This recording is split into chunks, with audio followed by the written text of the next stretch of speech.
Ladies and gentlemen, welcome to your 44th monthly TWitWoW Q&A. We are going to be answering all of the questions that you have asked us since our last Q&A, which was at the end of January. In this video, we've got a grand total of 57 questions this time around. Starting to feel like we're getting more and more participation from you guys, and it's very much appreciated. We always love being able to interact with you all and be able to answer as many questions as possible, you know, as long as it doesn't go too overboard, like 70 or some crazy shit like that. But 57 questions, this is really kind of ideal. I always tell John, and I always have told John, that I like for our Q&As to be somewhere between 45 and 65 questions, and we are smack dab in the middle. So, John, that being said, we've got 57 questions here. How stoked are you for these, and you know, how do you feel about the 57 number? I mean, brother, it is a bit daunting when it gets that high, but nothing TwitWoW can't handle. And I always feel like our fan base comes at us with very substantive and thought-provoking questions, both within the bounds of wrestling and certainly from without.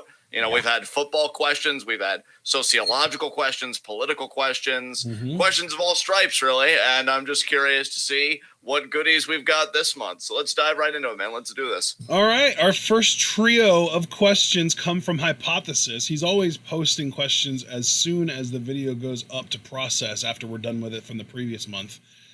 First question from Hypothesis.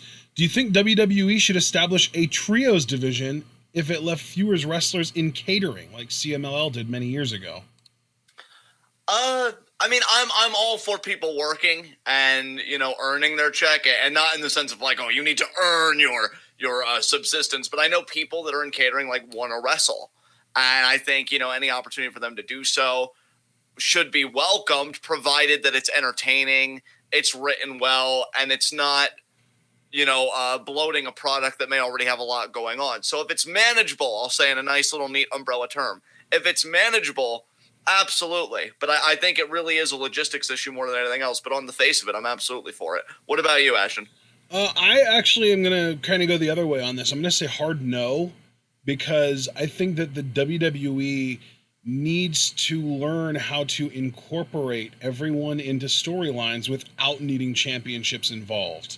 I think that you need to have storylines for guys like Heath Slater and Mojo Rawley and No Way Jose and those lower card guys that people don't really think about without necessarily needing them to be in the title picture, because I don't think that guys like that should necessarily win titles to get over or to get titles over, or however you want to look at it. I think that they are under contract and they should be used. And I don't think that you should require them to have a championship to fight for in order for them to be used on television, especially because I know that John, you and I both have strongly advocated since we first discovered that it was even a possible thing in, I think even NXT. I was going to say Lucha Underground, but it goes further back than that. They need to learn how to implement a roster rotation. They need to learn how to make the lower card people, and I say people because this is a problem with women just as much as it's a problem with men for WWE. They need to learn how to incorporate lower card people into shows occasionally and frequently enough that we don't have to see AJ Styles and Randy Orton and Ricochet every single goddamn week. And I love those guys for the most part, but you shouldn't be putting the same people on TV every single week with a roster as big as they have. And if they would introduce trios titles, I don't think that those titles would be booked well. It would be another 24/7 title situation where it would be kind of a joke title, I believe, just based on how WWE's treated it. And the worst part is, my second point, B, I don't necessarily think that it would have the effect that you think it would, where you get lower card guys fighting for it past the first few months. Like with, you know, the tag titles, it's just going to end up being fought for between people that would have otherwise been in competition for the singles titles anyway. So I feel like a trios title would be, honestly, it would be a very similar situation to the women's tag titles, where, you know, maybe if we get lucky, they'll find a combination that provides some real entertainment for us. But more often than not, it's going to be a lot of broken promises and a lot of the same, where you don't really get anybody that you wouldn't have gotten otherwise on TV. I think that was expertly said. Next question. Second question from HPT. What 6 characters do you want to see in the second Fighters Pass? And he did say you can split them up if you want. So this is Smash Ultimate related, if you didn't know. Okay. And when he split them up, if you want, that was like you can go 3 and I can go 3 kind of thing. I may want to do that because honestly, I was like even 3 would be difficult because I'm pretty satisfied with the roster. Well, I guess I'll start with the one that I always kind of default to, and that's Isaac from Golden Sun. Since we've seen them do Sony properties and stuff like that, like PlayStation and stuff like that, I'd love like a Sora from Kingdom Hearts even, because I don't think he's made it to a Smash. I think that's a realistic pick. So we could do Sora from Kingdom Hearts. Right. What's another pick for you? I'm going to say Rayman. Nice. If they really wanted to go out of the box, like we've seen the Flash versions of Smash, I'd love like a Goku or a Naruto type character in there. I think an anime really character, cool. Yeah, that'd be cool.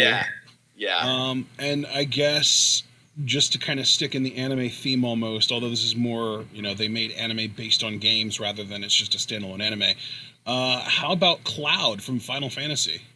Ooh, I like that. And final character for me? Yeah, because again, I owned a Nintendo and stuff. It's just, I guess just to continue the Banjo-Kazooie train, maybe Gruntilda in there would be cool. Can I toss a suggestion out there since we're kind of splitting duties here? Sure. Spyro the Dragon. Yeah, that's an excellent suggestion. Yeah.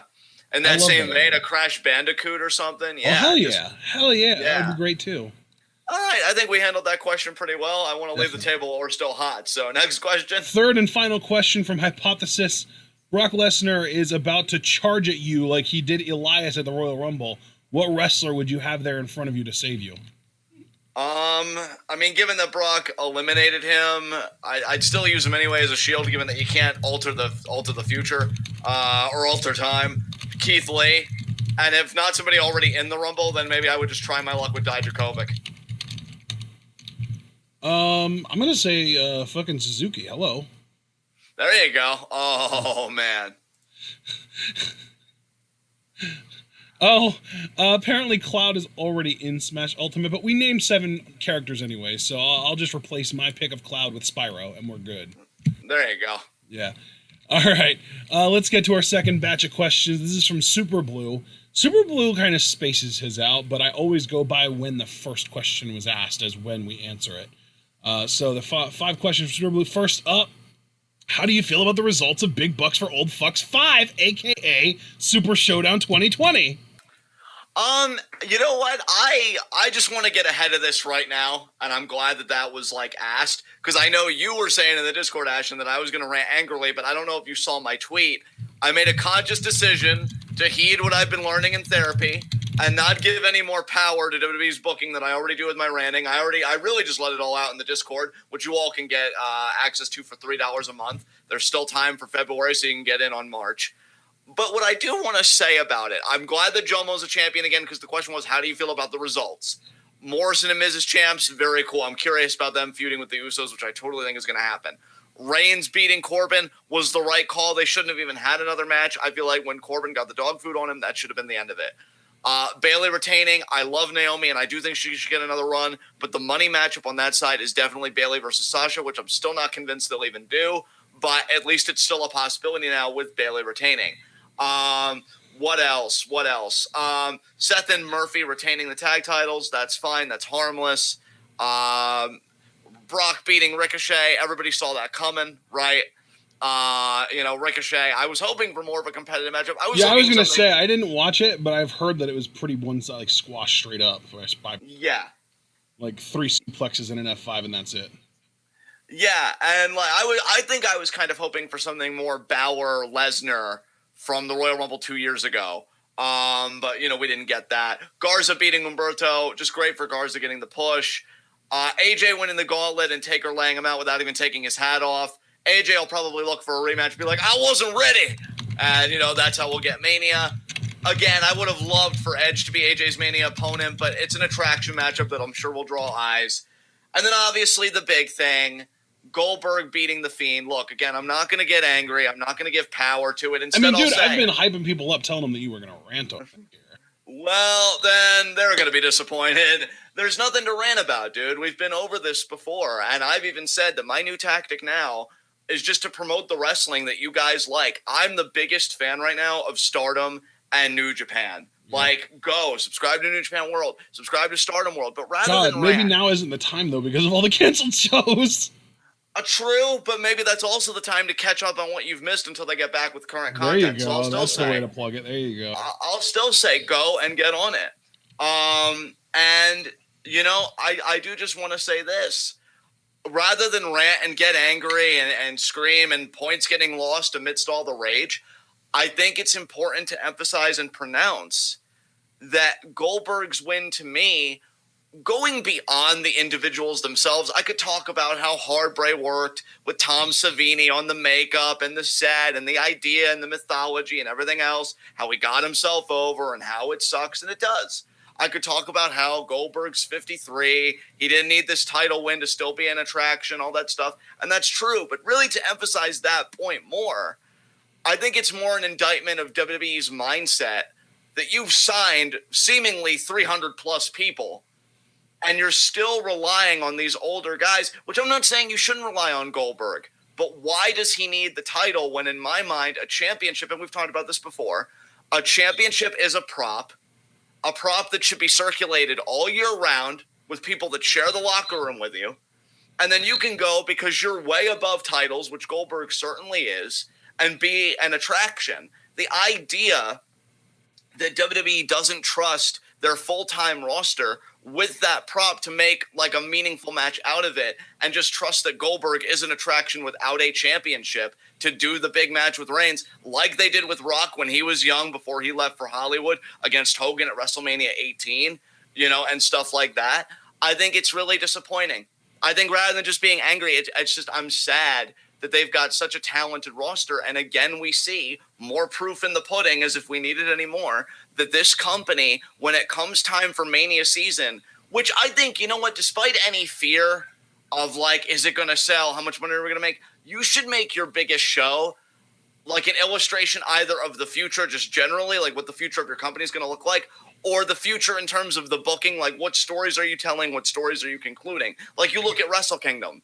We know that Okada and Ibushi, their story isn't done yet. Yeah. That match was fantastic, but you know, no later than Wrestle Kingdom 16 are they going to have another match with each other. And they may even have one sooner. We don't know. But with WWE, it's about we need to maximize the money. And I keep hearing about this new model where they're selling pay-per-view rights to ESPN. And I think changes are coming to the network, which to me is majorly unattractive. We have a question about that later, so don't go too far in depth yet. I won't go too. Thank you for telling me. I won't go too far into that.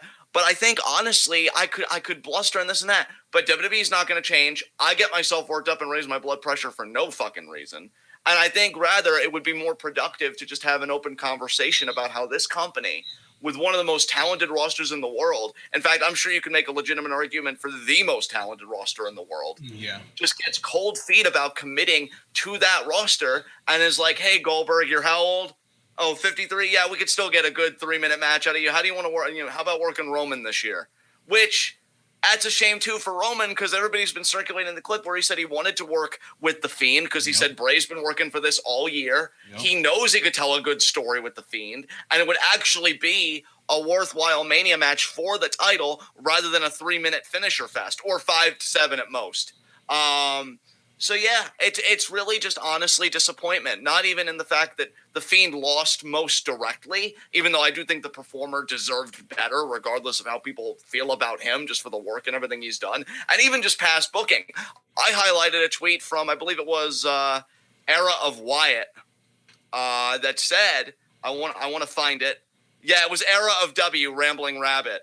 He said, how many stomps from Rollins did Bray take? Didn't he get pushed through an electric station and basically get blown up only to beat Seth? But a shit-ass suplex beats him now? Like, I think it just completely retcons the toughness and the resilience of the character in my mind. But on a bigger, broader, more structural level, this just shows again that Vince, whatever fucking happened to him, however deep the trauma goes of Austin and Rock and them leaving, he just wants to rely on the guys he knows he can wave enough money in front of, rather than really give the ball to the talent that shows up week in and week out. And again, even that point isn't novel. I think it's just one that needs to continuously be emphasized until they change. So that's really my feelings on just the whole card. But given that that was about the whole card, did you have any thoughts that you wanted to share? I have no thoughts on the rest of the card other than just I'm happy that Morrison and Miz won the titles, and I, like you, am looking forward to their feud with the Usos. That's going to be a lot of fun. All right. I did want to talk about the main event, though, because we got your perspective.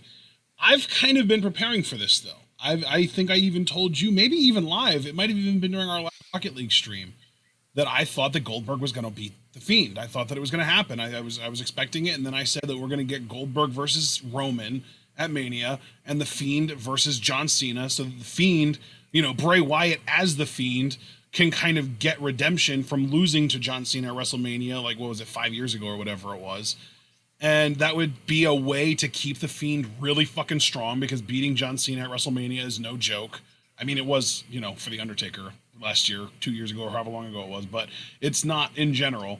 And, The Fiend is a character that you're talking about, like, oh, all of this work that he did with Tom Savini, and you're talking about that like it's been in waste, but it hasn't been in vain. It's been, he had a great run. The character, I don't think, is going to be going anywhere. I'm still expecting The Fiend to stick around and still be a main event fixture and still be an attraction, which is a word that we've been hearing a lot today. But what I obviously, I'm not the biggest fan of the decision. I'm not going to say that, like, I endorse Goldberg going over The Fiend here, but I think that if you really think about it, and if you look at it from more of like a sporting perspective, Goldberg wins short matches. Goldberg is, and I'm going to try and keep this as brief and as layman as possible. So the Seahawks under Pete Carroll have always had the philosophy to make games short as possible. They're a running team because when you run the ball, the clock doesn't stop. The more you run, the faster the time runs by, the shorter the game is, and their whole goal is to keep games short.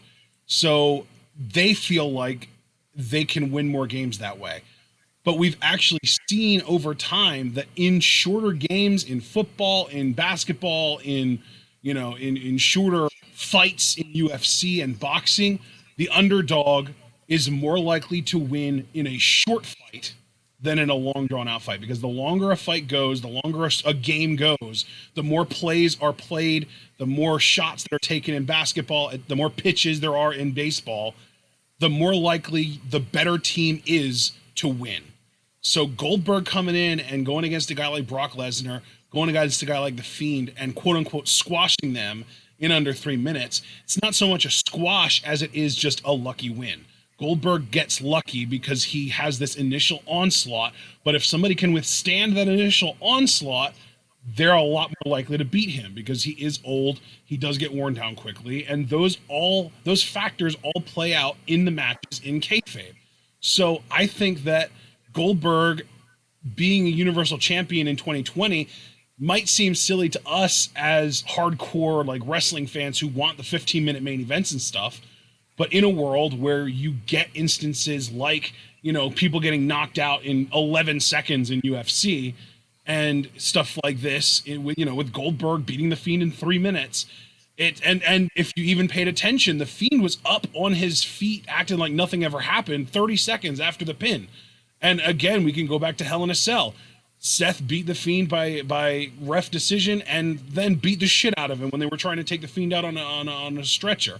And none of us were happy about that, but that's because it was the first match. It was The Fiend's first big pay-per-view match for a championship, and we were pissed about that because the way they fucked it around. But I feel like in this instance, it does make sense, and it did not make The Fiend look weak, even if the jackhammer didn't look great, and I saw it, and it didn't look great. But it was still clearly a jackhammer, not just a fucking suplex. I know people are bitching and saying, oh, more like a hip toss or whatever, but it was fine.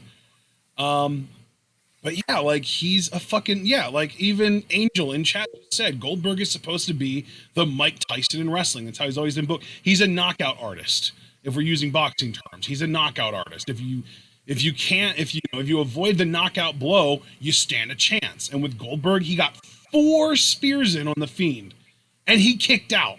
and it still took the jackhammer to get the job done. And then the Fiend was on his feet 30 seconds later, acting like he was ready to go more. And then obviously he did, the lights out retreat thing. But I think that that's just a sign that like he was hurt, but he wasn't like terribly damaged. Like he could have kept going, but Goldberg got lucky. He kept him down for 3 seconds, and that's all you need in wrestling to win. If it was like boxing and you needed 10 seconds, I don't think Goldberg would have won that. If it was a last man standing match, I don't know if anyone could beat The Fiend in that kind of match, because he has that crazy recovery where he just like, it's almost instant for him. Like we saw all the curb stomps from Seth. He recovers so quickly, but if you get enough of a quick onslaught of offense and you cover him right away, you can beat him. I don't think that that's that much of a problem, honestly. I'd say very salient points were made. I think we can leave it at that. Next question. All right. Second question from Super Blue. This is actually kind of the opposite of Hypothesis' second question. He said, what are the 6 DLC characters for the second Fighters Pass you don't want in Smash Bros. Ultimate? And he actually did kind of go in a little bit more in depth, kind of listing options. Let me just find that in the Discord. Here it is. He said, option number 1, Sora, because fuck Kingdom Hearts. Option number, and I'm quoting here, these are not my opinions, these are Super Blue's opinions. Number 2, Goku. He's cool, but if that Pandora's box was opened, it would be the end of Smash as we know it. Number 3, Fire Emblem avatars, created characters like Corrin, Robin, and Byleth. I want more official Fire Emblem characters like Roy and Ike. Number 4, Minecraft characters. Number 5, Fortnite characters. And number 6, God of War, because I don't want Kratos and his stupid son in this game. Damn. Those are actually, he said you can stop at 3 if you can't think of any more. And you can work together, but then those 6 that I just listed were his personal list. Like that's his 6 that he doesn't want added to the DLC, to the Fighters Pass. Well, he kind of took an answer I was going to go with, because I remember the Donkey video we watched where like every character seemed to come from Fire Emblem, and he was kind of spoofing that. Yeah. So I was going to say, how about we just put a ban on Fire Emblem for a little bit? Damn, I really honestly, don't know. I would just say any characters from like other fighting games. Like I'm not trying to see like fucking Astaroth or Nightmare from Soul Calibur, or Ryu or Ken from Street Fighter, or fucking Sub-Zero from Mortal Kombat. Like characters from other fighting games. And the funniest thing is we already have Ryu and Ken, so obviously I'm talking shit, but I don't like. Yeah. I don't like the idea of having characters from other fighting games be in Smash. I don't know. I just am not a fan of it. Yeah, you know what? I think that's the best answer we're going to get, because I really can't think of anything else, and I totally get why you would go there. So I think I'll just piggyback off of that, bud. Next question. Well, I actually like this question. This is interesting. Third question from Super Blue. Why is Amazon a bad thing for the country? Oh my God. Should I go first and you can gather your thoughts? I was just gonna say, I mean, most immediately the work exploitation, the working environment for the working class, it's really bad.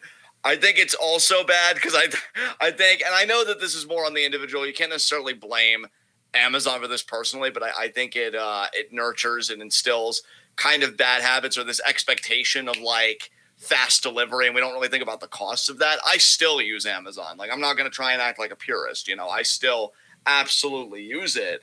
And I think just really that's the big thing. I think it kind of works hand in hand, because you've made a service where the customer is kind of always right, and you take that mindset to its limit, to the absolute edge, and you make a business model out of it, which has made Bezos obscenely rich. Yeah. Which I also think Amazon probably contributes considerably to wealth inequality in this particular country, and possibly even climate change and stuff. I would wonder what the carbon emissions were for a company like Amazon.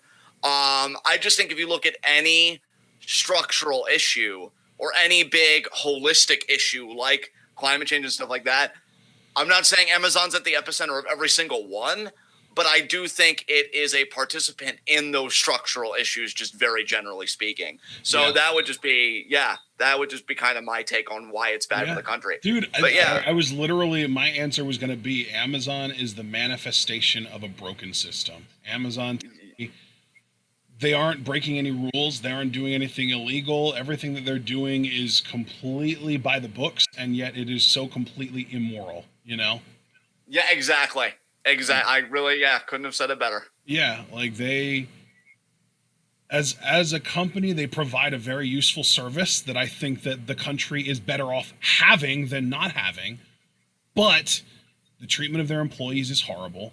They don't pay very well. It's corporate welfare at its finest, because most Amazon employees are on food stamps, or that kind of something along those lines. They're hoarding wealth. Specifically, Bezos is hoarding wealth like a motherfucker, and it's literally a monopoly at this point. Like it's exactly it really at the very best it's an oligopoly, along with like eBay and Target and shit like that. But at the end of the day, yeah, it is the manifestation of a broken system. It is everything that Bernie wants to fix about this country, or at least most of the things that Bernie wants to fix about this country, in one corporation. Boom. Yeah, absolutely.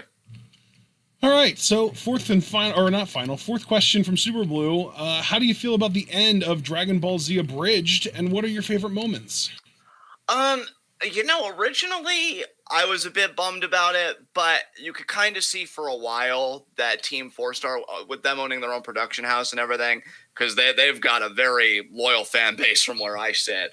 They wanted to do their own original projects. I don't know if any will catch my eye, but I may check in on them in like a month or two and see what they're doing. But I think they had a great run. I think when you have a run that has the original voice cast, at least as far as Funimation is concerned, acknowledge your work for better or worse. It really is a testament to how wonderful it was. In fact, funny thing, when I was in community college, because you figure DBZ Abridged has been going on for years now, and it saw me through community college. I know there would be times where I would just replay a new episode constantly, and it would get me through the grunt work of college, English essays or this, that, or the other. Oh my God, some of the gags, the Krillin owned count, Vegeta snapping in the Namek arc, was great. Gohan, dodge. Yeah, that was great too. That whole Vegeta snapping and like his voice carries across all these other timelines. Yeah. That was great. I will admit a bit of a hot take. Because for most stuff, honestly, I prefer DBZ Abridged to the original. Wow. I didn't like how they ended the Cell saga, because I thought the ending in the original was better because it showed more of the supporting cast. It seemed more emotional. I really loved the voice work, but I'll tell you, I mean, the muffin button, I love that. Like any interaction where King Kai's trying to help Goku and Goku just outs himself as I don't know a non-ableist term to say, but I'll just say completely inept. Is hilarious. Between, get on the ship, and then Goku finds the button, it's the muffin button, and King Kai's just like, oh my God. And then, with the Cell sacrifice, and King Kai says this beautiful stuff, Goku, you sacrificed yourself for your friends, your family, your planet. You gave yourself. I'll see you soon, my friend. And then Goku's just like, hey, King Kai, what do I do with Cell? Like, I thought that was really well done. They're a talented cast, and I've even said, too, like Lanny Pator specifically, who did Vegeta, and I think he did other voices. That dude has a career with any like major anime company he wants, and if he wants to kind of pull an AEW and see what Team 4-Star can build on their own, I support it. I hope it works out better, depending on where you stand with AEW. You guys know where I stand.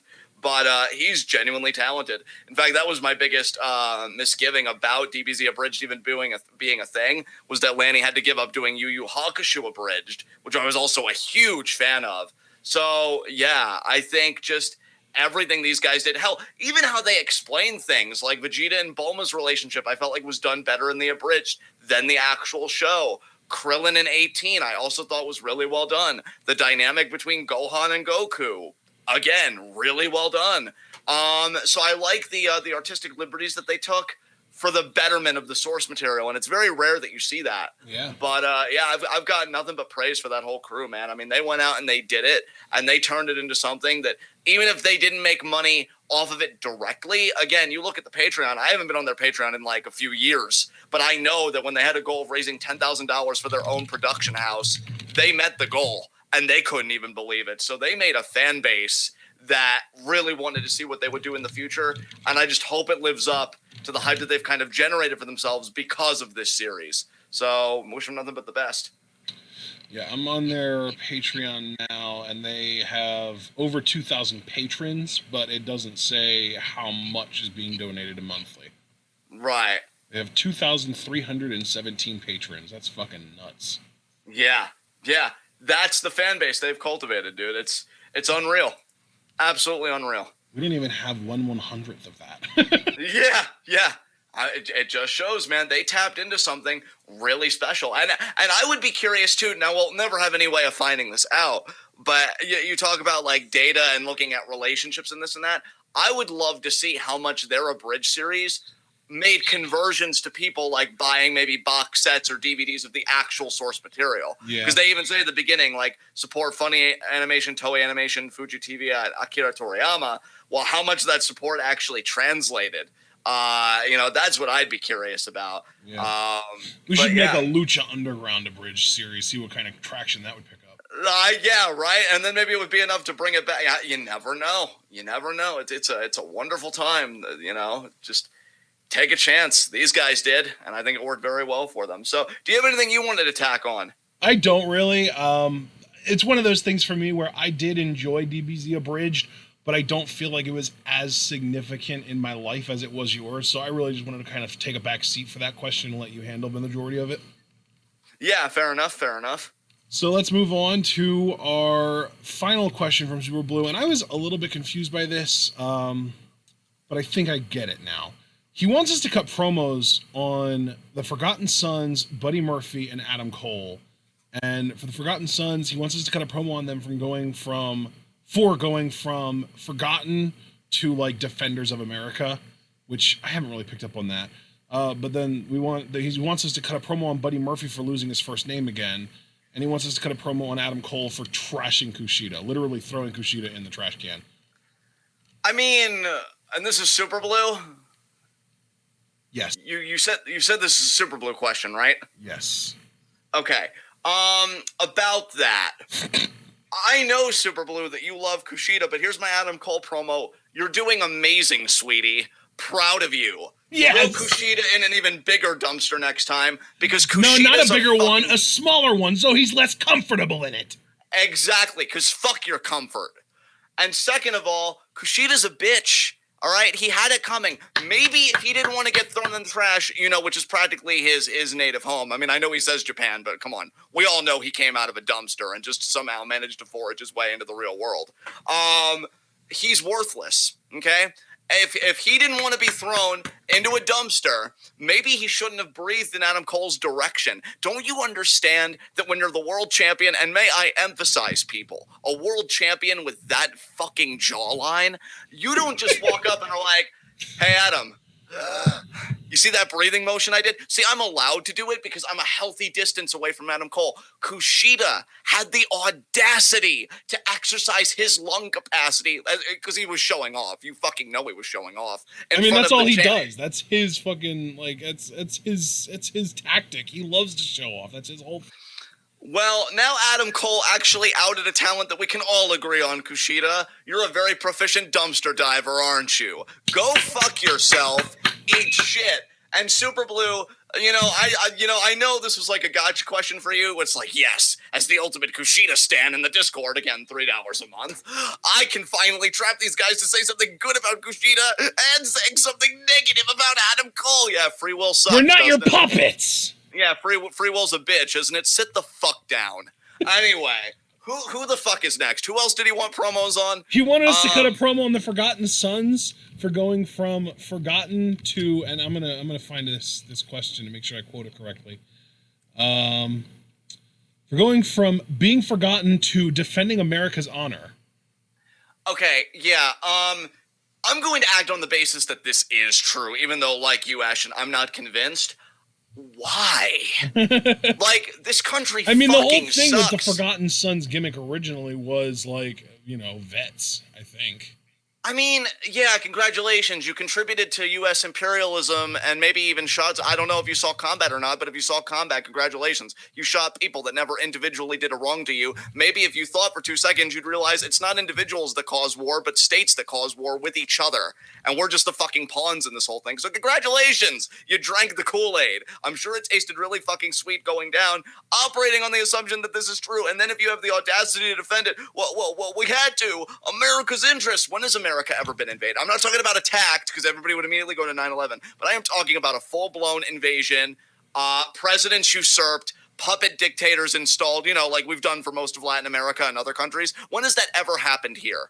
Like, what interests are you honestly defending when you go over there? Because if you're not on the defense, you're on the offense, and you're pillaging resources, and you're trying to cause unrest in countries whose resources you find valuable. Venezuela, which is having a fucking great time right now, with the whole coup, and I don't even know what's going on with that. I took my finger off the pulse for a little bit, so I have to research that. But last I checked, they were the second largest producer of petroleum. If the U.S. is antagonizing a country, the first thing you should ask yourself is, what does that country have that the U.S. wants? And if you're going to go in here and defend that, but my stars and stripes, my freedom. Yeah, how about you use your freedom to, I don't know, learn a book, yikers. Christ. And then with Murphy, I ain't going to hate. He's in a main event fucking faction right now, because I still regard Seth as a main event talent, regardless of how we perceive him personally. There is a distinction there. And he's fucking riding that wave. And I'm like 80% sure, I'll leave a nice healthy 20% margin of error, that Murphy and Seth are going to have a singles match down the road. And I wouldn't even be surprised if Murphy wins. If him losing his first name is going to translate into him getting the push that he deserves and the championships that he deserves, fuck it. We can even get rid of the Urfi and just call him M. I wouldn't care. If it gets the fucking job done, who gives a shit? What's in a name when you're that talented? Buddy Murphy. Exactly. What's in a name when you're that talented? Like, because he'll go out, he'll blow minds, he's got a good cockiness. I'd like to see him work a bit more on the mic, maybe refine that voice just a bit more. But yeah, other than that, no, he's not a bitch for losing his first name. Why? Because he's keen. I just lost a feud with Aleister Black. I need to stay relevant. I need to stay in the periphery of the audience, front and center, because I'm not trying to insult the audience. But I think WWE projects the assumption onto us that we don't have object permanence. If you're out of view on TV, you're forgotten about it. And if you give it long enough, that is actually true. So how does Murphy stay in the picture? How does he stay in view? He lines up with Seth Rollins, who just got done having a Universal Championship reign. I think it's intelligent. I'm not going to cut down a person for being intelligent. Are you kidding me? Me, for how I espouse and like what I do for a living? No, fuck that. Murphy, you keep living your best life. And you'll always be my buddy with or without the name. You fucking do you, fam. What a perfect closer. Yeah. Fuck yeah. Do you have anything you want to add? Because he did say for both of us. I don't know if I can top that. I just wanted to, you brought up the whole, Forgotten Sons thing, and I just wanted to quote a Rise Against song, actually. I don't know if you guys are aware of the band Rise Against. I used to listen to them a lot when I was in college, and I still like them to this day. I just don't listen to them as often. But I know that they had a song called Survivor Guilt, and it talks about, people going overseas to fill the pockets of the weak, and I just thought that was like, it felt kind of resonant with what you were saying, so. Yeah. The exact line is, they sends our daughters and our sons to deserts under burning suns, a sacrificial slaughter to fill the pockets of the weak. An artificial enemy are we so easily deceived.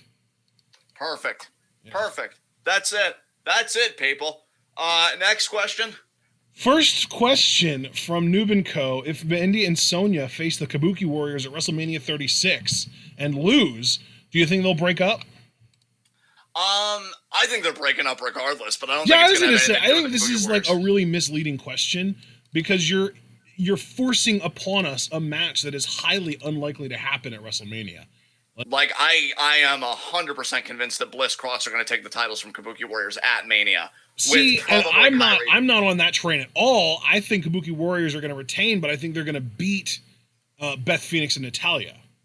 Oh, that's right. I don't even know why I keep thinking about Bliss Cross, because we've even mentioned like Beth Phoenix and Natalya. Don't be so sure about that, dude. That like Natalya and Beth wouldn't go over. especially with how Kyrie's Yeah, that's like true. heated at I could see them winning and then dropping them within like a month or so. Yeah, and They're like gonna have to come back full time for them to be effective, tag champs.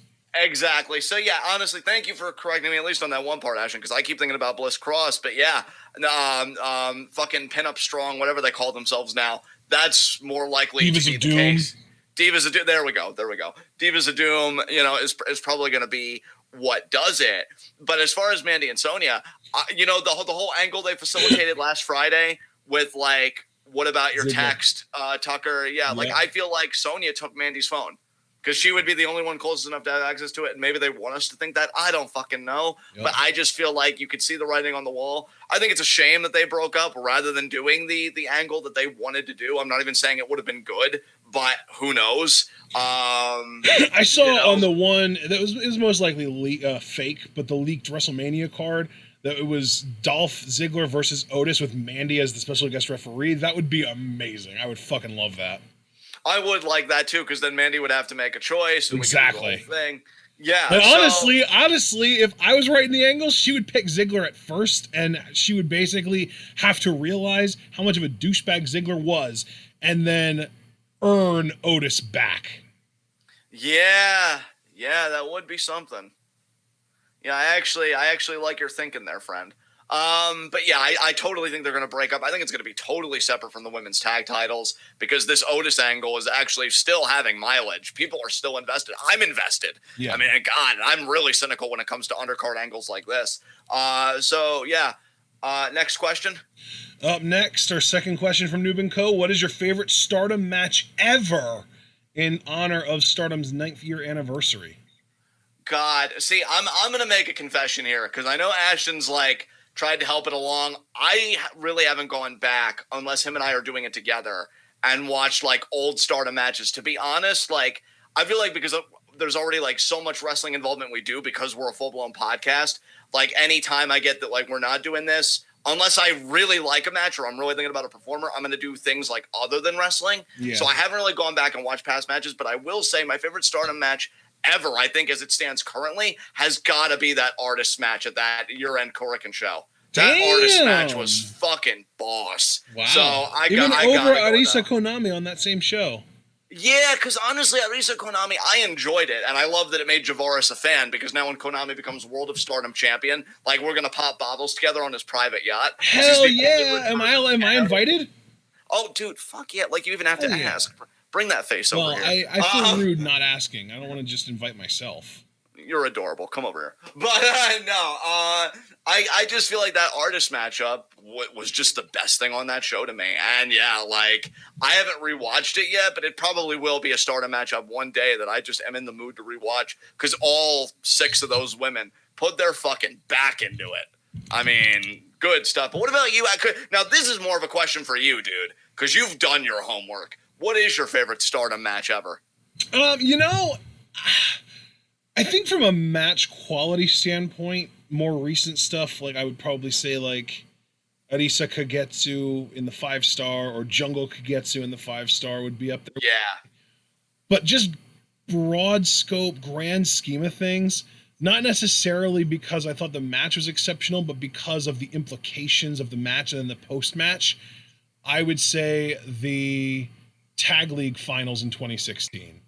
Because you've got Yokobito and Kairi versus Io and Mayu, and that was the match where Io turned on Mayu and started Queen's Quest. And that really, to this day, feels like the beginning of modern Stardom, because that was when we got the first big time faction, like really starting up to face, or not to face, but to kind of stand separately from Oedo Tai, because you had Kimura Monster Gun, and Oedo Tai was a thing, I believe, at the time, but they were really the only ones. And I think that a wrestling brand with one heel faction makes a lot of sense, and a lot of places do it.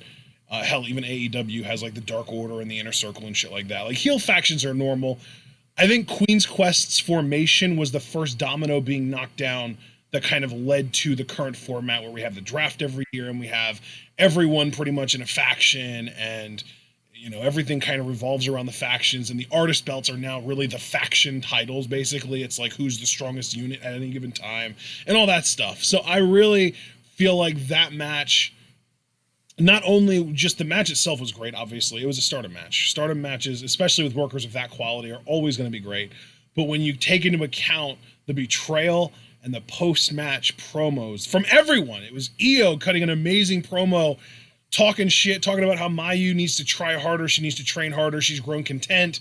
And then, we had Kyrie getting on the mic and being adorable and, being like, what the hell was that? And talking about her and Bito challenging for the tag titles, and then turning to Mayu and trying to comfort her and getting Mayu to call Io like a stupid jerk or something like that. Like, everything about the post-match was so amazing. And the match itself was great, but to me, everything about the post-match, and including the end of the match with Io turning on Mayu in the first place, was just, it was so iconic and so sort of like must watch. Like, if you're a Stardom fan right now and you haven't seen that match and that post-match, you're missing out in my eyes. Excellent answer, man. I love it. Next question. Next question is our third and final question from Noob & Co. Do you want to see Riho as a future World of Stardom champion? No. Yeah, same. No, I don't think so. I could see her as a future Wonder of Stardom champion, and I don't think I would complain too much about it as long as the reign wasn't like as long as we've grown to expect Wonder of Stardom title reigns to be. But I really don't want her to be featured in Stardom unless she signs with them full time. And I'm exactly the same as you. Actually, that was an excellent point you brought up that I may not have thought to, but you bring it up. I'm definitely with you on that. For me, it's just more a personal thing. Like, I like Riho, but I don't see World of Stardom champion. And like, I'm going to be that guy. I'm going to be that dick that's like, I don't see it. But for me, I just don't.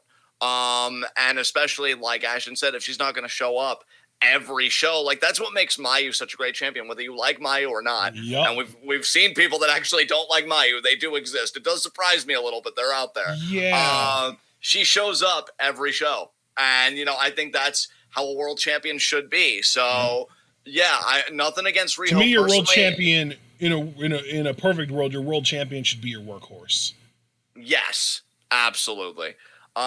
Nothing more than that. Next question, next set of questions, because I know that was the last one. Yes, next set of questions. We have a fuck ton of fantasy booking questions from Shay, Luna Corva. Because I told him to try and keep them simple, try and keep them, try and keep them succinct so that we're not sitting here thinking for 10 minutes. So hopefully he followed those instructions. First question, how do you run a teacher gimmick without it being corny or cheesy like Matt Stryker and get it genuinely over? You know what? I actually think that there are multiple ways to go about this, but I think that my preferred way is they're not just any teacher. They're not the kind of teacher that you would find in like a high school or a college. They're a wrestling teacher. They teach other people how to wrestle, almost like Drew Gulak right now is kind of playing that coaching role. But they are, they're not the most physically gifted. They're not the strongest. They're not the fastest. They're not the most athletic. They're not, they're not any of that, but they are the smartest. And they teach other people how to beat other people. But they also withhold certain things to make sure that if they ever go into a match with that person, they can still beat them. And they have everyone scouted out and they know how to counter everyone's shit. And they are just, they don't it would be like the one almost kayfabe breaking gimmick that I would use on the roster, because if somebody would try and Irish whip them, they would either reverse it right away or they would just like turn around and do something to them. Like they would, in a kayfabe way, they wouldn't cooperate. You know what I mean? Yeah, dude, it's funny because you and I were on similar wavelengths with that. I would, just to really flesh out the character, because I've been seeing more people say we want more characters, not just flippy stuff. I would have it be, I love your idea of a wrestling teacher because it makes sense. Like that immediately, like you're not trying to hand fist. Like if it was like a math teacher, you could even build up vignettes for them so easily by having them just like come on the screen with like a fucking blackboard with something drawn out on it in chalk, or even with like a whiteboard with like actual pictures, with magnet clips up on the whiteboard showing how to do certain techniques, and they could be like, here's how to do a magistral cradle, and they like teach the audience, and then like someone does one in a match that night and Michael Cole's just like, oh, that's that magistral cradle we learned about earlier from Mr. whatever it is. You know what I mean? See, now my thing, I'm going to take like everything you said and I'm just going to make my own little springboard off of it, because I think another thing too that was part of the question was get it over and like make it like endearing. So for me, I kind of have this Oh, narrative. see, I don't look at over as must be babyface. Right. And well, didn't he say like, well, that's true. But I thought it was kind of implied because he mentioned Matt Stryker, and that teacher gimmick was always heel. So I was wondering if the challenge. Well, was no, more but make it the babyface. thing that you don't want it to feel like Matt Stryker regarding is you don't want it to be corny or cheesy. I mean, I'm still going to take the risk then and try and make it babyface at least. Okay. And I would say that like I would have vignettes because I think you want it to be very human.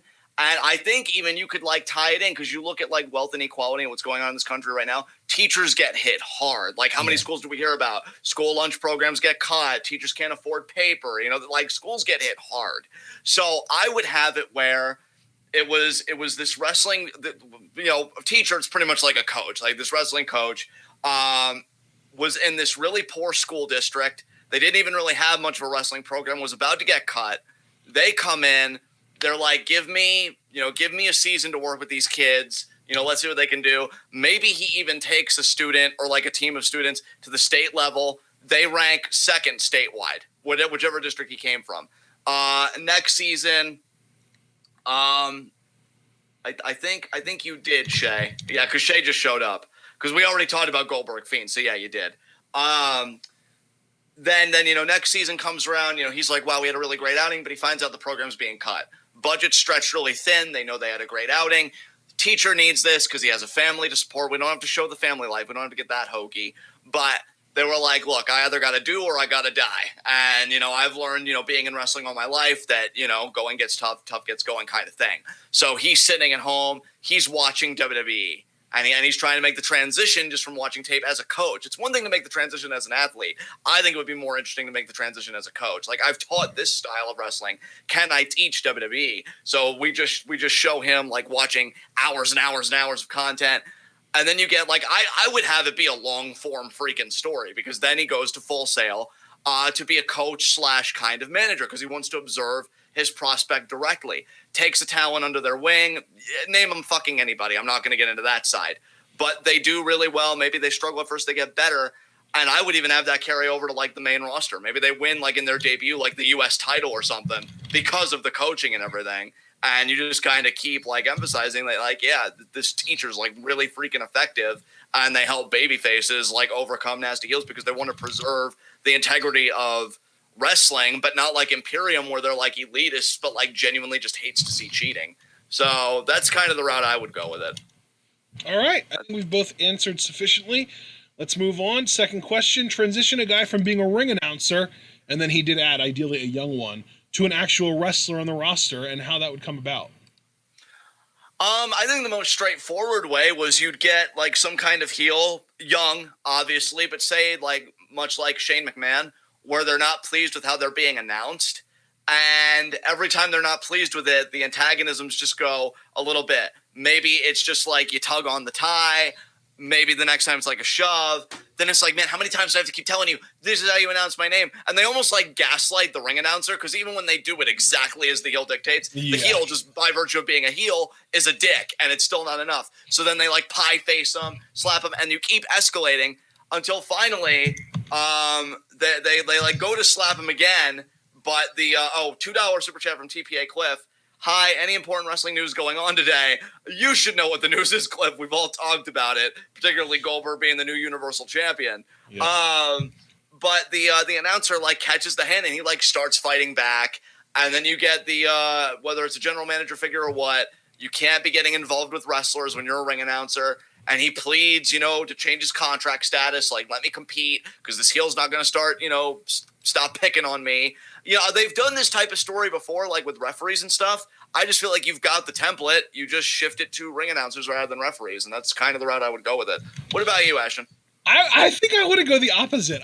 You're building up like a scrappy young baby face. I want to go with a heel. I want like an MJF style ring announcer, and I want like... And I don't want him to be MJF because I want him to be big and intimidating. I want him to be a bigger guy. I want like, do you remember the Muscles ref from early days of TNA? Like, I think it was like Skip something or something like that. I don't remember. I vaguely think I remember what you're talking about. I want someone like that. I want a bigger ref, like at least like 6'1", someone that's taller than like 80% of the roster, out of the men's roster. I want someone that's like 6'1" at least, if not taller. Someone like almost like a Dan Matha, like a bigger dude. I want a bigger dude as my ring announcer. And what I really want to do is I want to take whoever would probably Greg Hamilton right now would be the most beloved ring announcer in the WWE right now. I would say it would probably be Greg. So what we do is on SmackDown, we have this second ring announcer sitting next to Greg Hamilton throughout the show. And then, we do that for maybe 3 or 4 weeks, and we don't focus on it at all. It's not something that we like really put emphasis on. Like, it's not WWE. WWE would love to just like have this guy sitting there and like have the camera just pan over to him 3 times in every show. We don't do that. You see him out of the corner of your eye, and just, let the internet work their magic. Let the internet be like, hey, who's this ring announcer guy? Why?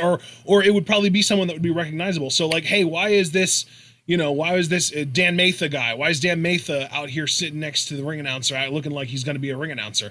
And then like there would be news reports, like Meltzer would put out a report talking about, oh yeah, Dan Matha, he gave up on wrestling. He's going to be a ring announcer now. Like you would really fucking go with it. Like it's actually a thing, knowing the full time that you're intending to turn him into a wrestler. And this is just how you're going to get him over.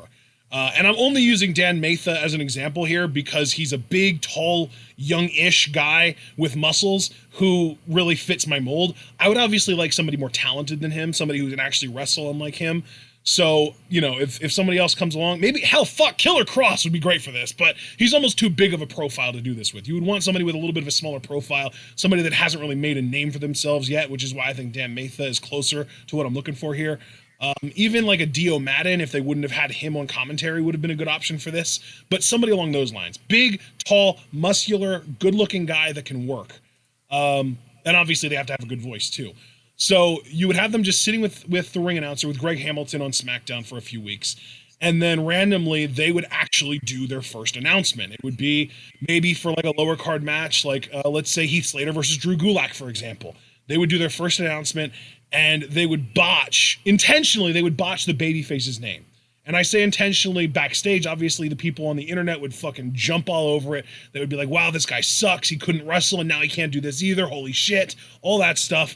But it's intentional because we're trying to get heat for the guy. And it's specifically for the babyface, and he's going to botch the babyface's, something about the babyface's info every single time, whether it's mispronouncing their name, mispronouncing where they were born, saying a stupid number for their weight, like weighing in at 125 pounds when it's clearly like a 200-pound guy, or like, forgetting to list that they're a champion or something. Like, say Nakamura comes out and it's it would have to be a babyface, obviously. So, suppose Nakamura turns face between now and then, and he's defending the title against, let's just say Cesaro. Let's say this is 5 months from now, they've broken up, Nakamura's the face, but he's still the champ. He would say, and your challenger, Shinsuke Nakamura, despite the fact that he's the champion, but he's just getting random shit wrong for babyfaces intentionally. And while all this is going on, every time one of these baby faces gets in the ring, he doesn't leave the ring. He stands there and he kind of hovers over him, and he kind of like looks imposing, and he kind of does that thing where he kind of stares at him, and he's kind of like, oh yeah, this guy's a fucking, this is who you're all cheering. You think he's cool. Look at me. Look at my size. Look how big I am. I could take this guy anytime I wanted to. Kind of that look, right? And eventually he would kind of overtake Greg. So Greg would be announcing fewer and fewer matches each week, while this other guy, stand in for Dan Matha, would be doing more and more. And eventually Greg would only be doing main events. He would only be announcing main events. And one of the weeks, the guy who does the ring announcing, again, stand in for Dan Matha, wouldn't have any botches throughout the night. He would actually correctly announce everybody. And then the following week, literally immediately 1 week later, as soon as he gets it right across the board, he announces the main event too, and he just completely takes over for Greg. And this is when it starts getting acknowledged, and starts getting acknowledged by babyfaces backstage, who start talking like, man, what's up with this new guy? What happened to Greg? I love Greg. Everyone's talking about how great Greg is. And eventually, you would get a physical confrontation between one of these baby faces, and it would have to be, I think that the best thing to do would be to have it be the champion that he doesn't announce as the champion. That person then confronts him and says, like, shoves the title in his face, and it's like, you know what, this is bullshit. I'm the champion. You need to announce me as the champion. Acknowledge me that I'm the champion. And he doesn't back down. He like gets up in their face too, and he's like, oh, what are you gonna do about it? Basically like a bully. And it turns into a fucking angle. That's how you start it, right there. I really like that. That's Hell yeah. really well thought out. Yeah. All right. Next question. Third question from Shay. Book someone to have a 3 to 5 year unbeaten streak. How would you book it? Who gets the unbeaten streak? Would it be longer than Goldberg's? I would go the really douchey route. Because, see, like, you kind of inspired me with your heel ring announcer question. So, like, I would go the really douchey route with this heel that debuts, and he says, well, I got a very significant contract, or pretty much like a Brock Lesnar that doesn't look like Brock Lesnar, and it's like, I got a really significant contract, and I'm only entitled, or I only have to compete in one match a month, which amounts to 12 matches a year. Yeah. You do that for freaking 5 years, it amounts to 60 matches. You go 60-0, and then there you go. And it's all because they have their own ironclad contract. Nice. I make full-time pay, working once a month. Beautiful, baby. It's beautiful. Yeah, I would just, because every other undefeated streak, it's like they're unstoppable or they're really skilled. What if you're just really shrewd? You know, with your money more than anything else and with your influence. Yeah, that's exactly how I would do it. Yeah, there you go. I like that. Yeah, your idea is definitely the more creative one between the two of us, because I would have him do it by almost the way Kurt Angle did early in his heel run, by technicality, basically. Like, you know, I would say, like, early on, he would be winning matches legitimately and maybe even, like, start to get built up as a babyface. Like, people would start to really like him because he would wrestle good matches. He would put on good performances. He would win matches legitimately. But eventually he would come up against someone that he just can't seem to beat within the confines of the match. And he would do like an eye poke and roll him up. And maybe eventually, he tries the eye poke and they catch it. So he catches him with the low blow. And eventually this dude is just cheating to win. And eventually even he realizes, like, why am I putting in all this effort to beat these people when they're clearly all tougher? They're clearly all better wrestlers than me. I can't beat them in a fair fight. So why don't I just get them to disqualify themselves or get them counted out or, win smart? And I think that would be kind of how he would do it. And he would go on a run and eventually someone would just have to figure him out, Yeah, absolutely. Next question. Next question from Shay. The Undertaker is debuting at Survivor Series 2020 instead of 1990. How do you debut that gimmick and book that gimmick in this era?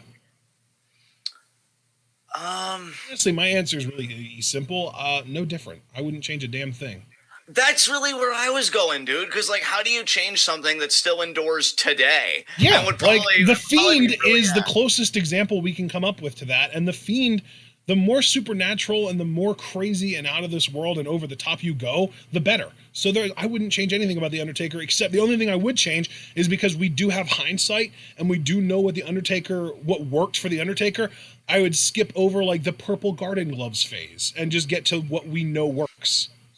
Exactly. I think I'm just going to copy paste, dude, because that to me is the only correct answer. So. All right. Let's get to our fifth and final question from Shay. Book Doink the Clown in any era you want. How would you get him over? How would I feel like we're like 3 years late for this question, right? Oh, yeah. I mean, he did say any era. So, well, yeah, I guess era doesn't mean that you could just go back in time and to just 3 years. Can I go first for this? Sure, because whatever you come up with will probably be better than me anyway, so have at it. Dude, 3 years ago, do you remember? Okay, so when everyone was freaking out about clowns. Yeah. This weird, like, 2 or 3 month period where there were, like, randomly clowns, I should say, not clouds, clowns, just, like, chilling out in the open, and there were all these stories about kids getting abducted by clowns and shit. Do you remember this? Yeah, I think I remember. This was literally like 3.5 years ago, and it ended up being a viral marketing campaign for the movie It. Well, fuck it. Let's hijack that shit. We do almost the same thing to what I just described with the ring announcer. We literally have a clown, not sitting, mind you, because that when he would blend in too much, he would look like Frank the Clown, standing somewhere in the audience in a place that is visible but not obvious every week for a month. On every show, on Raw, on SmackDown, because he's not signed to any roster. He's just a clown. He's not a fucking wrestler as far as anyone's concerned. He's just a clown. He even shows up in NXT. He even shows up on every episode of NXT, right? Yeah. And he starts off way off in the background, kind of, not necessarily nosebleeds, because you still have to be able to tell, like, he still needs to stand out enough that once the camera is kind of focusing on an area where he's visible, you still notice him and your eyes are drawn to him, but you can't have him be so close that it's like, boom, he's here. We want him to start out further back, and every time you see him, he gets a little bit closer to the ring. It's almost like those creepy videos where or like a fucking Mario where you turn around and you see the ghost and they're covering their face and then you turn away and they come towards you. It's kind of like that. So you see him in the background randomly, and he kind of gets just a little bit closer every time you see him. Every show that he appears on, he's just a little bit closer to the ring until after like a month is over, he's literally at fucking ringside, creeping people the hell out. He's sitting there, or standing, again, I want to emphasize standing. He can't sit, because if he sits, again, he looks too much like someone in the crowd, like a Frank the Clown, someone like that. We don't want that. So he's standing, and he gets all the way up to ringside. He's literally standing behind the barricade, and he interferes in someone's match. And people are freaking out. The commentary's like, get that guy out of here. That kind of stuff. And the following week, it's revealed, oh, by the way, here's the newest signee. And it would have you would almost have to be in an era where you have GMs.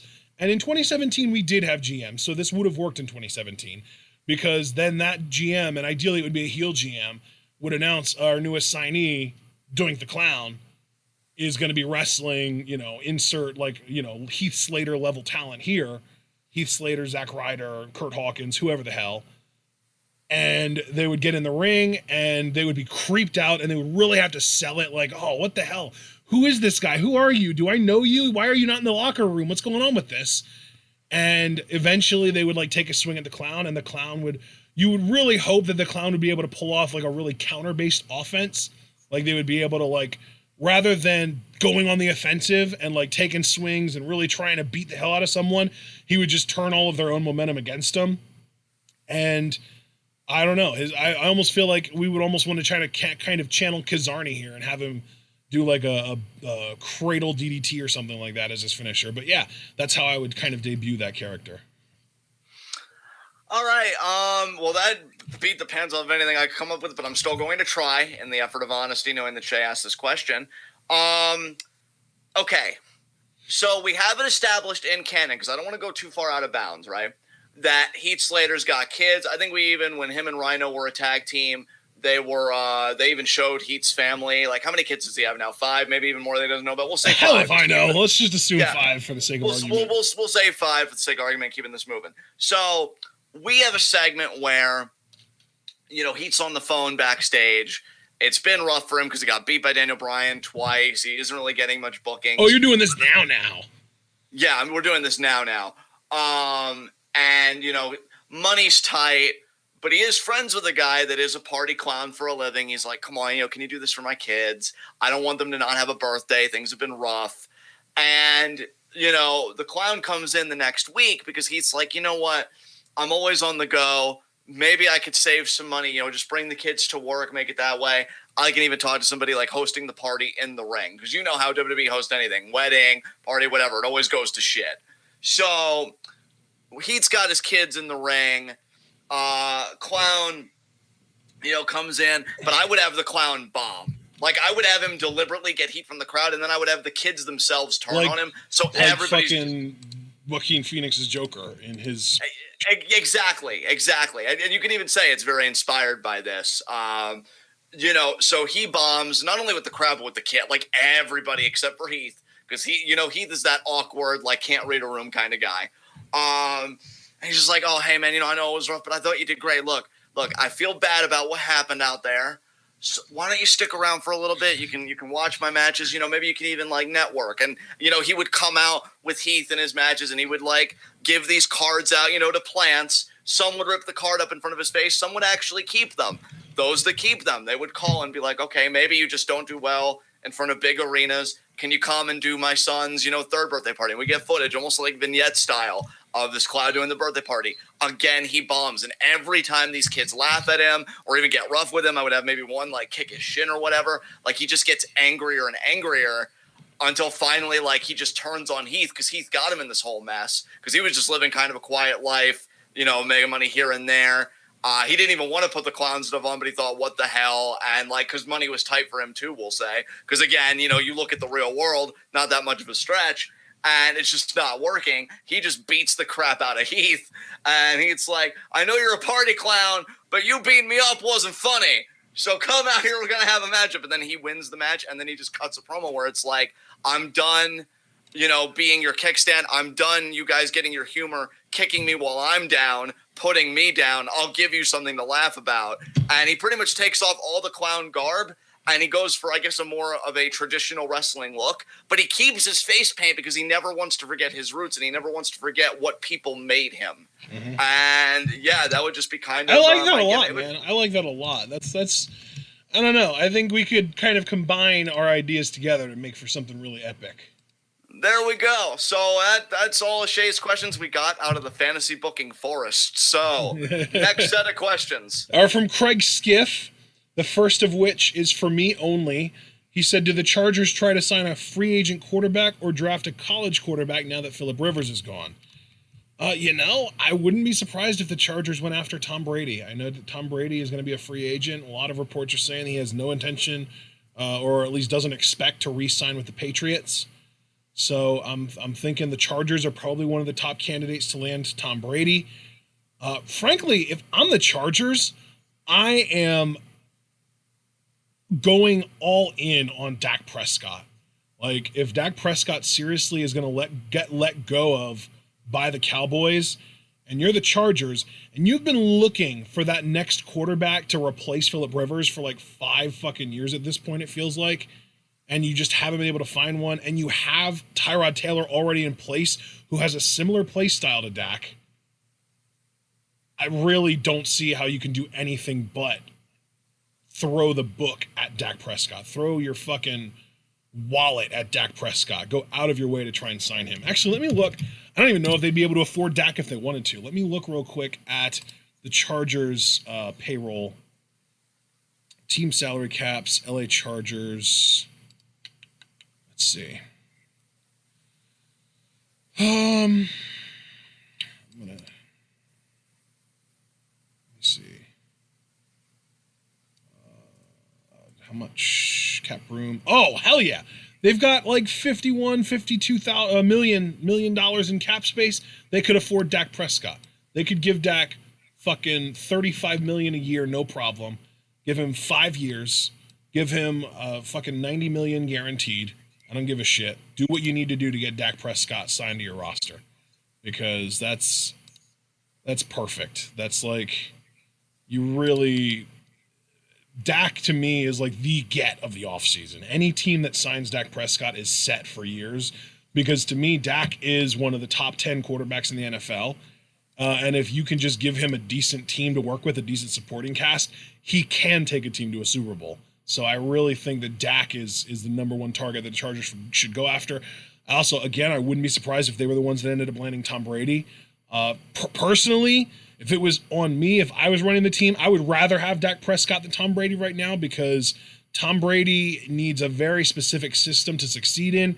He doesn't necessarily have all the arm strength that he used to have anymore, and even when he did, he didn't exactly have a cannon.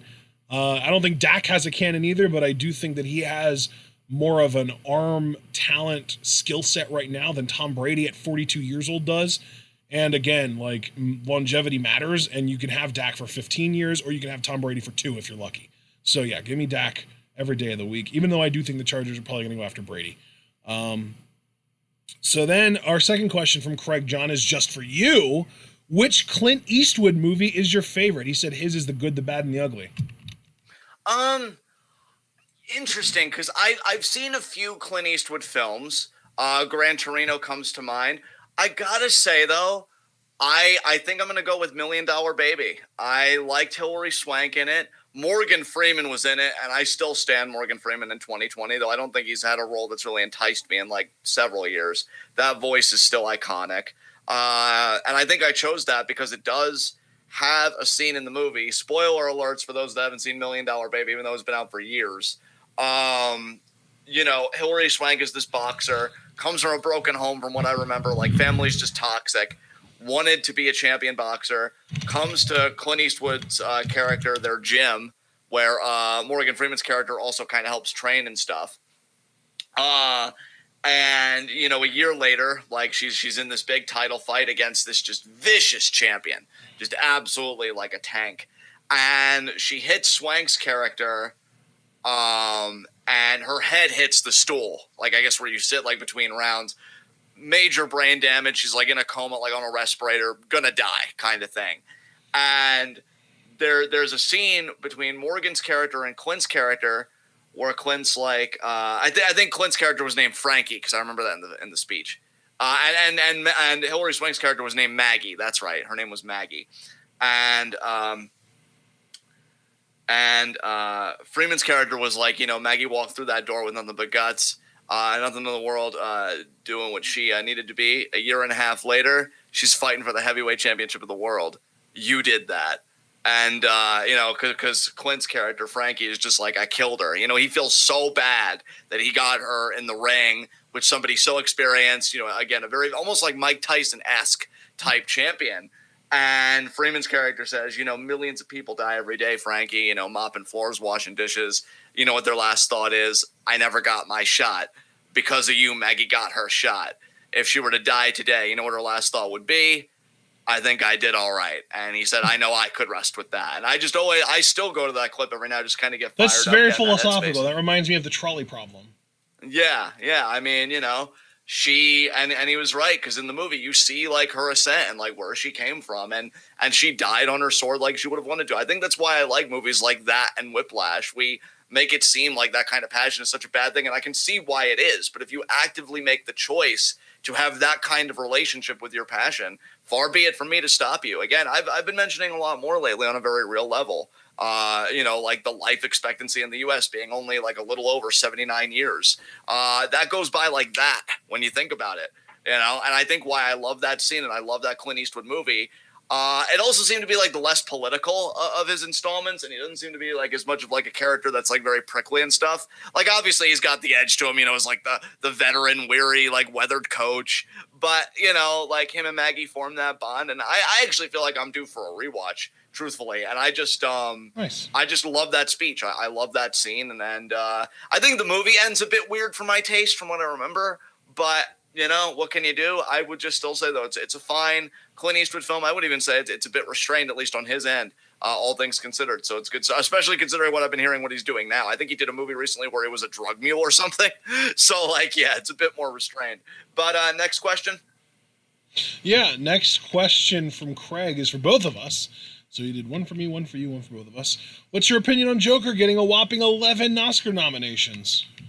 I think a lot of people made a big deal out of it, both positively and negatively. I enjoyed the film. Do I think it deserved that many nominations? Probably. I'm not even going to say no. But I honestly don't get the idea, because I saw this a lot, and I've wanted to like ask you this too, Ashton, since now we both watched it. Everybody was like, oh, this movie, vindicates incels and like white supremacists. I didn't get that vibe at all. And I think that's where a lot of the hate for all those nominations came from, was like they called Joker a dangerous movie, which I'm very weary of labeling any kind of art dangerous in the age that we're in, when I think there are a multitude of clear and present dangers that supersede that of Joker, personally. I think Joaquin Phoenix did well in it.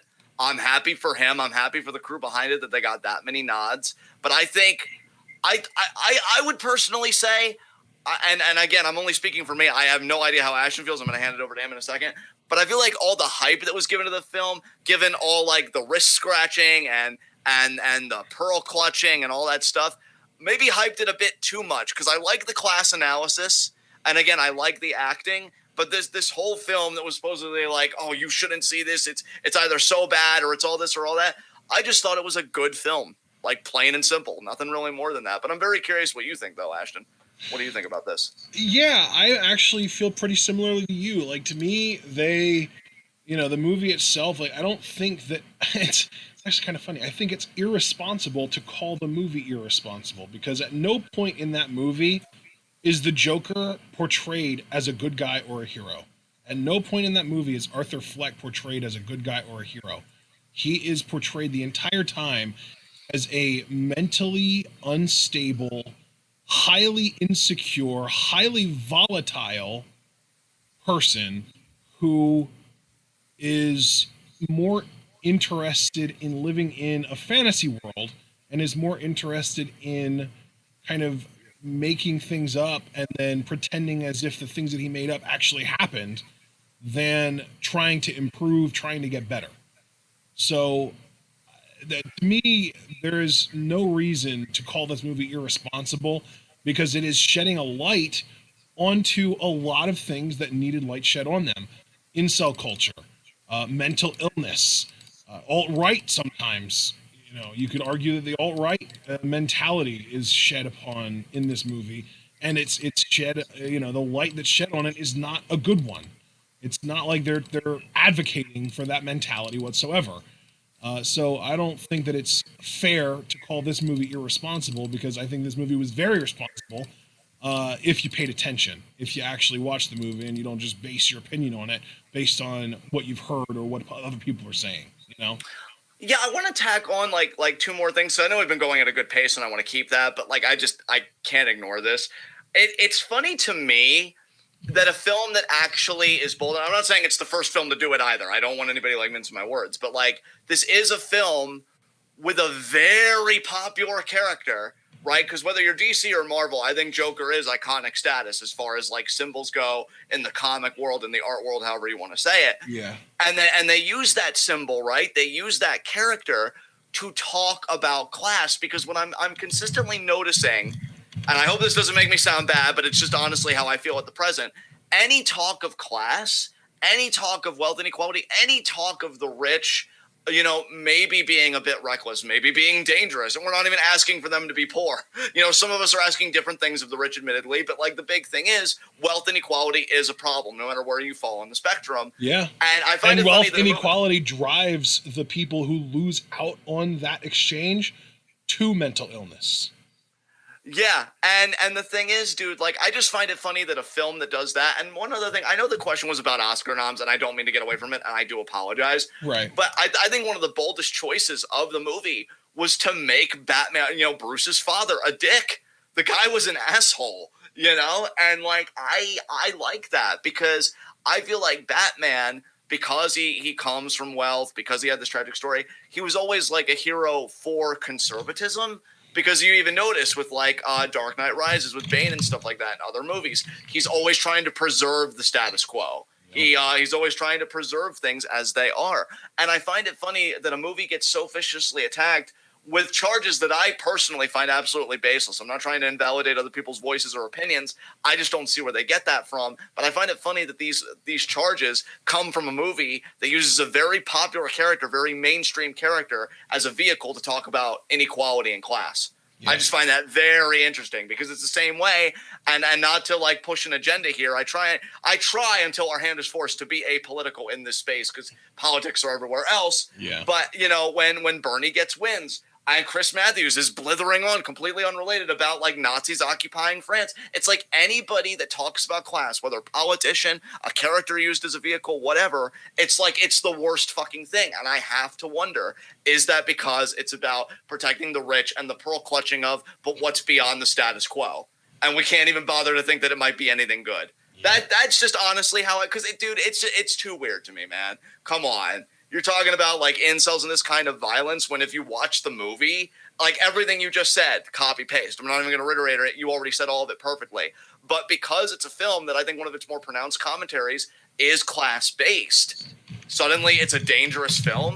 Like I'm not here for it. It's just, yeah, that shit reeks to me. But that's all I really wanted to add. We can move on to the next question. All right. We've got 3 from Brandon Best. First up, favorite Stardom matches this year so far. Stardom matches this year so far. Yes.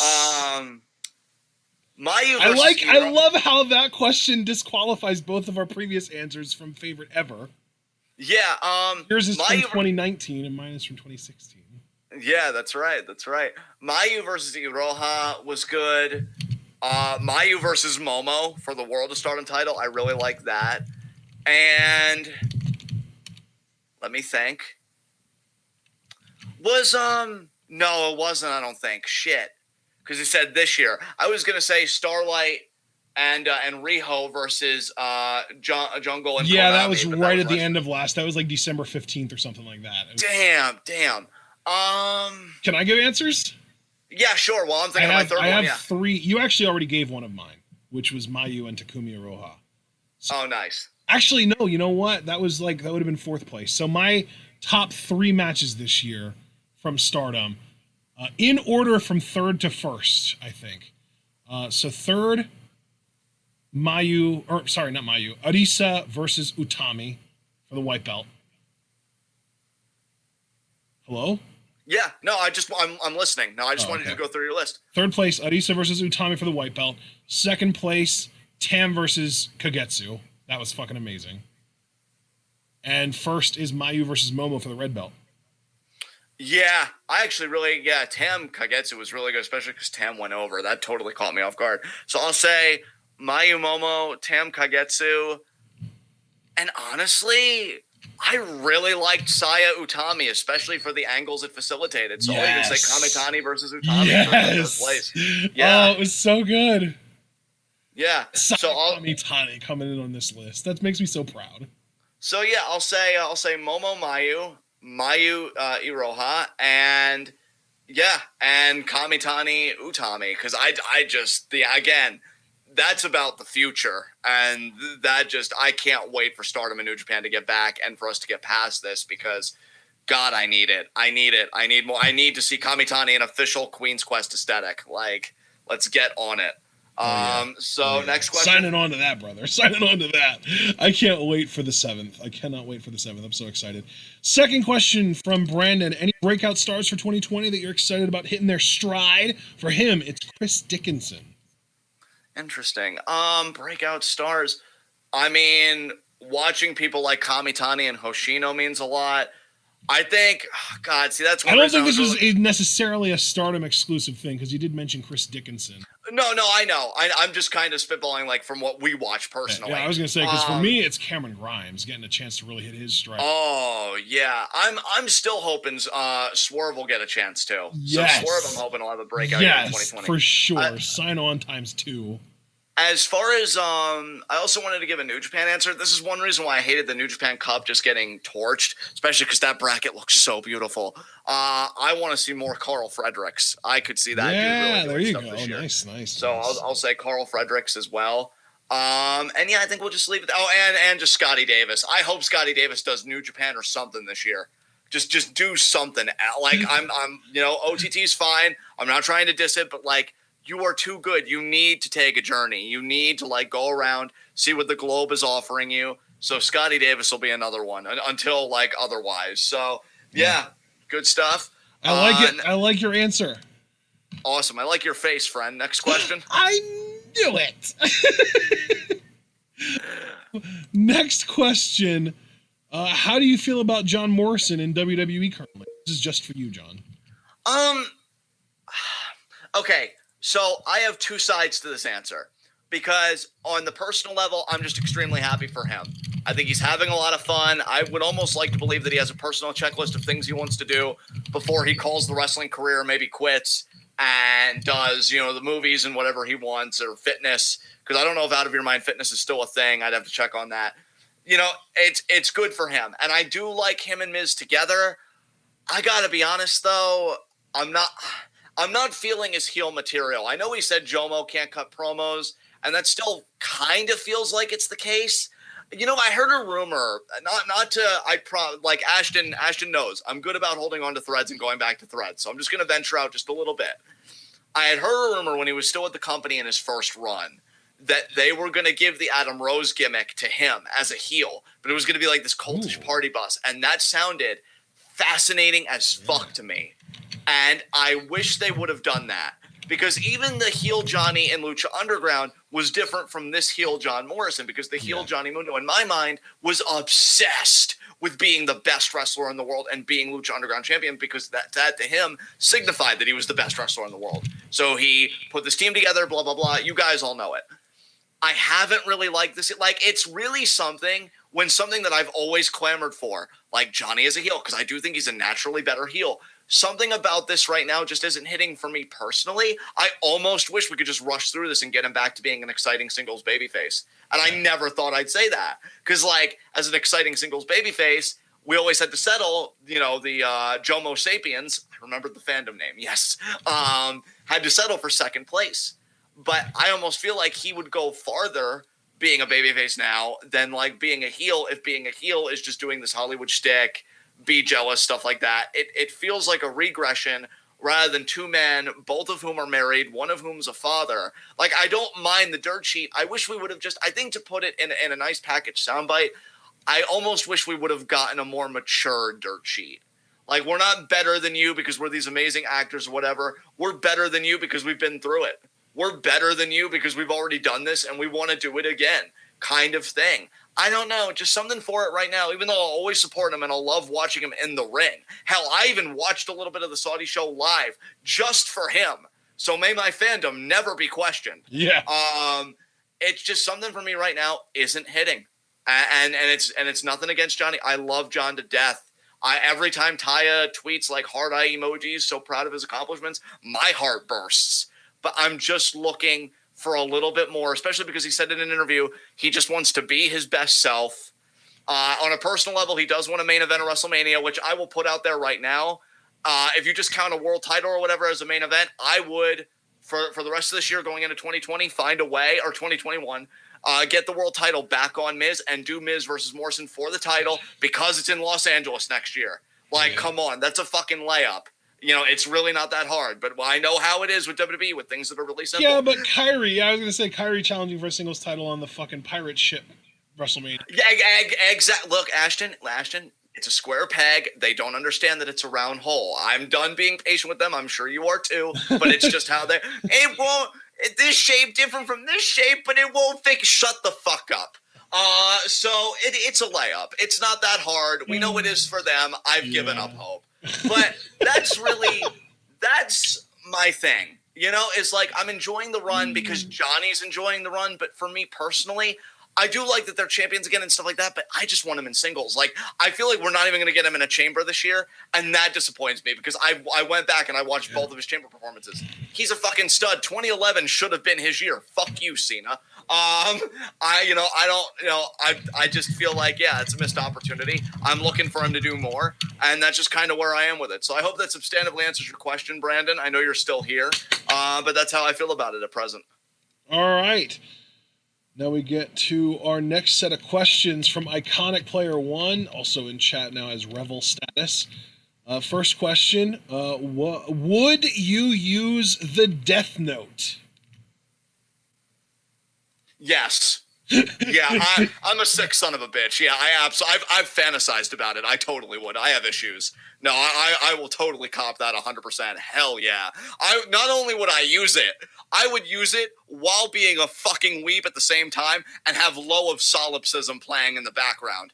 Like, anybody that's a hardcore Death Note fan, you know what track I'm talking about. I would have that shit going, just writing fucking names in that note. Dude, I would own that shit. Fuck yes, I'm owning it. 100% I'd use it. I already don't believe in a heaven or hell. So not only am I using a Death Note for my own twisted purposes of, like, fomenting leftist revolution, but I also get to prove myself right with no afterlife. It's a total Ashton move without being Ashton. It's perfect. Oh, man. So what about you? Would you use it? Because I feel like you wouldn't. Look, and that's why I said, like, not here's being my Ashton. thing, dude. Here's my thing. So, two conditions here. First condition is, to me, if we're living in a world where a Death Note exists and works, that's a world where hell does exist. That's a world where fucking gods of death exist, and therefore, if they say there's a hell, there's a fucking hell. So, yeah. I'm not really all that interested in that. But, that being said, I don't know. I kind of think it might still be worth it. I don't know. Oh my God. I thought, because the one reason I'm like, because like, I always feel like you're the objectively mentally healthier person here. And I just thought you'd be like, nah, that wouldn't interest me. And you'd give some substantive, because here's the thing though, like, I'm convinced I could get away with using it without getting caught in this life. My concern would be afterlife. You know what I mean? Yeah. Because I wouldn't be like Light. I wouldn't be stupid and just kill a bunch of people that are fucking petty criminals and shit. I would, and the thing is, you can't make people do things that they wouldn't normally do either. But in this country, the politicians are all pieces of shit who got there by being pieces of shit, or at least most of them, almost all of them. So writing in your death note that someone is going to die by killing a fellow terrible politician and then themselves isn't all that out of the ordinary. You wouldn't be called out for that. There wouldn't be any kind of investigation into Akira if politicians started killing each other and themselves, because all it would take is the first domino to fall, which is Pence killing Trump and then himself. Well, he wouldn't even have to kill himself. You just write that Pence kills Trump and then, I don't know, gets infected with some kind of disease that kills him 20 years later or something, but it wouldn't matter because then you would write somebody else to kill Pence, because Pence killing Trump is step number one that sets the long line of dominoes into effect that, oh, now that someone has killed someone that was above them in rank, that opens the doors to anyone doing it. Oh, no! You gave the deets, fam. Fuck. You're just like, this idea. Dude, honestly, you using the death note would be so fucking worth it, because I would love to see you interacting with your own god of death. Hey, Ashton, you want to write in the death note today? Writing in a death note every day makes you a fucking mark, okay? I actually have self-control, thanks. And you know what? Just for even suggesting that I would do something so marky, no apples for you today. Oh, come on! No. I told you we do it once a week and we do politicians. All right, get out of here with that basic shit. Fuck. Just like, I would just love to see you just be an intelligent human like Light was, but just have no time for this overly convoluted bullshit. Like, you would keep it so direct and so simple, because like, I know you'd be like, I could do all of this, but you could pretty much achieve the same thing with like much less effort, so let's just do this. Yeah, like to me the secret is not doing a lot of heart attacks and making people kill each other who would have already done it and just need that extra push. And then the Shinigami would be like, I'm so bored. Well, maybe you shouldn't have dropped the notebook near me, bitch. This is what we're fucking doing. By the way, I just want to say before we move on, your Yuke impression is surprisingly good. I am impressed. I appreciate that, friend. It comes from rewatching. I think I've watched the series like entirely 3 times. Damn! So that's impressive. Dude, that's impressive. I fucking love. And I'll be honest, I skipped the first time, just since we're already talking about Death Note. I skipped the because you saw the full anime, right, Ashton? You did tell me you completed it. I don't know where your mom upstairs. is with it. Okay, yeah. But the whole Light loses his memory arc and having to retrieve it, I think skipped an episode or 2, because I honestly I was like, but I actually, the last 2 times like I've watched the whole arc, and actually it just makes the whole speech even better when all the memories come back and he's like, I've won. Yeah, you have. Kill that son of a bitch. Yeah, Foster. I'm a little scared too. I mean, I'll be honest. I don't think I've ever been prouder of Ashton on the podcast. I got a little bit of a chub going with how well thought out that was. But yeah, I'm right there with you. Oh man. See, that's what I do though. Is like I find rules and I find out how to then make them work for me rather than against me. Yeah, like, you'd look at Light and be like, I can exploit the rules that already exist. I don't have to make up rules like a bitch. Yeah, like, Light is out here, like, he read all the rules. He knows what you can do. He even tested them out for himself, and he's still writing down, like, 60 names of petty criminals to die of heart attacks. Like, he's trying to get caught. He's trying to get caught at that point. They're all in the same prison. You could have them kill each other. You're fine.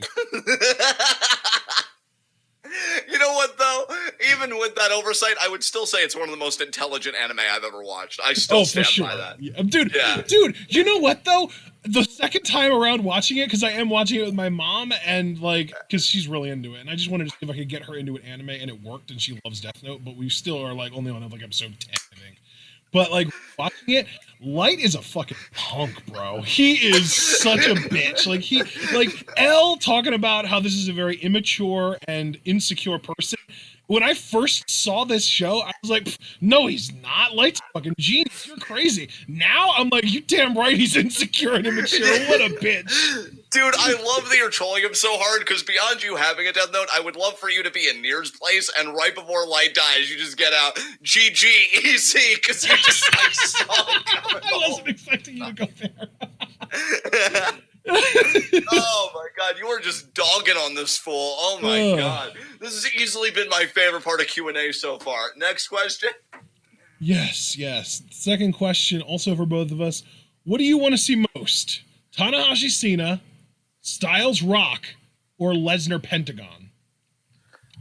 Honestly, Tanahashi Cena. Same. Next question. Yeah, that's really easy, honestly. Second, or actually third question. This is for Johnny Scumbag. Ooh. Heel Kairi Sane is superior to heel Johnny Nitro Morrison Mundo Impact Hennigan. Change my mind. I honestly don't think I want to. Because I just went on actually, Mundo, maybe I could make the case. Because, unlike Kyrie, he actually won the main title he was vying after as a heel.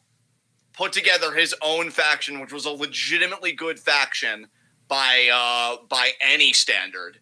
And was also just a more entertaining personality, I think, because of the writing, the directing, and everything else.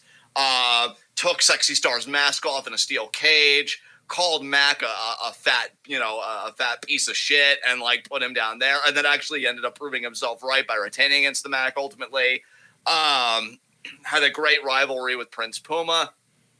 Kairi as a heel hasn't been able to build up a body of work on her own as a heel. It's always been working with Asuka, who I feel like is a magnet, either for heat, if you push her the right way, and definitely overness and entertainingness. Not to say that Kairi isn't good. I adore Kairi. I think she's amazing. I even think that this run has kind of made her understated a bit. I think some people have forgotten how good she is, truthfully. Yes, but I agree with you for sure there.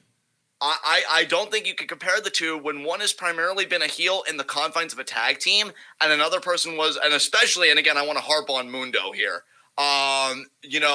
was a singles heel that took out Alberto Del Bitchbag, who was genuinely over as a face before he, decided to lick his own nuts and go back to WWE. Yes. Made his own faction again, which I already talked about, and won really as a heel too. He won every title as a heel in his promotion. Kairi's only won the tag titles as a heel, and she keeps getting punked out by the main champion in Becky, so it's not even feasible that she could win that title. If that doesn't change her mind, then, well, guess what? You're wrong. So that's I like how you were reasonable, logical John until the very end, and that's when the scumbag came out. Because that's when you kick the nuts the hardest. All right, fourth question from Iconic. Who has the best beard in wrestling right now? I want to say Daniel Bryan, but he shaved it and it's still shaved. Yeah, that's best. true.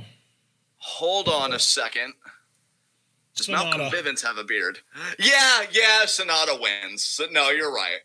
Sonata wins. I was about to go on this whole hunt wrestlers with beards, but Sonata. Yeah. You can't beat the blonde. You can't beat the blonde mane. No, you cannot. Next question. Next, fifth and final question from Iconic. Is wrestling the anime of video games? Maybe. I was gonna say. I thought the answer was 4. Yeah. What he said. These are the questions you think of out in the woods. Damn, son. Fuck. All right. Next question. Next set of questions are from Ace the Skylord. First up was, I've been a fan of Cody Rhodes in the past, but why are people suddenly thinking he's the American Tanahashi or something? Because he's presented himself that way. Exactly. See? It's that simple. There are so many people who claim to be, and I quote, smart marks, who are really just marks who use the internet.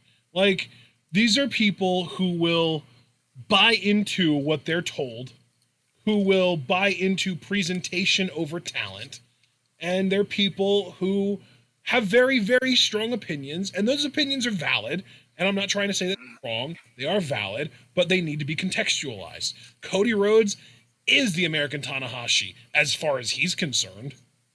Yeah, exactly. Look, it comes back to the fundamentals that I've espoused on this podcast probably since episode 1, or in the very early episodes at least. You are what you're booked. When you have a whole company behind you and you control one of the pencils, you can make yourself out to be whatever you want to be. And that's what Cody has done. If he's the American Tanahashi, it's because he's presented himself to his audiences that he's cultivated with his wrestling company as exactly that. Yep. And nothing further than that. Really, there's no need to even say anything else. That's the answer. Like, that's the question. So these are people who are not only willing but eager to buy into anything AEW tells them. And it just so happens that the most consistent, persistent, loud message being sent to the fans of AEW by the company is Cody Rhodes is the biggest hero in pro wrestling right now. Exactly. Because you'll even see takes. Like when he had the whole whipping segment, nobody sacrifices for the wrestling business like Cody Rhodes does, and rhetoric like along those same lines. Like, this shit is working, because when you have a machine behind you like that, you'd be surprised what you can accomplish.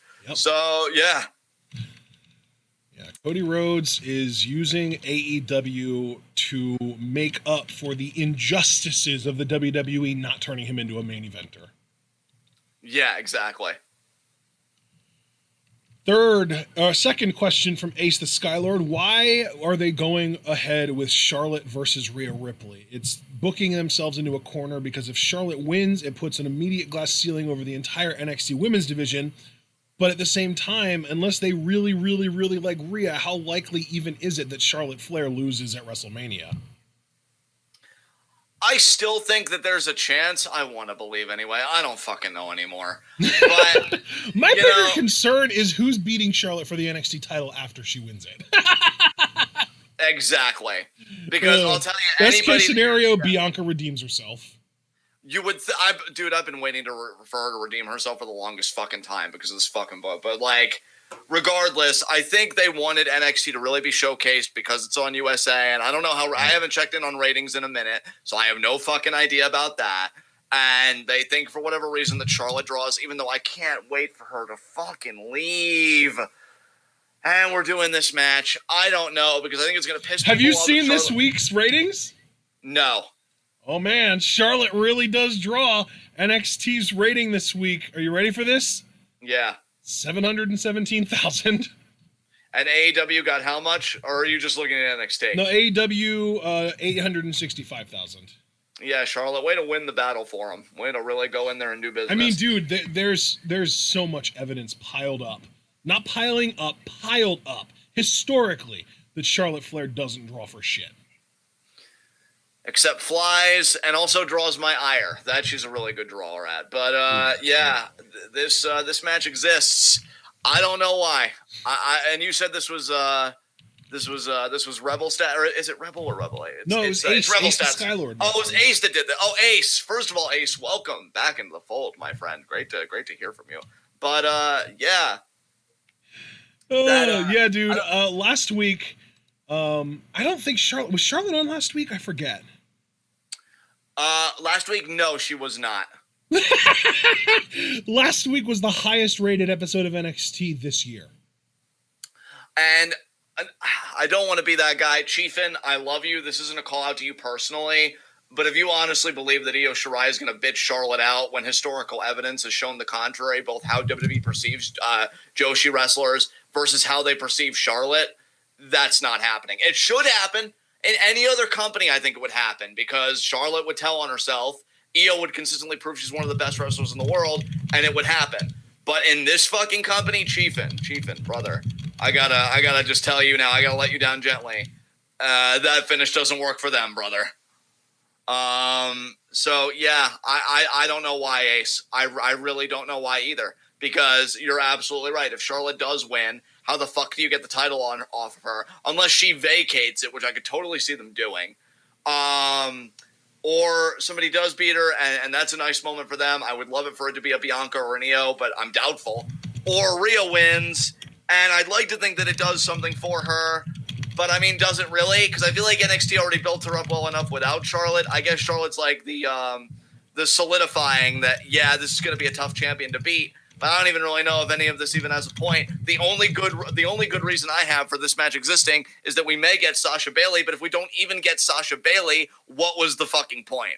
Is really where I'm at right now at present. So if you have anything you want to add, Ashton, the floor is all yours, because I think this question was for both of us. So what do you got, bud? Yeah, it was for both of us. I also just wanted to kind of toss out there that the this week's NXT was the third lowest rated of the year, and it was blatantly advertised that Charlotte would be wrestling a match this week on Raw, this week and on SmackDown last week, if I remember correctly. So they went out of their way to advertise Charlotte wrestling on this show, and it produced the third lowest rating of 2020. Wow, Jesus Christ. Yeah, Charlotte is not a draw. She doesn't make people buy tickets. She doesn't move merch. She doesn't put butts in seats. She doesn't get people to tune in. And when people are watching and she comes on, people tune out. Charlotte is an anti-draw. The sooner the WWE learns to accept that and stops pushing her as the top girl, as the main eventer, as one of the best ever, which they're not going to do, but as soon as they do, if they do, it's better for them, better for business. I feel like if you take... No, I can't go that far. That's being hyperbolic. Never mind. But I'm still kind of curious what you were going to say. I was going to say, when you put the scumbag stuff aside, and I really wanted to emphasize that, I feel like Charlotte's kind of like the Moolah of her time in the sense that she's holding the business back. Like, I feel like women's wrestling, with the boom that it's seeing right now with the ratings increases and stuff, I feel like women's wrestling in WWE could accomplish so much more if Charlotte would just get out of the way. So focusing purely on the performer side, like, that's what it made me think of, because we always talked about, besides her being a scumbag backstage, Moolah and how she worked and stuff like that, when you saw the Joshi women really innovating and kind of setting the standard for, like, places like Stardom and stuff today, Moolah's wrestling style, like, it's just the U.S. lagged behind for so many years. And I gotta be honest, I feel like people like Charlotte getting pushes has the exact same effect, where it's like lagging the women's business or the women's wrestling side of the business in America. Yeah, like it's and like the WWE, first big obstacle to recovering from Moolah was prioritizing, not prioritizing, but deprioritizing model good looks. And the next step in overcoming that is deprioritizing nepotism. Exactly. Exactly. Good fucking luck, because we haven't even done that with the men's division yet. Yeah. Like, and so no, and that's why even like I stopped myself because I didn't want to be hyperbolic, because I know what a loaded name that is when you know everything. But that's why I wanted to emphasize, like, outside. If we're talking about the actual effect that Charlotte has had on lives outside of her own in a negative way, she's like a 2 out of 10 compared to Moolah. Exactly. But that's why I wanted to emphasize, like, in the ring. I really feel like a similar thing. Yeah, and that's why, look, I wasn't even going to say it. Ashton said he was curious, and that's why I wanted to emphasize, like, outside of, the scumbag stuff and in the ring, that kind of style that Moolah wrestled really halted progress, and I just feel like Charlotte, because she's so fucking clunky and dangerous, and I just don't like her at all as a worker, it's just holding it back when you could be giving people like Io, like Sasha. They're giving Bayley the ball to their credit, but nowhere near the ball that they've given Charlotte. Like, Charlotte's like one of the top performers. Thank goodness for Becky as a counteracting effect. I will say that much, because I just feel like, if it was just all Charlotte, it would really be a stagnant product right now. So, yeah. All right, third and final question from Ace the Skylord, and I would argue the most important question of this Q&A. Are you ready for this, John? Okay. Why is Hana Kimura so perfect? I think she just gets it, man. I think she just understands what this business is about, because you hear her, like, outside remarks about what she wants Stardom to be and stuff like that, and I think she has a real mind for the business, especially the business where it is right now at this particular point in time. And then as a character, she's just adorable, but I think she's got, like, a hint of maliciousness to her, which I like. She's got a great aesthetic, great vibe. And again, just has her finger on the pulse of, like, what's modern, what's current, keeps up with trends. And I just think she's a very intelligent, thoughtful performer. And then you look at the performer in and of themselves, Hana Kimura as Hana Kimura, the wrestler. And it's just a good time. Like, it's not overly flashy. It's not a lot of flips, but I still get invested in her matches because of who she is as a leader and as a character. And I think this is a woman that understands what I'm hearing a lot more on the American side of things. We want more characters and less flips.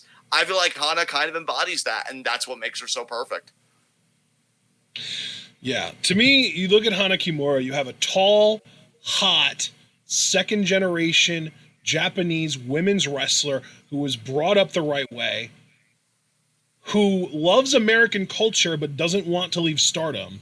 Like, it's a perfect storm, man. Like she's young. She got into the business at 18. Like she's not getting into the business at like 13 like some Joshi girls do. But 18 is still young as hell to get into anything profession-wise. She's clearly committed to being a wrestler, maybe for life. I don't know if I should like commit to the for life thing because I don't know about that. But like she's young, tall, hot, committed, comes from the business, genuinely good in the ring. Like I think just over the last year and a half, she's gone from maybe like a 5 out of 10 in the ring to like an 8 out of 10, or at least a 7.5 out of 10 in the ring. And that's the stardom scale, not the grand scheme of things. Like grand scheme of things, you know, just comparing her to every woman in the world, she's like a 9 out of 10 in the ring. But on the stardom scale, she's like a 7.5 or an 8 out of 10. She is just like, she is literally the perfect storm to be the face of not only stardom, but Japanese women's wrestling as a whole. Yeah. Yeah, I actually completely agree with that. So, next we got one singular question from Sal. Oh my God. Sal, I love your face so much. What's the question? Cut a promo ripping into Mike fucking Bloomberg. Oh my God. Oh my God. This is what we've been training for. Oh my God. I feel like you could tune into any of our Rocket League streams and we end up doing this without being prompted to, but here we are. Well, first of all, if we're talking about ripping up Mike Bloomberg, nobody ripped up Mike Bloomberg better than Mark Schoeneman. Oh. I was talking on a more literal level because he cut up the one ad to shreds. Yeah, but Liz did great. She immediately went for the knockout shot. But I mean, yeah, like there was there was an article that I wanted that I would love to share with you guys. I think I'm going to post it like in the chat, and I rarely do this, but it was a great write-up on Bloomberg and what this election could mean for like the nature of U.S. politics if it really comes down to two oligarchs, even though we've been living in an oligarchy. Yeah, I can speak, I promise. I thought you were going to say an oligarchical system.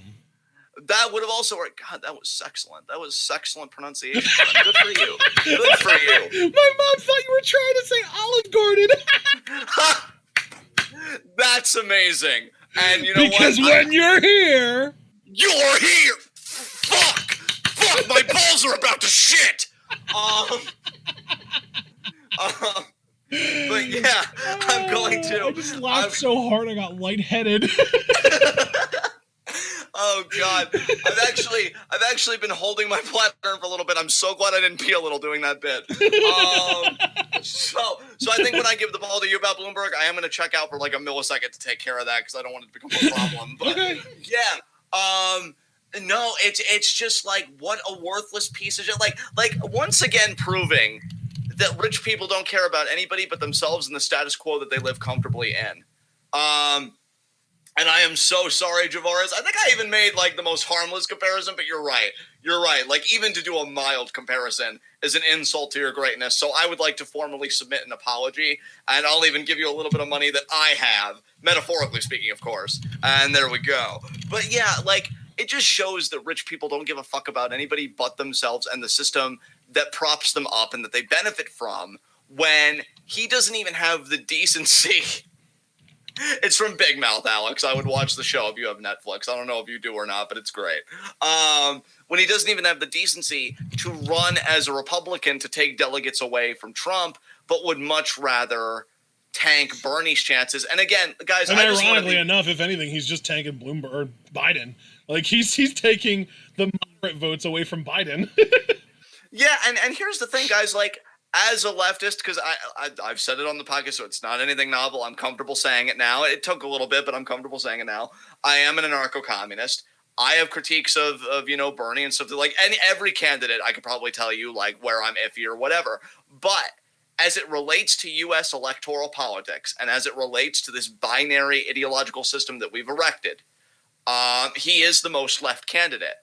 And rather than propping up that left candidate, and here's what I don't get. Like, I could go all in and rip his throat out, but Warren already did it. I've loved Mark's commentary because Mark's wonderful, and he has math on his side. I'm not even good at math. I'm pretty average. But I love that with rich people, it's not even that we're asking. I mean, they're lucky that this country, all they're asking them is to pay taxes. They should see what leftists are asking them to do. Put your head in the guillotine, just right there. But like, they're just asking them to pay a little bit more in taxes, not even to be poor, but just to have a little less wealth. Yep. And you'd think, dude, it's an existential threat to them. It's an existential threat to them, and the way the mainstream media coddles them, and I'm not even making a leap because Chris Matthews has used this exact same rhetoric. You would think it was, again, Nazi Germany, all the horrors of World War II, the Holocaust, Kristallnacht, all that stuff. You would think that was happening to the rich with how the fear and the terror, which is why I think I even said if Pete Buttigieg, because he was even talking about we can't have the radical politics of the 60s, which is so fucking hilarious to hear from an openly gay. How fucking tone deaf was that line to say in South Carolina of all places? South Carolina, but as an openly gay man running for president. And you can only be openly gay because of the radical politics of the 60s. Yep. Like, I even tweeted, if he talked to an actual communist, he'd shit himself.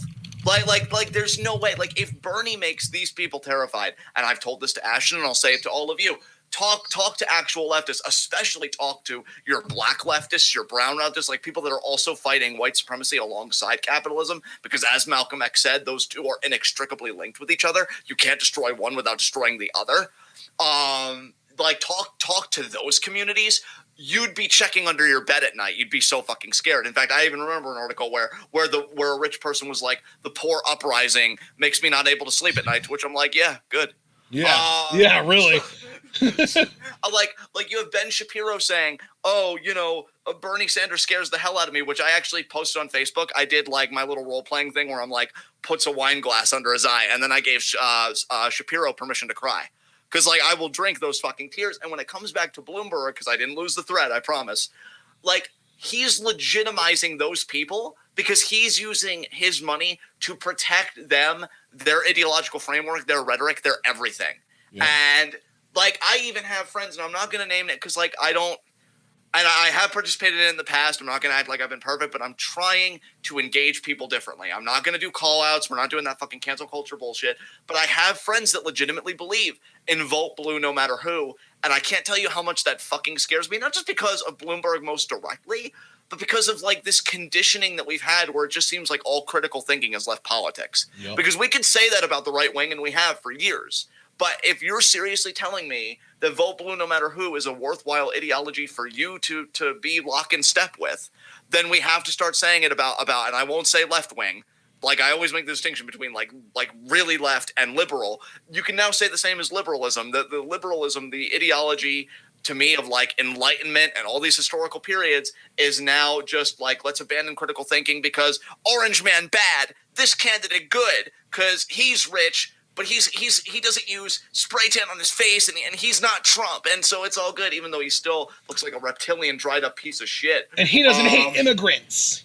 And he doesn't hate immigrants, which, I mean, let's kind of slow our roll there because he's grown a little bit too used to paying them slave wages to hate them. Exactly. I mean, he did try and use prison labor for his campaign. Yeah. And, like you guys, and again, I'm not going to name names because they were comfortable sharing at once. I'm not going to put them on the spotlight to share it again, because it's a different chat, different video. But you guys in the last Q&A, some of you very courageously, and I'm not like being tongue-in-cheek about that. I think it takes a lot of courage to be vulnerable about, I can't afford this food. I can't afford this medicine. My loved one works 3 jobs. It took a lot of courage for you guys to share those stories. And that just shows the humanity that's really being very neglected in this country right now. And the idea that a Bloomberg can do an ad blitzkrieg because he has the money, like all the money, because I've heard that Bloomberg has wasted $500 million just on advertising. Yep. Now, imagine everybody in this room, if you only got it was $500 million. So if you got like $250,000 or like even divided up further, maybe like a quarter of that, even that much, imagine how much you all could change your lives with that. And he's wasted $500 million on an ad blitzkrieg. And then because here's the really shady thing about Bloomberg to me. He does an ad blitzkrieg. Why? Because with an ad, you control the narrative and you can warp reality. I'm actually really, you want to talk about disappointment, not surprised, because they're all imperialist pieces of shit. And this is why I have friends that like love and adore Obama. And I'm going to say it probably because he was the first black president and it's purely aesthetics and completely vacuous of everything else. Not to do a call out, but that's just how I see it. Why? Because Bloomberg had an ad framing it that Obama endorsed him, and Obama still hasn't recanted, to my knowledge. Now, somebody can prove me wrong anytime, and I'll redact. But I haven't seen Obama recant that. Like, he hasn't, like, endorsed. If he has, it wasn't publicly. It wasn't publicly because I haven't heard it. You haven't heard it. Yeah. Because I feel like you have your finger, when it comes to the election cycle, we both have our finger on the pulse pretty well, but I would put you above me. And I feel like you would have told me, no, John, actually, Obama said this today. I haven't heard shit. Why? Because they're all and dude, I mean, shit. Speaking of Obama, the whole question of Cuba came up in the last debate, and Bernie's talking about, like, he basically said what Obama said, talking about how, you know, the progress that they have made as far as education and literacy are impressive and to be lauded. But, you know, that doesn't make up for the excuses of all of the, you know, human rights violations and murders and shit like that. That's the same thing Obama said, and Biden literally lied through his teeth and said President Obama never said anything positive about Fidel Castro and Cuba. And there's literal video evidence of him doing it. And Obama still has not come out and corrected Biden, because I'm pretty sure Biden's just his boy and he doesn't have any interest in, you know, harming his chances at winning the presidency. And I think the greatest indictment of Bloomberg, despite him being an old, rich, white guy, potentially competing for the highest office of one of the few remaining superpowers on the fucking globe, you know, against another rich white guy. When you get beyond all of that, and that's a lot to get beyond, and I'm not saying we should forget about it, but I just want to look at another point. The biggest indictment of Bloomberg even having a say in this is just how, and I've talked about this with Ashton, and I got to share it with you guys. And I'm not pointing a finger at anybody in this chat, because if I would, I'd have to point 4 back at myself. But, like, how much are we going to tolerate? The idea that Bloomberg's even allowed to do this, and we've gotten so reductionist in our politics that substantive political discourse today amounts to, he's not Trump or she's not Trump, I'm with them. Like, I like the same aesthetic-based politics where, like, I'm going to vote for them because they're black, or I'm going to vote for them because they're a woman. Because she's Hillary 4 years ago. Hillary 4 years ago. Kamala Harris this election cycle. Yeah. Like, Kamala. I always say her name wrong, but she's a fucking cop, and like she has a horrible record with the justice system. But like, yeah, she's a woman. There's actually like she was like proud of this. Like, we don't even have to look for evidence because she said it out loud, proudly, on like an interview, talking about how she proposed an idea, a law that would incarcerate parents of children who were frequently tardy to school. And it's disgusting.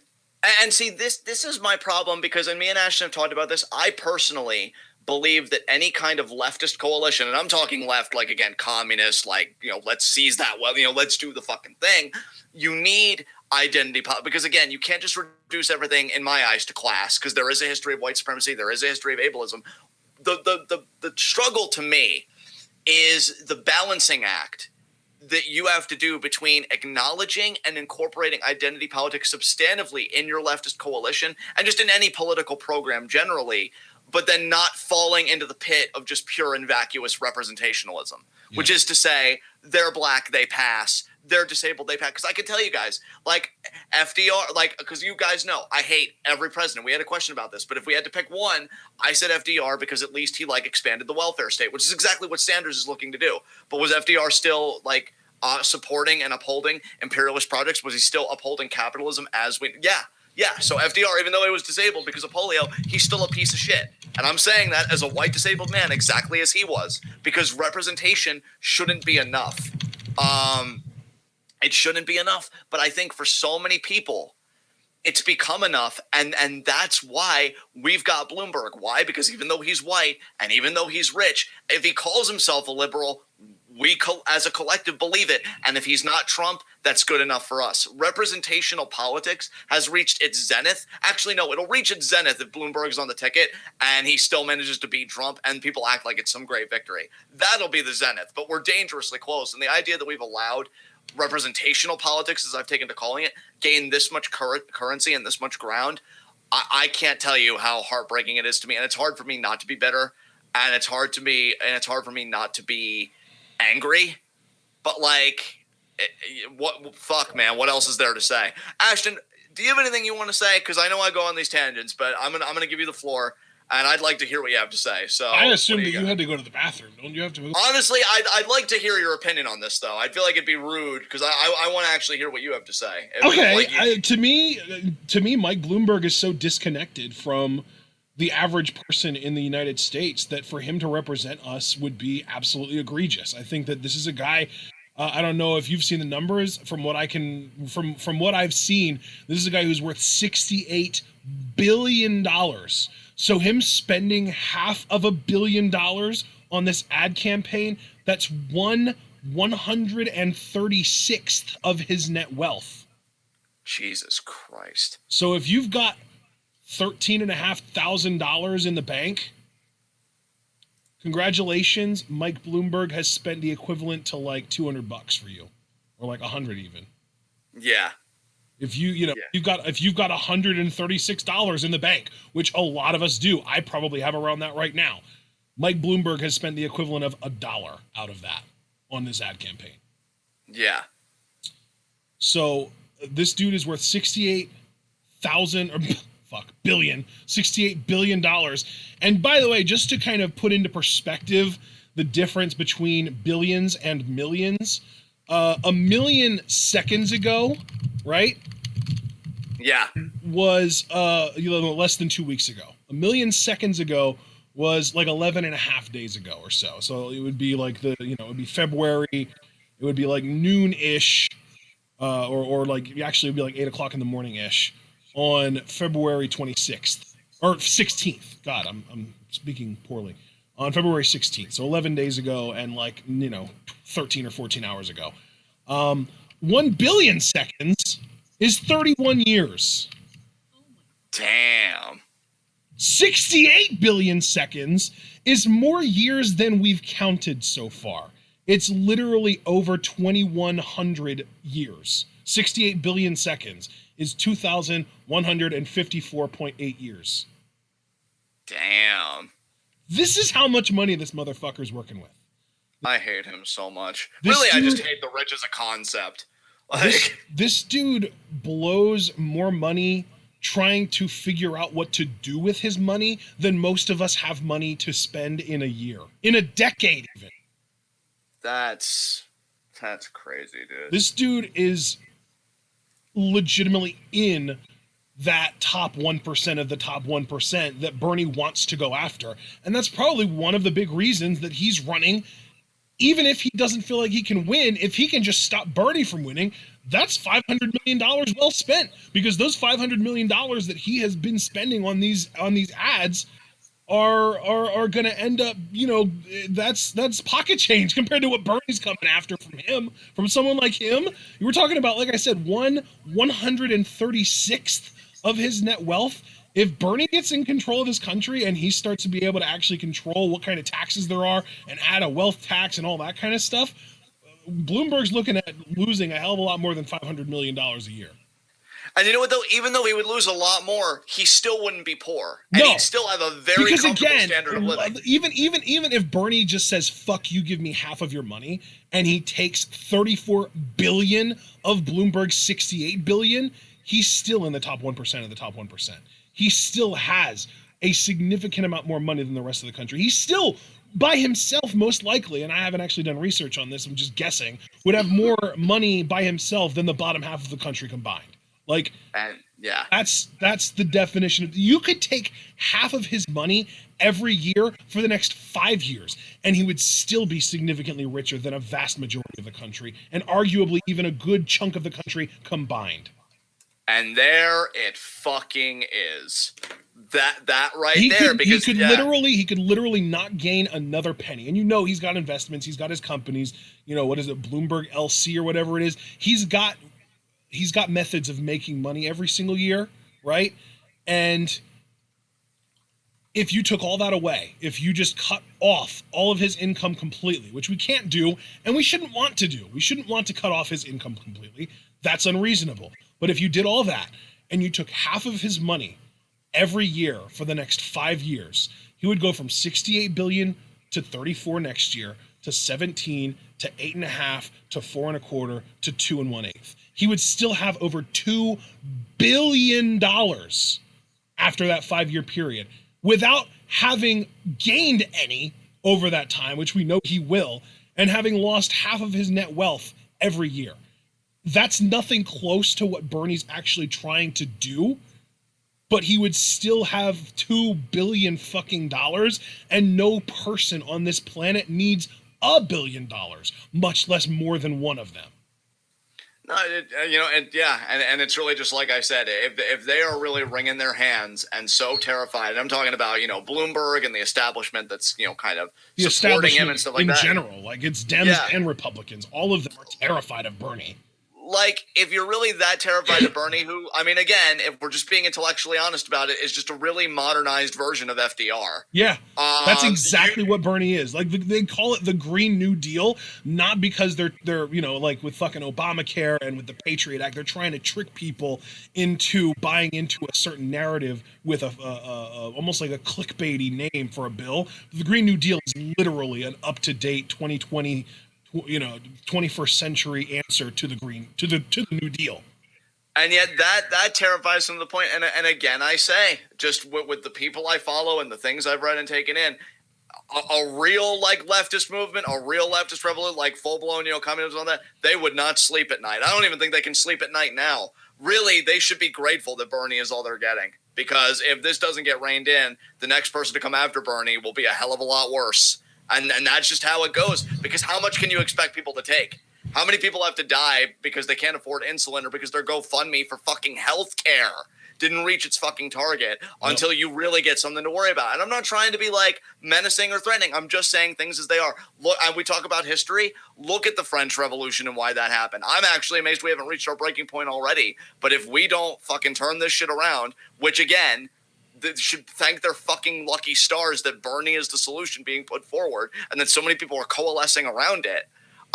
Because if we don't turn things around, like, how much do you expect to push this until just you break that straw, that proverbial straw, and then there's no going back? Yeah. So for all to me, Bernie Sanders is the result of 4 decades of the middle class being told, you're not the important ones. These people up top are the important ones because they make jobs, because they're the ones that pay people to do stuff. That's what we're getting right now. It's 4 decades of people being told that, finding out it's a lie, and nothing being done about the fact that it's a lie. Exactly. All right. You know what? Before we get into the next question, I hate to do this to you, but I really did want to hear your answer. I am going to go to the bathroom now, though. So if you just want to kind of chill with the chat and we can talk about that, I'll be real quick. All right. Yeah, no problem. So it's kind of unfortunate timing-wise, because now it seems like chat has really actually kind of calmed down. I guess I can keep railing on Bloomberg, since, that seems to be what the most recent topic of debate was, or topic of discussion, I should say. So did y'all hear what apparently happened with the whole NDA situation? Because from what I understand, Bloomberg had a bunch of NDAs, and Warren kind of challenged him to release the women from their NDAs. And I guess he released some of them from their NDAs. I don't know if he released all of them or just a couple or whatever. But I guess one of them informed either Liz herself or somebody in Liz's camp, or somebody that someone in Liz's camp found and talked to, that she got pregnant working for one of Bloomberg's companies. And all Bloomberg said to her was, kill it, referring to, get an abortion, kill the baby. Now, I've seen conflicting reports. I've seen some reports say that, Liz is making this shit up. I've seen reports that it's legit. I've seen conflicting reports. But we did also hear Bloomberg himself in the Nevada debate say, nobody's accusing me of anything except for, maybe they didn't like a joke I made. Now, the kill it thing, maybe he thought it was a joke, and I could see somebody like Bloomberg finding that kind of statement hilarious. But if that's the kind of joke that he's referring to when it comes to these NDAs, I mean, I don't really know what to say at that point. Like, at that point, you're just a scumbag. You're just a piece of shit. There's nothing funny about that. It really is kind of quintessential old white rich man, because he he's joking, but at the same time he's trying to control a woman's body. Like he's trying to tell a woman what she can do with her body, whether she should get an abortion or not. Even though he kind of is on the less conservative side where he's encouraging her to get an abortion, whereas conservatives are all anti-abortion, he's still trying to tell her what to do with her body, trying to be the old rich white man in control of a woman's body. Like it's really, really gross. So that's just kind of another point coming out of the most recent debate that Elizabeth. Did somebody say scumbag? I actually came in when you said that earlier, and I was just waiting for my entry point. So I know it's like, it's kind of ruined, but I thought I'd still. Did you hear the story though about the Bloomberg thing? Oh, about how he told the one employee who just called they were pregnant to kill it. Yep. Yeah. He's fucking trash. Honestly, fuck him, but also fuck anyone that endorses him. Yeah, dude, abso-fucking-lutely. Abso-fucking-lutely. Next question? You came back at the perfect time, brother. Rotten butter, first question. Let's go. All right. Man. Yeah, I'll tell you, it was my birthday month this month, so yes! it was. So we rewatched Whiplash, so fucking good. Yes. We've been watching The Magician's current season, playing Rocket League. We did a stream this week, as you guys know. On Monday. One thing I did that I really like that I did this month, I listened to my whole Dear Agony playlist. I really like them. I even worked out to one of their songs. I loved it so much, and then I looked up the lyrics, and I'm like, man, this shit hits. So that was really good. We finished You Season 2, Me and the Family on Netflix. Oh, my God. Call me a raccoon, because I am rolling in that trash, fam. Fucking hell, is it so good. I love it. I love it so much. We finished Man in the High Castle. Gonna be honest, I don't know if anybody in the chat has watched it. I didn't like the ending of it. I thought it sucked. My sister, who's just a fucking sweetheart, but she ranted on it. She didn't like it at all. She thought we wasted so much time because you're talking, it's 4 seasons, 10 episodes per season, and the episodes more or less are like 50 minutes apiece. So you figure all that time wasted for a payoff that we didn't even like. So that was pretty rough. We're currently working through Better Call Saul Season 4 on Netflix. That's been pretty good. I honestly hope that Better Call Saul, when it's done, gets the same appreciation that Breaking Bad did, because it's actually really good. What else have we been watching? We haven't gotten into I know we're due for an anime day, but I didn't do any anime this month. Still doing a shit ton of Fire Pro, which I know, Javaris, you do your whole G1 tournament, so I guess people check that out if that's your sort of thing. I get why you do that, by the way, Javaris, because I don't even play the game so much. I just simulate matches more than I actually play them. It's so fun to fucking watch. Happy belated, Craig, and I am sorry about your dad, because I did see that. My condolences to you and your family during this time. But guys, for my birthday, and this is the only time I'm really going to talk about this, and I'm not going to talk about it that long because I know we're a wrestling channel. I went to a local bookstore. I bought a shit ton of fucking books. I could have lived in their philosophy section. And it was actual philosophy, not that occult bullshit of get to your highest chakra level in 5 easy steps. Go to your fucking room. That's the first time I've said that generally, but it's happened. Go to your fucking room, anybody that writes that bullshit. I also went to a Barnes & Noble and got another philosophy book, and I saw 3 of the popular culture books I've contributed to in the Barnes & Noble. So I'm in a Barnes & Noble, guys. I'm that famous. You're all so lucky to be in my presence right now.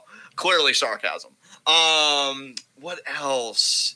So we did Whiplash. What other, we did Joker, because we talked about that. We did Sin City just a few nights ago. That's what I was thinking of. Yeah, I know we're looking to do 2 nights ago. Great movie. I know we're planning on watching Inglourious Bastards here in the next night or 2. Yeah, that's definitely yeah, Javaris, I knew you'd feel me on that.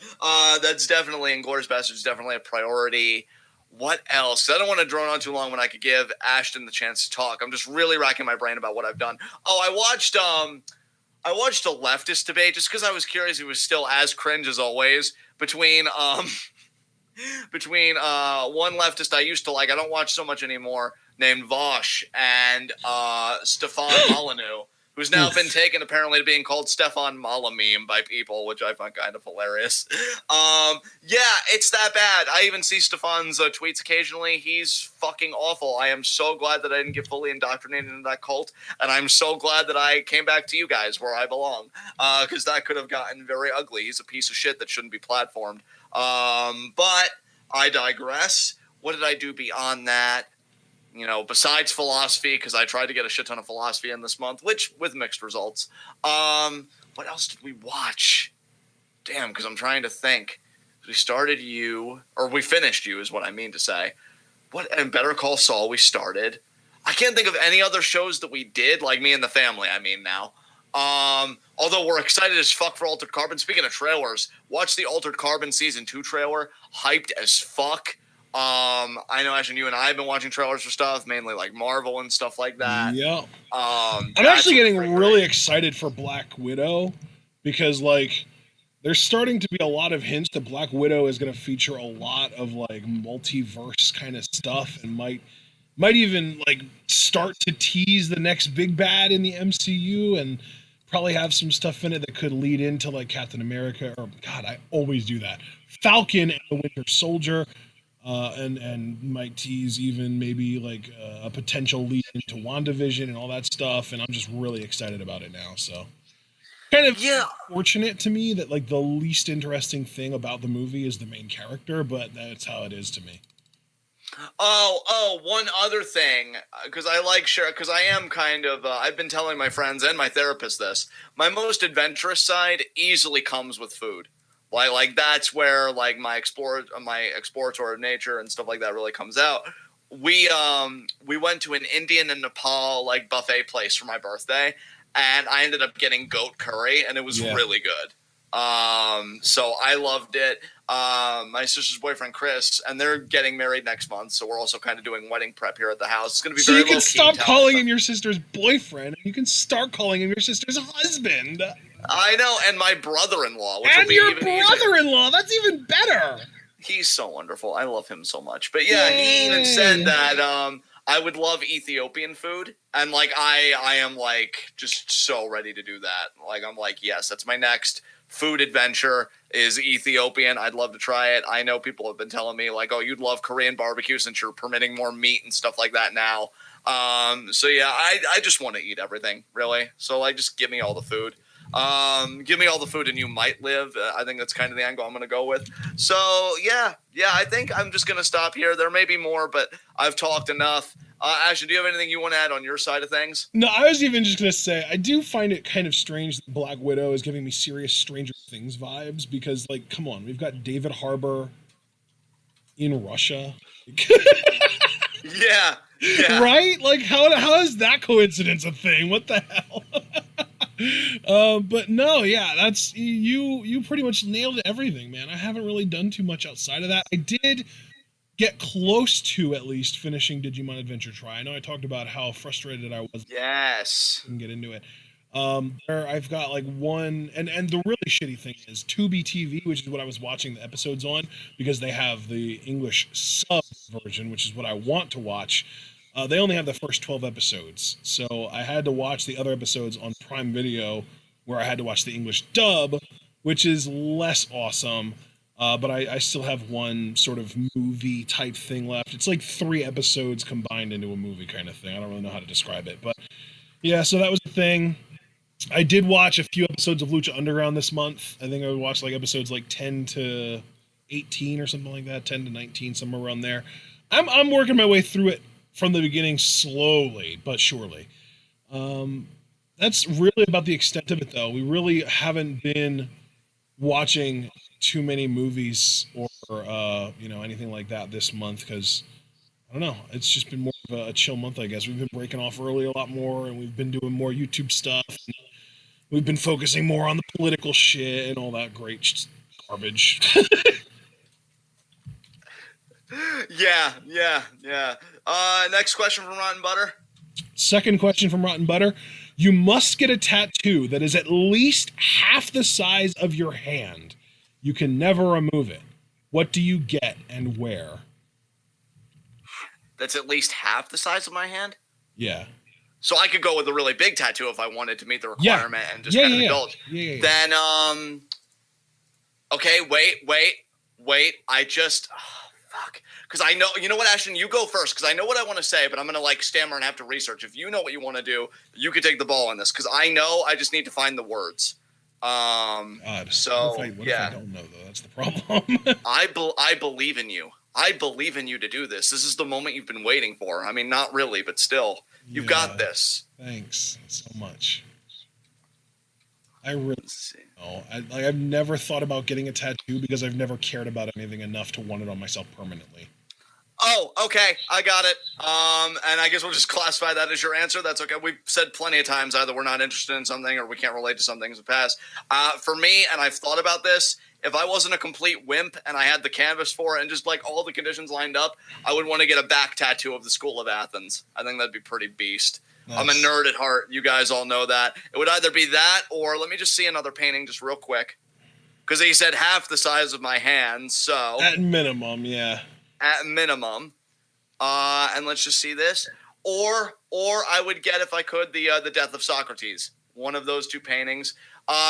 Just any tattoo, though, I would always want to get the Phi Greek symbol. And I always thought that would be like a shoulder tat or something. But if we're going big, then yeah, like that would just be how I would go. Okay, so, I think I have an idea. Because this is one thing that I've always loved. And it would be kind of cool to have a picture of it on me, like, at all times. I would get a Spinosaurus skull tattoo on one of my pecs. Oh, nice. I like that. And I would literally just have it be like the size of my hand. Like if you hold your hand out to the side like you're making a wolf shadow puppet, I would want it to be right around that size. Yeah, dude, I love that. That's great. Yeah. All right, that works. Next question from Rotten Butter. Do you even lift, bro? No, I'm very weak. I do push-ups and like hiking and stuff, but I haven't lifted weights in a long time. Yeah, I want to get back on it. I bet everybody says that, right? I literally like I'm in a position right now. I feel like I'm in a limbo because for the last like few months, I've been getting something lined up where I'm going to be able to get paid for doing something that I pretty much already do. Yeah. And like that looks like it's going to be coming through very soon, like within the next 2 months. And the first thing that I'm going to do when I get on that is get a fucking gym membership. Like step one, boom, gym membership, get on that. And then I will be able to say yes to this question. I do lift. But for now, and since I'm like 15 years old, I haven't lifted since I was like 15 or 16 years old. I think it was 16 actually, because it was my junior year of high school was when I was lifting with the football team and stuff. So yeah, it's been like 13 or 13 years-ish, somewhere around there. Yeah, okay. For me. So, there you go. I actually, and you know what, dude? I actually feel like you'd be the one, if you did get a gym membership, you would follow through on that shit. See, and that's well, yeah, the thing. That's like, my thing, too, is like, I've had really close family members offer to pay for a gym membership for me. My thing is, I know I will be committed when it's out of my pocket. If I don't have it coming out of my pocket, I won't be as committed to going because I've done it before. I've already, like when I was a teenager, my grandma paid for a gym membership for me and I barely went. So if it's coming out of my own pocket, I'm committed and I'm going to be doing it consistently. Yeah, dude. I mean, that's the thing. Like, I've really adapted, like, obviously, and I've lived with it for 28 years to, like, being disabled and all the ins and outs. But it is a bit frustrating sometimes, like, when I can't drive my own car and I am dependent on other forms of transportation. Because, like, when you get those logistics involved, things are always going to, like, cost just a bit more than if, like, you had your own car and you were able to navigate and stuff. Because I would love to join a gym and just, like, be surrounded by those people and just have access to the weights and the treadmill and stuff like that. But I just try and work out with what I can, you know, with, like, the squats and stuff like that and hope for the best. But, yeah, as far as, like, lifting weights in the upper body, like, I you know, aesthetically, I think I look good. But if you were to actually ask about utility, you got any power there, I'd be telling on myself real quick. I'll just put it that way. But, yeah, next question. All right. First of 5 from Mark. He wants us to book WrestleMania 37, but really he only specifically wants us to book both world titles, both women's titles, and one attraction match. And then if we want to add anything, he's not going to stop us. Okay. So I already said earlier, so I'm just gonna do this. Miz and Morrison, I'll say for the WWE title, so I'll have them both go to Raw, and I'll Nice. have the WWE title stay on Raw, Universal title stay on SmackDown. Nice. So Miz Morrison WWE title. I will do Roman Reigns, just because I really feel like he's earned it, and I've enjoyed this run. Roman Reigns as the Universal Champion going into Mania against So you're Braun giving him a Strowman. year-long title reign? No, I'd probably give it closer to him, maybe like at SummerSlam and stuff. So not totally a year. Oh, so you're not even going to have him beat Goldberg at Mania? No, I'd have. Oh, yeah, fuck, that's right. Shit. God. See, you can't even do fantasy because you have to incorporate reality. Okay, he beats Goldberg. Maybe he drops it like around SummerSlam to The Fiend, but then maybe he gains it back like at Chamber or something. He will go in as Universal Champion against, I would say, Braun Strowman, because I do like their chemistry, and I do think they could have a great Mania match together that would just be, worthwhile. Remember, we do get a shakeup, so if there's anyone on Raw that you would rather have Roman be opponent, that would be fine. Let's see. I'm trying to think about the Raw. You know what? Put him against AJ again, because I think besides Roman being OP in their feud originally, like I actually did like their matches. And everybody says AJ is such an easy guy to work with because he does all the work. You might as well have him work with a full-time guy. So I'll say Roman versus AJ for the Universal title. Miz Morrison WWE title. 2 women's matches, right? Yep, one for each brand, yep. We'll do Bayley, Sasha, except this time Bayley's the babyface and Sasha's the heel, because I fully expect Sasha to be the babyface here, just because I feel like Bayley hasn't really told her full story as a heel yet. And then on the Raw side, Kyrie versus Io is what I would do there. Nice. And then what other match do I have to do, Ashton? An attraction match. Okay, attraction match. Fuck it, since it's looking like they're not doing it this year. Undertaker versus Sting. I think 2 old pros could still put on a good character-driven and story-driven matchup despite being so old. Nice. Like, that alone, just seeing those 2 share the ring, I think would be enough to get the crowd to go to WrestleMania. So Taker Sting will be my attraction match. Nice. I like it. All right, so for my men's world title matches, I'm going to put the title on Roman at Mania, and just for the sake of not having to think any more than we need to, I'm just going to let him have his year-long title reign. I don't give a shit. Okay. I am going to... you know what? Before I get to Roman, just remember that he's the Universal Champion. Back over to the WWE title picture. I'm going to have Nakamura and Daniel Bryan both get drafted over to Raw. Bryan beats Brock. We get Nakamura Bryan at Mania for the WWE title. That's what I want back. Nice. And then for the women, I would have the Kabuki Warriors split up by having Asuka get drafted over to SmackDown, and we get Asuka versus Sasha at Mania at 37 for the SmackDown Women's title. Ooh, I really like that. For the Raw Women's title, thinking we kind of follow a similar path to what we got in NXT. Shayna holds the title for a while, drops it to Kyrie, and I'm with you, Kyrie versus Io on Raw. Nice. And finally, my Roman match at next year's Mania. I'm really having a hard time doing this because, you want to pick somebody that gets good heat, but you don't want to pick somebody he's already feuded with a million times. Who can make Roman vulnerable? Who can beat Roman? Fuck it! Keep it on the Fiend! Or keep the Fiend on SmackDown and have it be the Fiend. We're not getting the Fiend versus Roman this year at Mania, so we might as well do it next year at Mania. Fuck it. The Fiend lost to Goldberg, keep him out of the title picture until next year's Mania, and then maybe even as a returning face, as somebody that people like, maybe even as Mr. Rogers Bray Wyatt, he beats Roman. Interesting. Okay, yeah. And then my attraction match, because I intentionally saved all of these guys for this match, I'm doing a tag team match. Braun Strowman and The Big Show versus Kane and The Undertaker. Wow, that's clever. The new Twin Towers versus the Brothers of Destruction. Nice. I'm here for it. There you go. Second question from Mark. Cut a promo on Charlotte for everything about the Bianca match.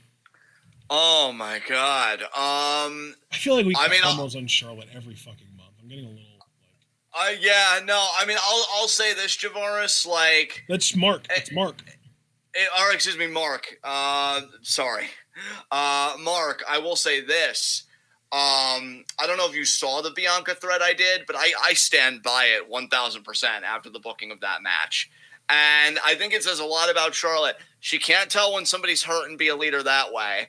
And you go on interviews and talk about how much you love Bianca and how much you think she's the future and this and that. And that's your idea of putting her over. You know, and she really tells on herself. It really stems from Charlotte just not understanding the business. It's so funny to me that this woman who literally grew up with a father who's a legend in the business. She grew up in the business in every way that you can define that phrase, growing up in the business. She did it. And yet she doesn't understand how the business works. She thinks that she is getting Bianca over because she's a heel beating up Bianca, and so people are going to want to see Bianca make a comeback more. She doesn't realize that she's just fucking burying her. Yeah, exactly.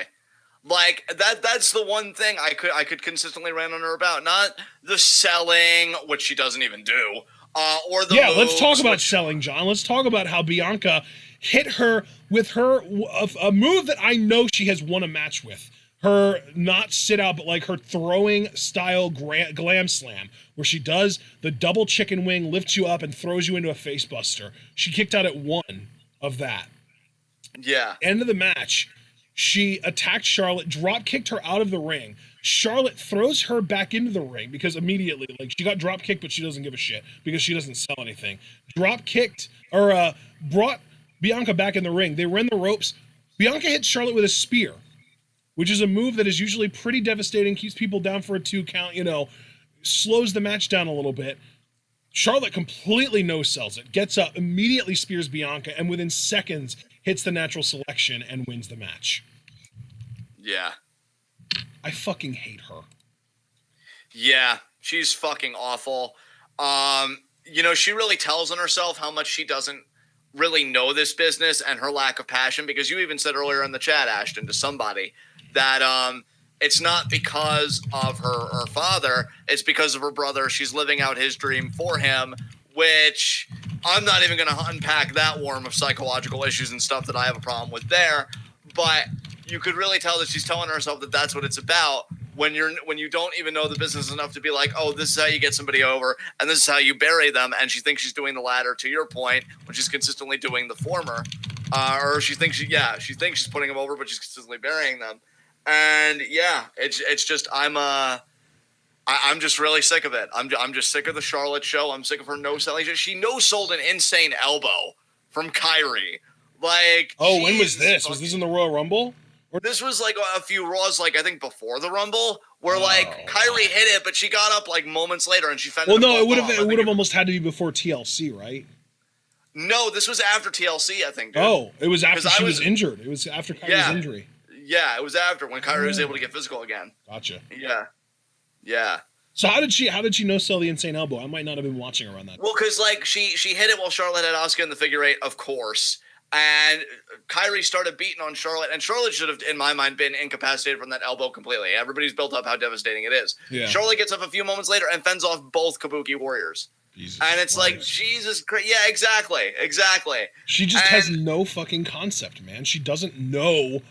That's my thing. It's one of two things. It's either, number one, she doesn't understand what she's doing and how it makes people look other than herself. Like, she knows, oh, this is going to make me look like a badass, but she doesn't understand how bad it makes her opponents look. Or, the worst option, in my opinion, she knows exactly what she's doing, and she doesn't give a fuck because she only wants to care about her own well-being and how she looks, her own credibility. Which, that's increasingly what I come to believe the more I see her be on her bullshit. Yeah. Yeah. I guess I'm more of an optimist than you, because I would rather believe that she's ignorant than malicious. At this point, I just feel like she's maliciously ignorant. Maybe it's a little column A, a little column B. But yeah, that's really all I have to say about Charlotte. What's our next question? Mark said that it was the Raw right after the Rumble, by the way. Yeah, that sounds about right. Third question from Mark. Who do you expect to be in the women's ladder match at TakeOver? I would say Dakota. I'm going to count with you. Yeah, that's one. So how many women do you think? 6? I would say 6. Yeah, that's what the North American title match was, the ladder match. Dakota, Mia. Yep. I want to say Io, but it's I'm too close gonna to say call. Io. I'm going all in. I think because she is scheduled to be healthy before Takeover Tampa, so even if they really drag out the qualifying matches, Io can still get in. So I'm gonna say Io for sure. Io. I personally think Chelsea's going to find a Yep. way in. Her and Kaden Chelsea, will I probably have a agree. rubber match. I agree with Chelsea. Yep. Can I add Shotzi? Shotzi, yeah. Okay. And who's 6? Probably Candace, right? You would think maybe even Tegan. Yeah, but They've been pushing Tegan like crazy on the WWPC channel. it's either going to be Candace or Tegan, dude. I'm personally going to go with Candace. I'm going to say Tegan with Candace being at ringside to help. And okay. Honestly, Candace might even turn on Tegan to join her hubby in Heeldom. Yeah, that might be. Yeah. So. Oh, fuck. Did we forget Bianca? I mean, I purposefully withheld her because, like, I don't think she's going to. I think because she got her ankle shattered, she may not even be in it. She might have a kayfabe injury because of Charlotte. Oh, you think that they're going to write her off? And honestly, dude, at that point, to me, if they're writing her off and not going to have her on that show, just put her on Raw or SmackDown after Mania. They probably will. And she'll probably just resume her shit with Charlotte if Rhea retains, which do we even want that? I don't know. Last I checked, I wasn't a masochist, but we'll find out. All right. So I guess you sound done with this question. Let's move on. With people, and I'm done with this question before we even answer it. With people like Chris Jericho having coronavirus truthers on his pod and Pence being in charge of handling it, how fucked are we? What's the biggest number you can think of? No. I don't want to be like alarmists. I don't want to do that. I saw an interview with somebody who said that anywhere from 40 to 70% of the population could get infected, right? Yeah. And here's the thing though. It's honestly, it kind of reminds me, have you ever seen the Adam Ruins Everything episode about sex where he talks about herpes? No. Basically, the whole thing with herpes, is that it's uncomfortable, but it's mild enough that a lot of people don't even know they have it. And a lot of places will say, oh, they don't even know they have it, as like a scary thing, like, oh, they're going to infect everyone. But at the end of the day, if you don't know you have it, is it really that scary of a disease in the first place? You know what I mean? Yeah, exactly. And that's the case with the coronavirus. A lot of healthy adults don't even realize they have it because the symptoms are literally just like, achoo! That's it. Like, it's a basic ass flu type bug. Yeah. If it really only is fatal to people with compromised immune systems. And granted, that's still bad, but so is the flu. So are modern, like, the fucking common cold can be fatal to people with compromised immune systems. So when we say, how fucked are we? The real answer to that is not actually. But if how fucked are we is defined by how many people are going to be sick over the next couple months, we're pretty fucked. Because a lot of people are going to get sick over the next few months, and it's going to be coronavirus. But the question of whether that matters or not is more important to me. And the grand scheme of things, it really doesn't. Like, people with compromised immune systems could potentially die from it, and that sucks. But they could also potentially die from just about any disease. They could potentially die from the flu or a cold or just about anything else that's airborne. So the coronavirus thing is just kind of hastening that process, which sucks. I'm not going to try and deny that. It does suck. But I'm not going to try and act like this is some deadly disease that's going to be like a fucking bubonic plague or something. I think, honestly, the real threat from it, especially when you break it down that way, is kind of the anti-intellectualism that surrounds it. Because, and my thing is, like, that anti-intellectualism is going to be used to further legitimize, like, racialist causes and this and that. Like, I've had friends tell me that, like, that work in, say, like, what's the word? Like hotel services, stuff like that. Oh, I don't know if I want to share, like, if I want to be in a room adjacent to this guy because they're Chinese and they might have coronavirus and stuff like that. Jesus Christ. And that's the thing. Like, if I'm to give my own answer to kind of go off yours and be distinct, I think the real threat from the coronavirus isn't even the virus. It's the anti-intellectualism that's stoking the narratives and stuff. And Chris Jericho furthers that. Yeah. And that's the thing, to bring it back to Jericho. When you platform truthers and people like that, when you put people like Mike Pence in charge of it who believe in conversion therapy and shit like that, and I think Indiana, people were talking about how Indiana had like a record HIV outbreak and stuff like that. Yeah, like under Pence. Yeah, Mike Pence basically allowed HIV to basically make a comeback in Indiana. So, yeah, like, I think it's the anti-intellectualism that's, like, kind of coagulating around the virus. And you see people being like, I've heard some honestly, people the worst, like, the worst thing about this is that we don't have universal health care. The best thing about this is that this is going to kick people in the ass and make them want universal health care that much more in an election year. And my friend James made that exact same point. But I think, like, again, when you look at the same way, when you look at like a Red Scare, like everybody's a communist. Now it's like a biochemical type thing, like who's carrying, coronavirus, whatever. It's going to be used to legitimize and embolden certain causes. Because I even saw some political talking heads who are fucking tools.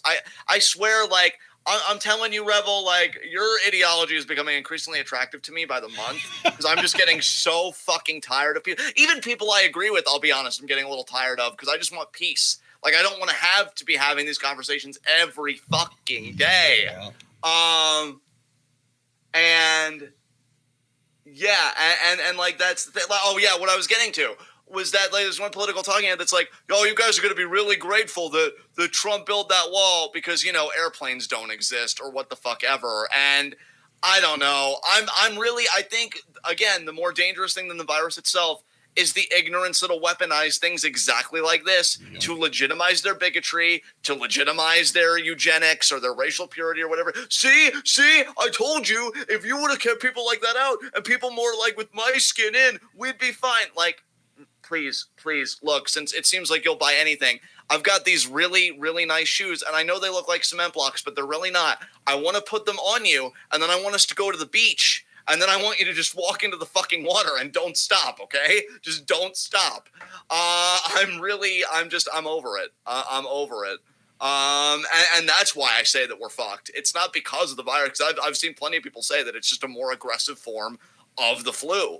But when you've got people like Pence spearheading, like, containment, and you've got these people using it for their talking points, like, see, this is why we need an ethno-state. You get multiculturalism, you get diseases like this. It's like, you're all fucking awful.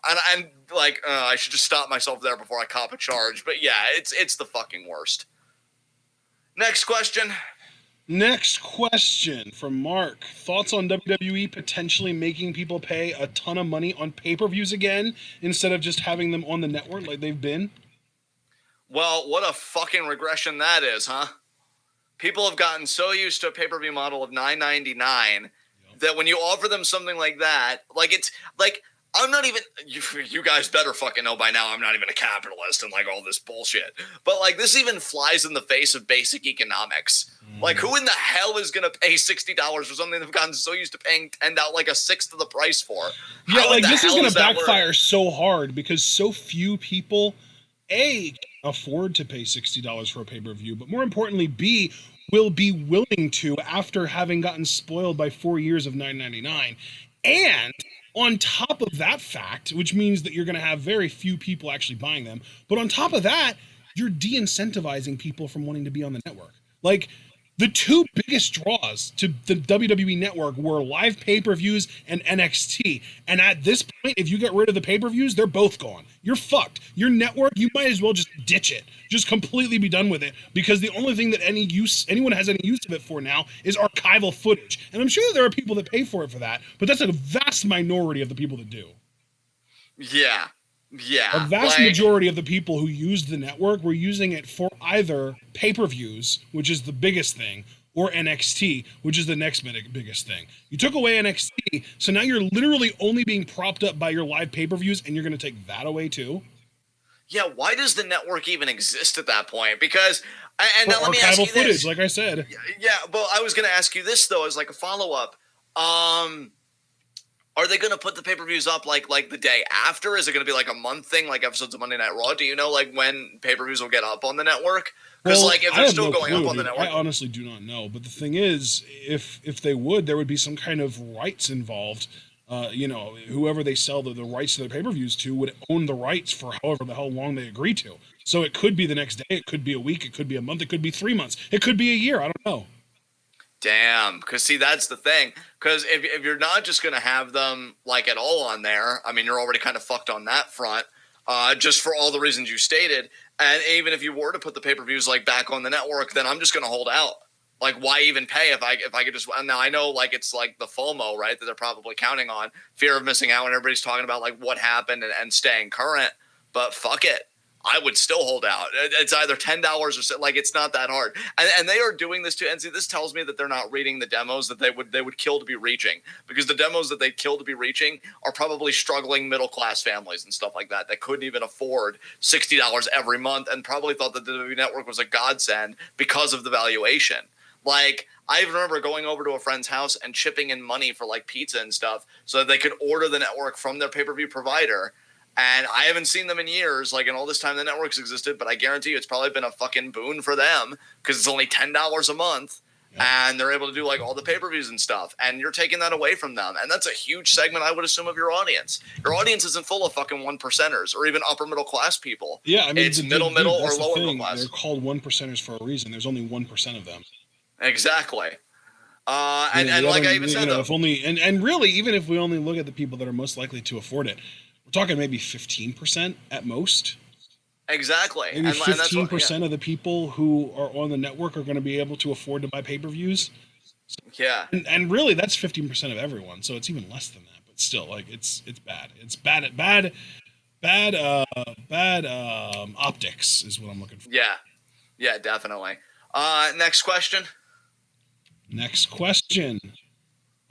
We've got 3 from Sean. It's kind of weird that it was only 3 because he is in the Discord. I was wondering why he didn't ask more. Maybe he just couldn't think of more. But we do have 3 from Sean. First up, what are the top 5 and bottom 5 NXT title reigns? Top 5 and bottom 5. Damn. I can probably go on this right away. Sure. Okay, top 5.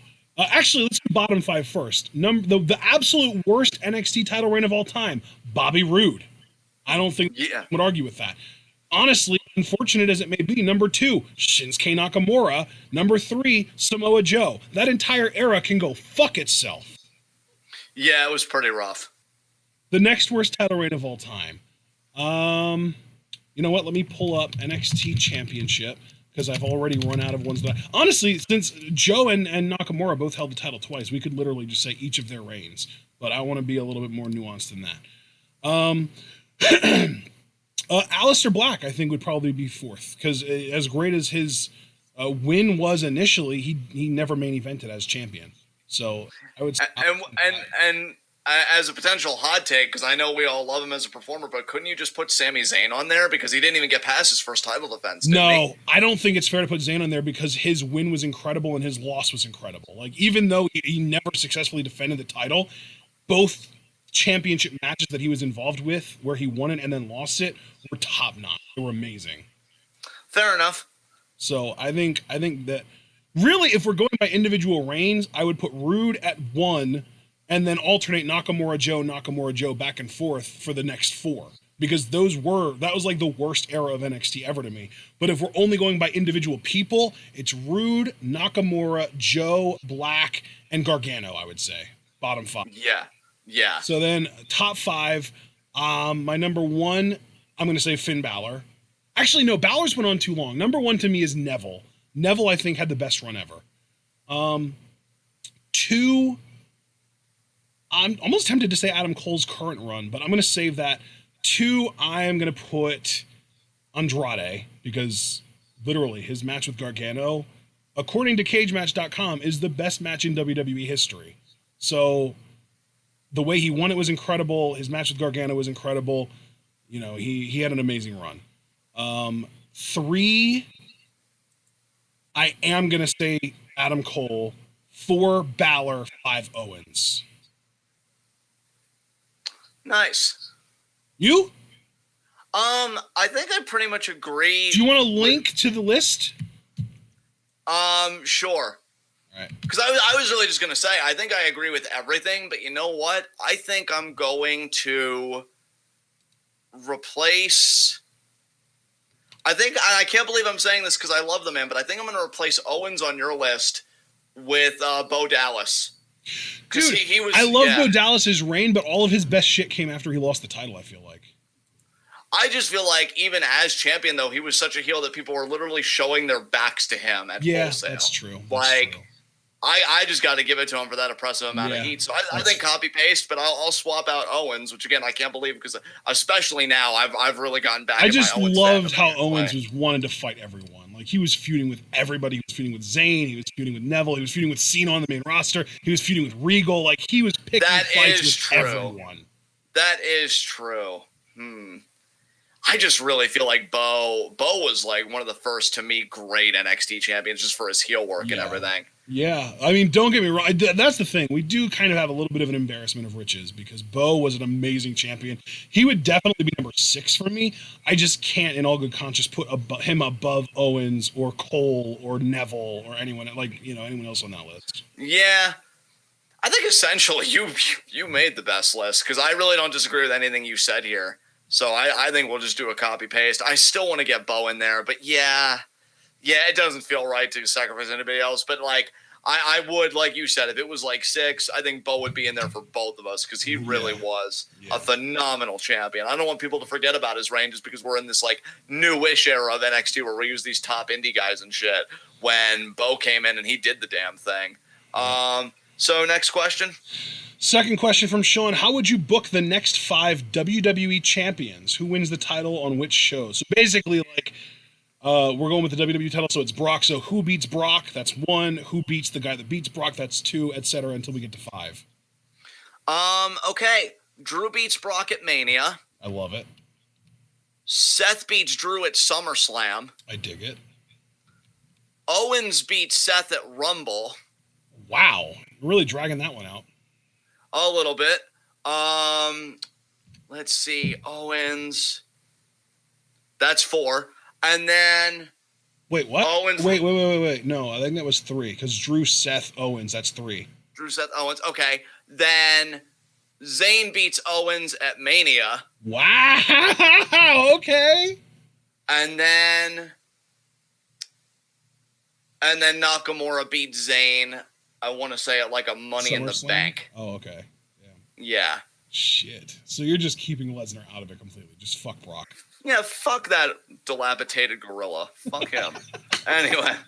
All right. So I agree with your first one. I'm going to have Drew beat Brock for the title initially. That's great. I love that at Mania.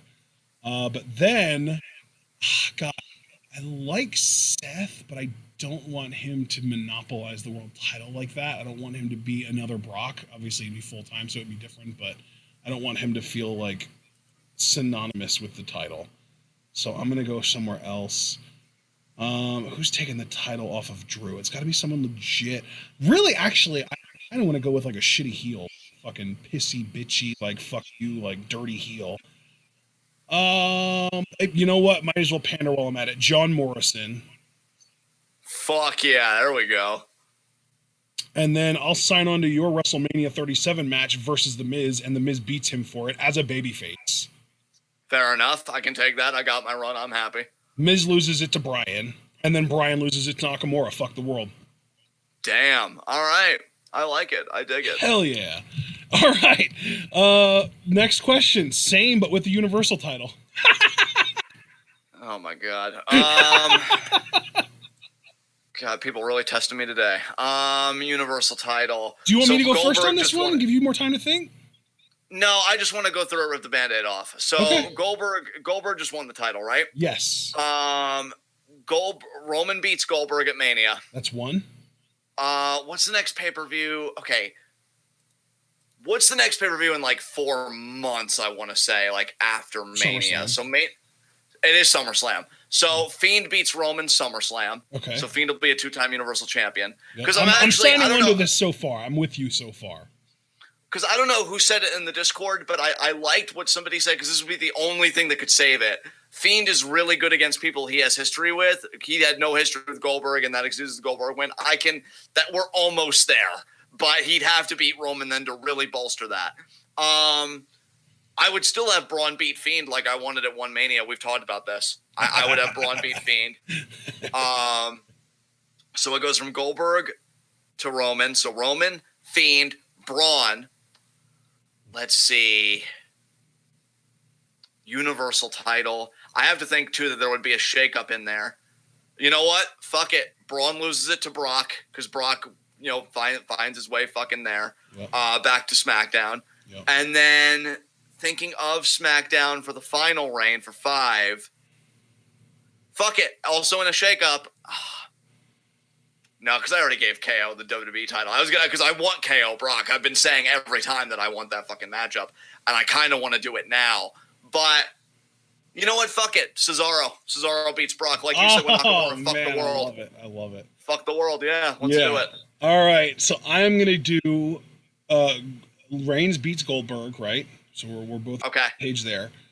I'm not going to have the Fiend beat Reigns until Royal Rumble, though. We're going to give him a good 8-month reign. It's going to be long, but it's not going to be excessive. Okay. And it's going to feel like the Roman title reign that Vince has always wanted, it feels like. Okay. So he's going to have matches with everyone. He's going to have great matches against, like, Styles and Nakamura. Like, he's going to get all the A-plus matches out of the way. And then Royal Rumble comes around and the Fiend comes a knocking.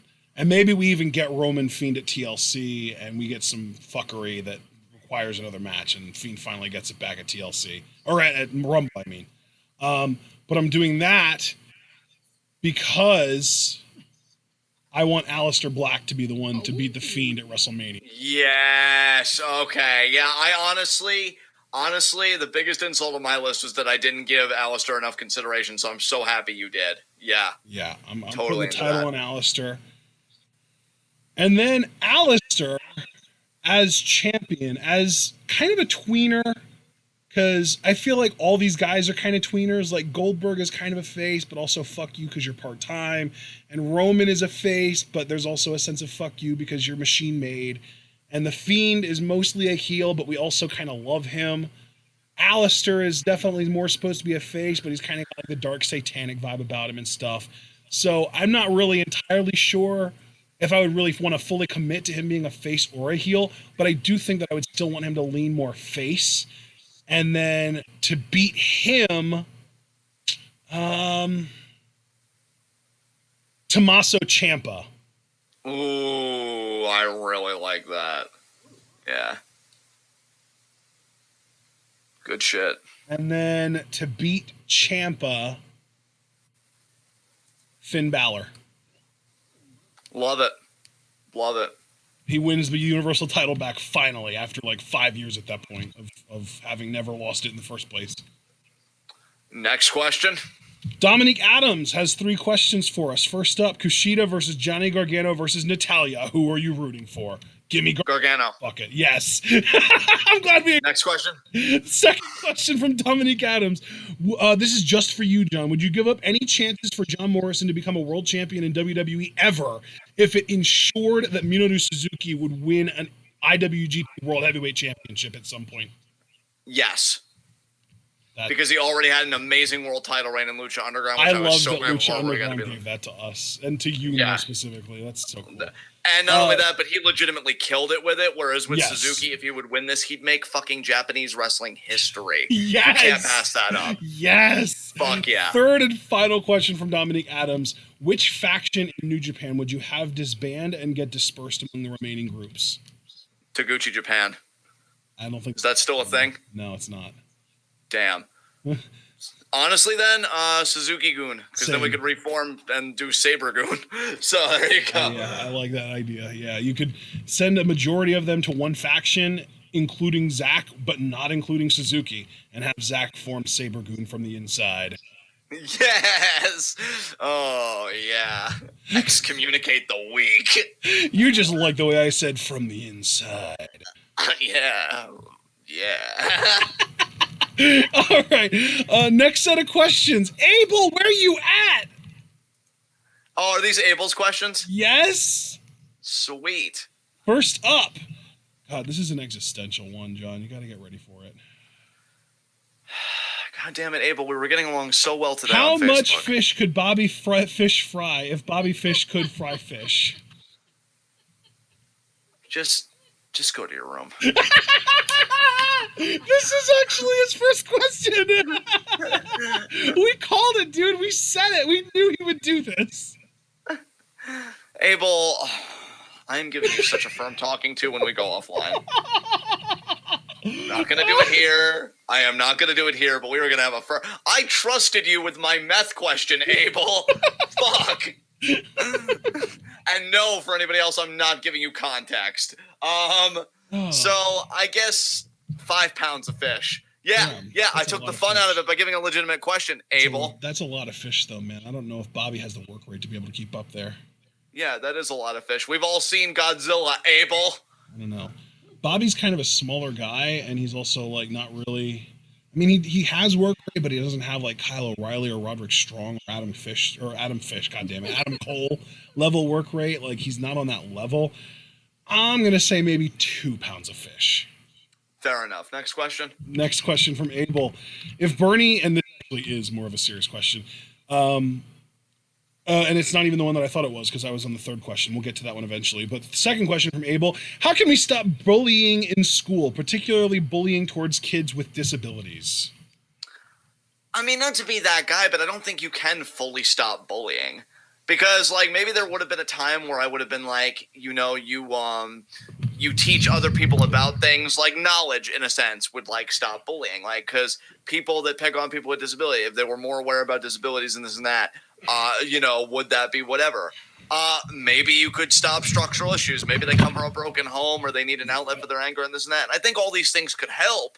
All these things could certainly address point by point certain issues. But I think stopping bullying wholesale is utopian. You may be able to curb it. I honestly think the better direction would be getting better resources and better responses to people suffering from bullying rather than just trying to stop bullying, which I think is a very nebulous kind of goal in and of itself. But I think if you had better resources and better responses structurally to bullying, that's what we should be aiming for rather than trying to stop bullying as this kind of nebulous concept full sail. Because it's also like a multitudinous thing. Is the bullying taking place face-to-face? Is it online? Cyber, is it verbal? Has it ever gotten physical? You know, like there's just so many questions. So I think it's more about resources and response rather than just trying to just stop it wholesale is just kind of my answer to that question. Yeah. What about you, Ashton?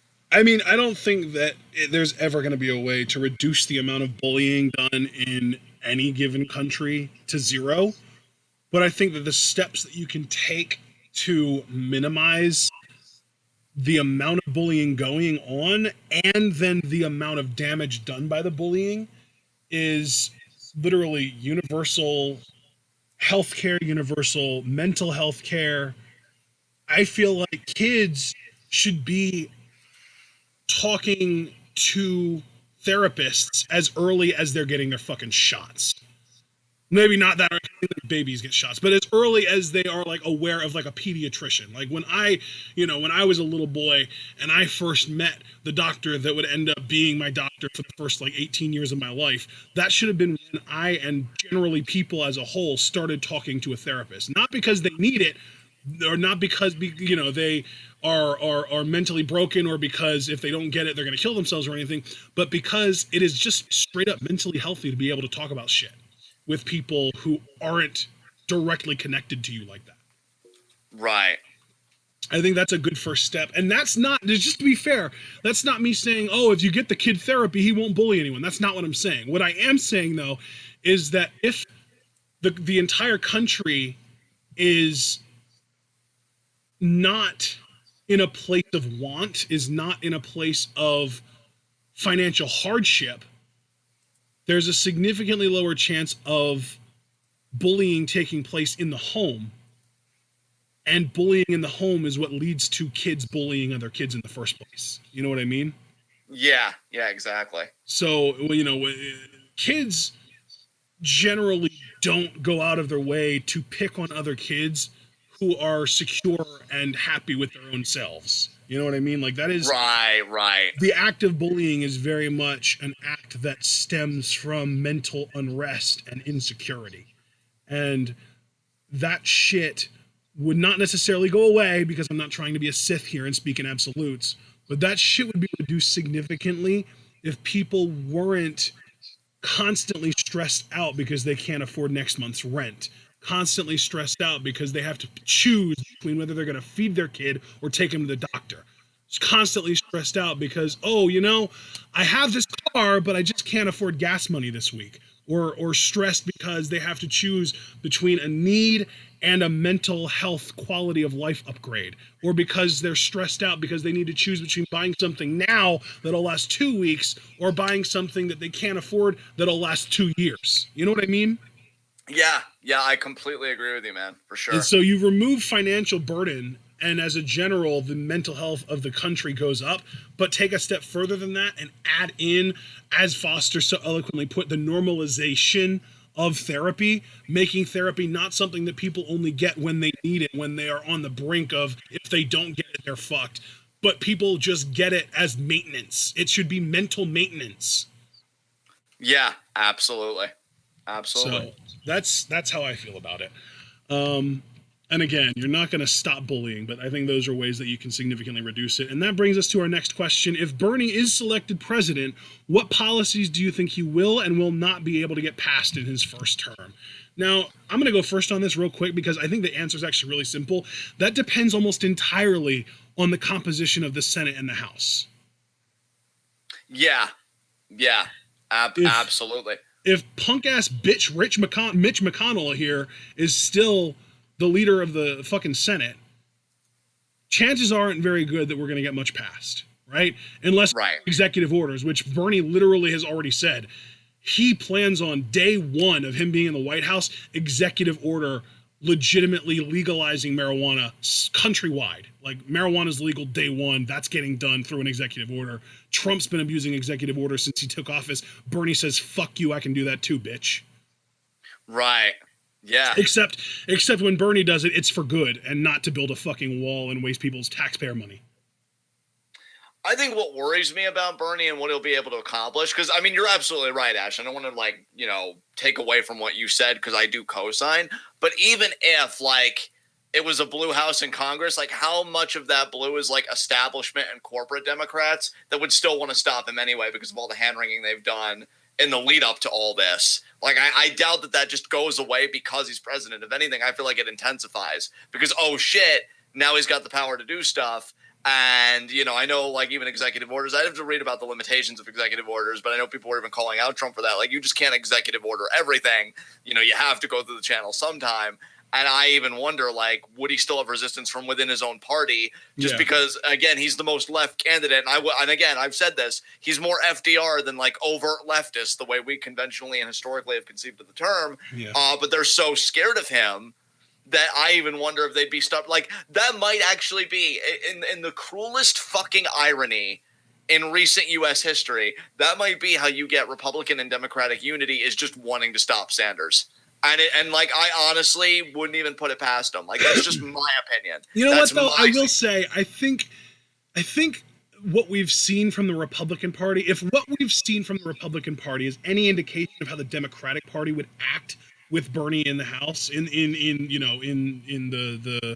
the big seat as the president, I think there would be a lot of kowtowing, a lot more than maybe we even expect. I think that we would see Bernie be able to pass a universal health care bill that is what he wants it to be, eliminating private insurances. And I think that the reason he would be able to do that is because the Democrats feel like we have to show party unity. You know what I mean? Absolutely. Because how many proposals has Trump put out there that the Republicans were unwilling to sign off on? None. Yeah, that's true. Yeah. Nothing. They fucking want the wall. They didn't want the wall until Trump wanted the wall. Just like the Democratic Party doesn't want universal health care and to eliminate private health care until the president who represents them wants it. I think that it's really going to come down to just, they're all just going to eventually bend the knee. I genuinely believe that if Bernie does get elected president, they're going to fucking bend the knee. They're going to try and pretend like they never doubted him. They're going to try and pretend like they knew that he was going to be the president all along. They're going to kiss his ass. They're going to kowtow. It's going to be a bunch of, what we've always had in the fucking White House is a bunch of people trying to kiss the ass of the most powerful guy in the room because they want just a fucking inkling of that power. Yeah, I hope you're right, man. I could understand your argumentation and the appeal of it. I'm not entirely convinced, and again, I'll readily admit that's more my cynicism talking than anything. I would even say I don't even know if he'll get his vision of universal health care passed like entirely in his first term. Maybe they'll do it by like segments, like okay, maybe they'll do it honestly, incrementally. I think at the latest 2023, because Yeah. if we go 2 years of Bernie in the White House and he's trying his ass off to get universal health care and Green New Deal amendments and all kinds of stuff passed, and it keeps getting stopped at a certain point, 2022, the midterms, you're going to get fucked, Reddies. You're going to get fucked, establishment Dems. You're going to get fucked if you try and stop Bernie. And they know that, because if Bernie wins not only the Democratic nominee, but also the presidency, that means that a majority of the country supports his ideals, which means, hey, if you try and stop him, you're not going to get reelected into your seat. So either kowtow or get pushed out. I really hope that's the fucking case, man. We will see. We will see. Next, that was Abel's last question, right? No, it wasn't. We have 2 more. We have. Oh, okay. I didn't know that because I didn't know if it was only 3 or if he asked full set. Next question. Yeah. How would you book R-Truth into a title chase and title reign? Honestly, with the R-Truth that we have now, without getting too crazy, I would have him cut a promo and be like, you know what? I've been doing a lot of thinking lately, and I've been thinking about my hero, John Cena, and I've always wanted to be like him, but to be like John Cena, I've got to do the one thing that I haven't done that he's done 16 times, and that's become a world champion. And, like, he does the whole thing, and then I would actually have his title match be against Cena for his 17th, like during his 17th reign, and Cena passes the torch for Truth for maybe like a minimum of 3 months, because I know Truth is an older guy. But yeah, I would just have it be like, as a babyface, even though I love heel Truth, just working with what we have, he says that he really thought long and hard. He's done chasing the 24/7 title, because he's won that, I think, like 37 times. I don't even think that's hyperbole. And it's great being a 24/7 champion 37 times, but I'd give it all away to be WWE champion or Universal champion 1 time. And I think that's just how I would set up the chase. And maybe I would even... You could have him win the Rumble, but I know he'd have to be a really late number, like 27, 28, 29, or 30. Or even, like, I wouldn't have him win a Chamber. So maybe I would just have him win a Rumble. And, like, you know, maybe Cena either wins the title at Rumble or at Chamber, and R-Truth says the best thing you can do with a hero is, like, go beyond your hero, so I'm challenging you, John, at Mania. They have their Mania match. He goes over Cena, and that's how Truth becomes world champion. So what about you, Ashton? What do you got? I'm going the complete opposite direction. So to me, the best bully kind of character right now on Raw is Bobby Lashley. And it actually helps that Bobby is also a black guy in this specific case, because I want to capitalize on the racial divide in this country right the fuck now, while Bernie Sanders is running for president, and actually keeping it in the spotlight and actually trying to put the highlight on that kind of stuff. And I want for Bobby Lashley to win the U.S. title at some point between now and, say, SummerSlam. And I want R-Truth to be put in positions to challenge him for that title against other people of color, Andrade, Humberto, Angel Garza, etc. And I want R-Truth to lose a lot. I want R-Truth to get the shit beat out of him. I want other guys to just be mean to him, just bully him. And this includes the champion himself, Lashley. I want Lashley to meet him backstage and shoulder bump him and side look him and make it seem like, man, R-Truth, you are just an absolute piece of shit. You're a comedy wrestler. Nobody takes you seriously. And then one of these days, he just can't take it anymore. And he doesn't even snap. It's not even like, oh, I'm going to freak out. I'm going to beat someone up. It's just a promo. He just goes in the ring by himself and just opens up. And he just says, you know, I feel like I've been getting kind of, you know, taken advantage of for the last few years. I feel like I've been trying really hard to be an entertainer first. And I feel like I've done a really good job of that. But what I really want to do is I really want to kind of follow in the footsteps of Kofi Kingston. And I really want to become a world champion. And I know I've tried before, but I've never really pulled it off. And I've never really gotten that many opportunities either. And the opportunities that I've had, you know, I wasn't ready back then. But now I feel like I'm ready. And then you have Bobby Lashley come out, and Lashley says, "Are you kidding me, Truth? You're such a joke. You're out here talking about being a world champion. I'm not even a world champion, and I'm a million times better than you. So we get a match between them. Maybe Lashley even beats him the first time. We get a series between them, but Truth comes out on top. And eventually it leads to Truth being put in a position where he can earn a world title shot against a bunch of former world champions. And I'm not trying to say that this is how it should be, but what I am saying is it's most likely that he would be in a lot of matches with a bunch of white dudes. He would be in a bunch of matches with guys like Sheamus and Randy Orton and AJ Styles, and probably even guys that would love to see R-Truth be world champion, like Daniel Bryan. But at the end of the day, I would have it come down to Elimination Chamber for the world title, because I know we like to do a lot of number one contenderships, but I want an Elimination Chamber for the world title in a fucking February, in a fucking Black History Month, and Truth wins it there. Damn. I really like that. We're not going full heel with him, but we're also not going to keep him as like a funny haha comedy guy. We're making him a serious, real threat. And dude, I've been saying this for months too.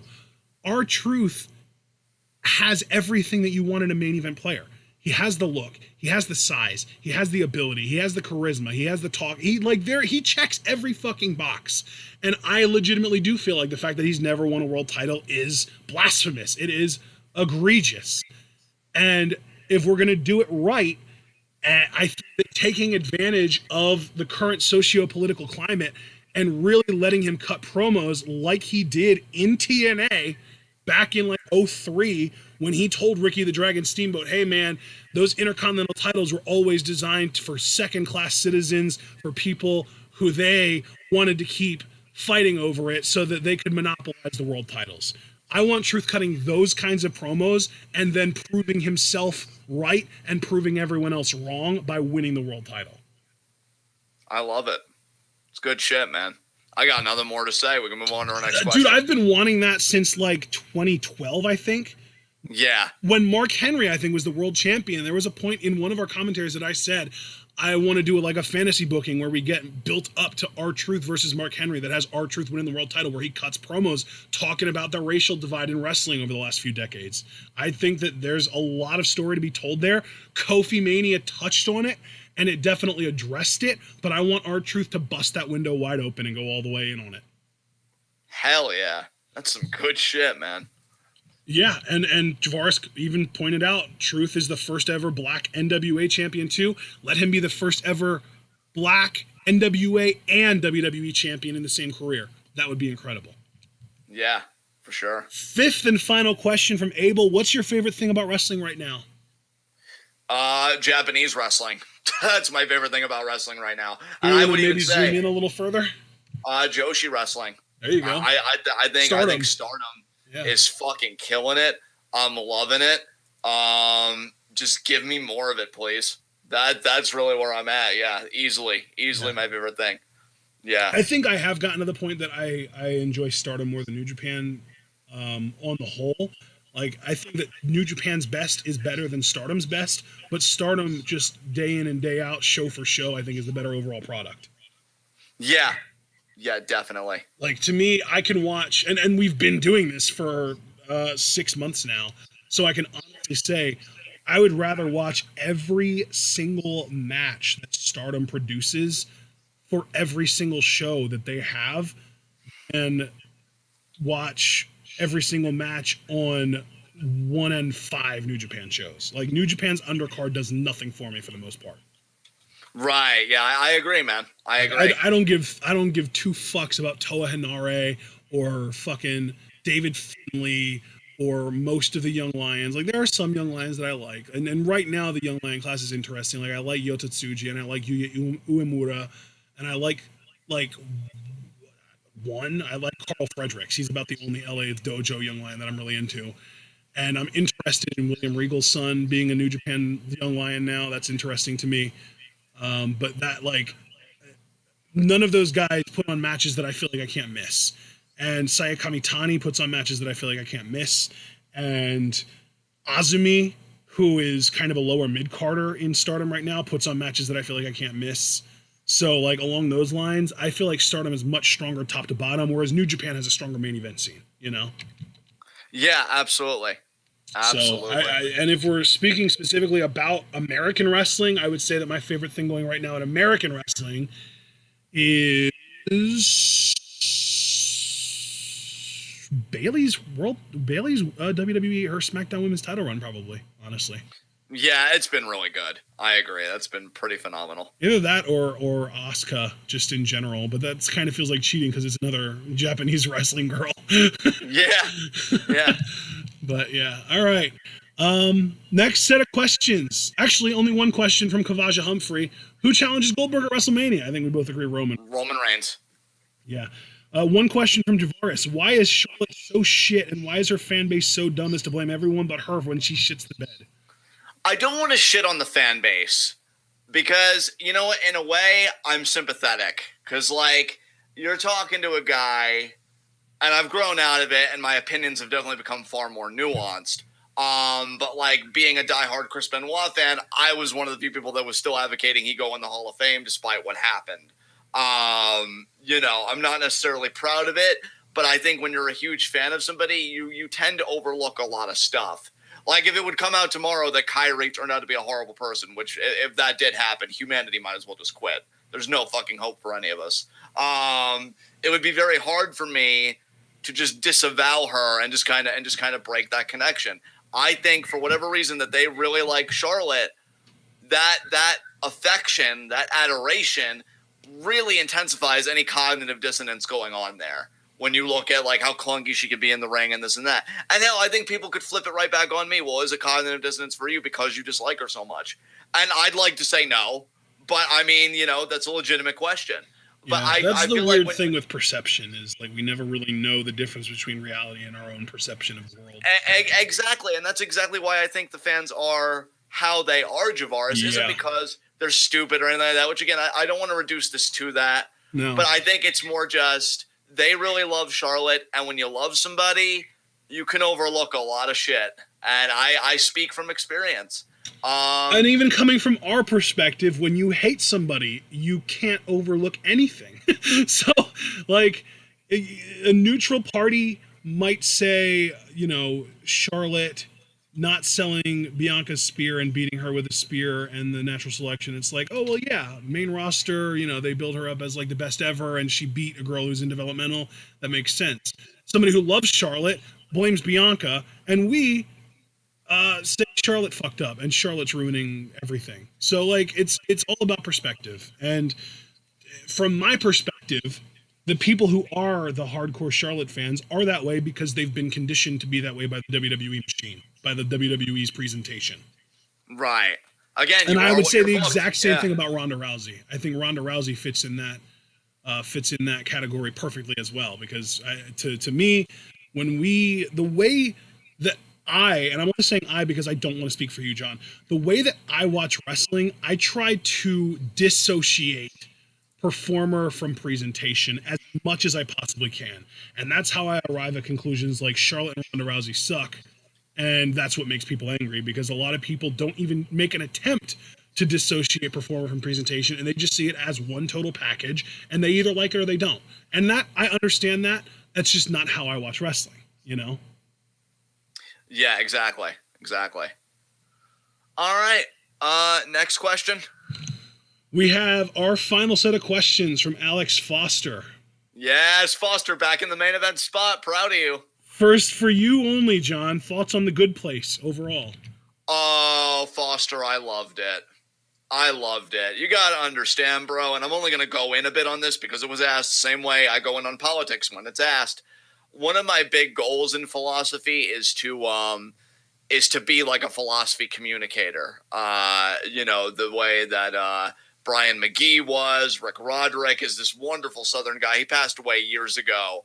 But he gave wonderful philosophy lectures, and you just really do public philosophy and bring it to the masses. And I just feel like The Good Place did it so well. They even gave me new literature to read, and I've been in this for 8 years this year in just a couple months. You know, I strive to be in philosophy. I'm trying to think about what that one scientist's name is that was a communicator. Not Asimov, because he was like science fiction and stuff. Who was that one? And I always say this. I always say this, fucking, and not Neil deGrasse Tyson because he's more modern. Carl Sagan. Carl Sagan was who I was thinking of. Yeah, I strive to be that for philosophy, and I don't know if it can get any better than the good. Like, I think the Good Place is the new standard. Is really what I'm getting at. Is I just feel like it did so well, and I think when you've got a likable cast like Kristen Bell, the actor who played Chidi, which I wish I could remember. I think it's Jackson Harper. I think something Jackson Harper, Ted Danson, who Ted Danson disappointed me because I loved Michael on The Good Place, and then I found out Ted Danson, the actor, is voting for Bloomberg. So, you really learned a lot from that show. Yeah, I know. But yeah, that whole cast was so endearing, right? That when you've got people that likable, it makes philosophy to me that much more palatable when they wove it into the story as well as they did. The show's a masterstroke. It really and they got actual philosophers to consult on the show, which made it even better. And yeah, we're way past the age. I mean, I saw people dreading the Science Channel because they had a guy die because he tried to launch a homemade rocket to prove that the Earth is flat. Like, these are the people that the History Channel, the Science Channel are platforming. We're far beyond the golden age of, like, public access and, like, quote-unquote intellectual television, at the risk of sounding elitist, that the Good Place is the way forward. I feel like that is the template. That is the blueprint. If you want to package, like, high-level concepts, or even if you want, like a little bit of smarts to go with your drama, you know, Good Place, I definitely think is the way to do that. Like, I guess educational would be the word, because there are a lot of intelligent shows. It's just, what kind of intelligent do you want to be? And if Good Place wanted to educate people on philosophy, yeah, that's the new model. It was a great show, Foster. I loved it. I finished the last season like a week or two ago. It was excellent. Oh, and that's another thing. Yeah, speaking of February, going back to Ron Butter's question, Good Place and BoJack Horseman final season. Did that both this month. So good shit. Nice. All right. Next question from Foster is just for me, and he asked, in honor of Pokemon Day, what are some of your favorite memories? Ooh. So I would say, let's see, what do I remember about when I was younger playing Pokemon for the first time? I remember my first ever playthrough of Pokemon Red.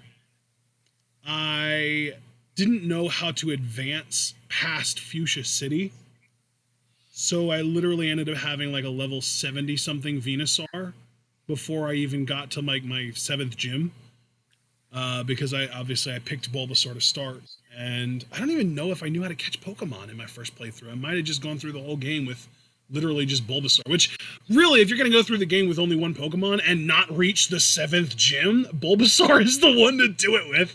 Because, like, yeah, you kill the first 2 gyms, you resist the 3rd gym, you're neutral to the 4th gym, you're a little bit of a disadvantage against Koga, you know, you're at a disadvantage against Sabrina, but I don't even know if I ever fought Sabrina, honestly, because I know, like, that first playthrough, I had no clue what I was doing. I didn't have, like, a guidebook or anything. I didn't look on the internet or anything. I was just trying to figure things out on my own, and I was fucking dumb. I was, like, 8 years old.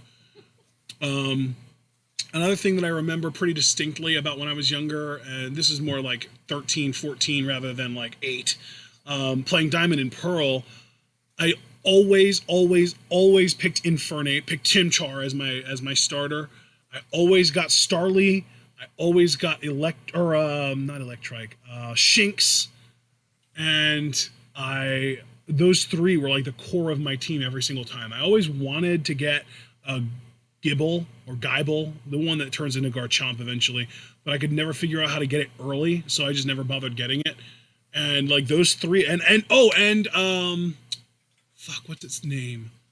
Badoo I always got too in the early game in Diamond and Pearl, because it turned into Roserade, and Roserade was a fucking beast.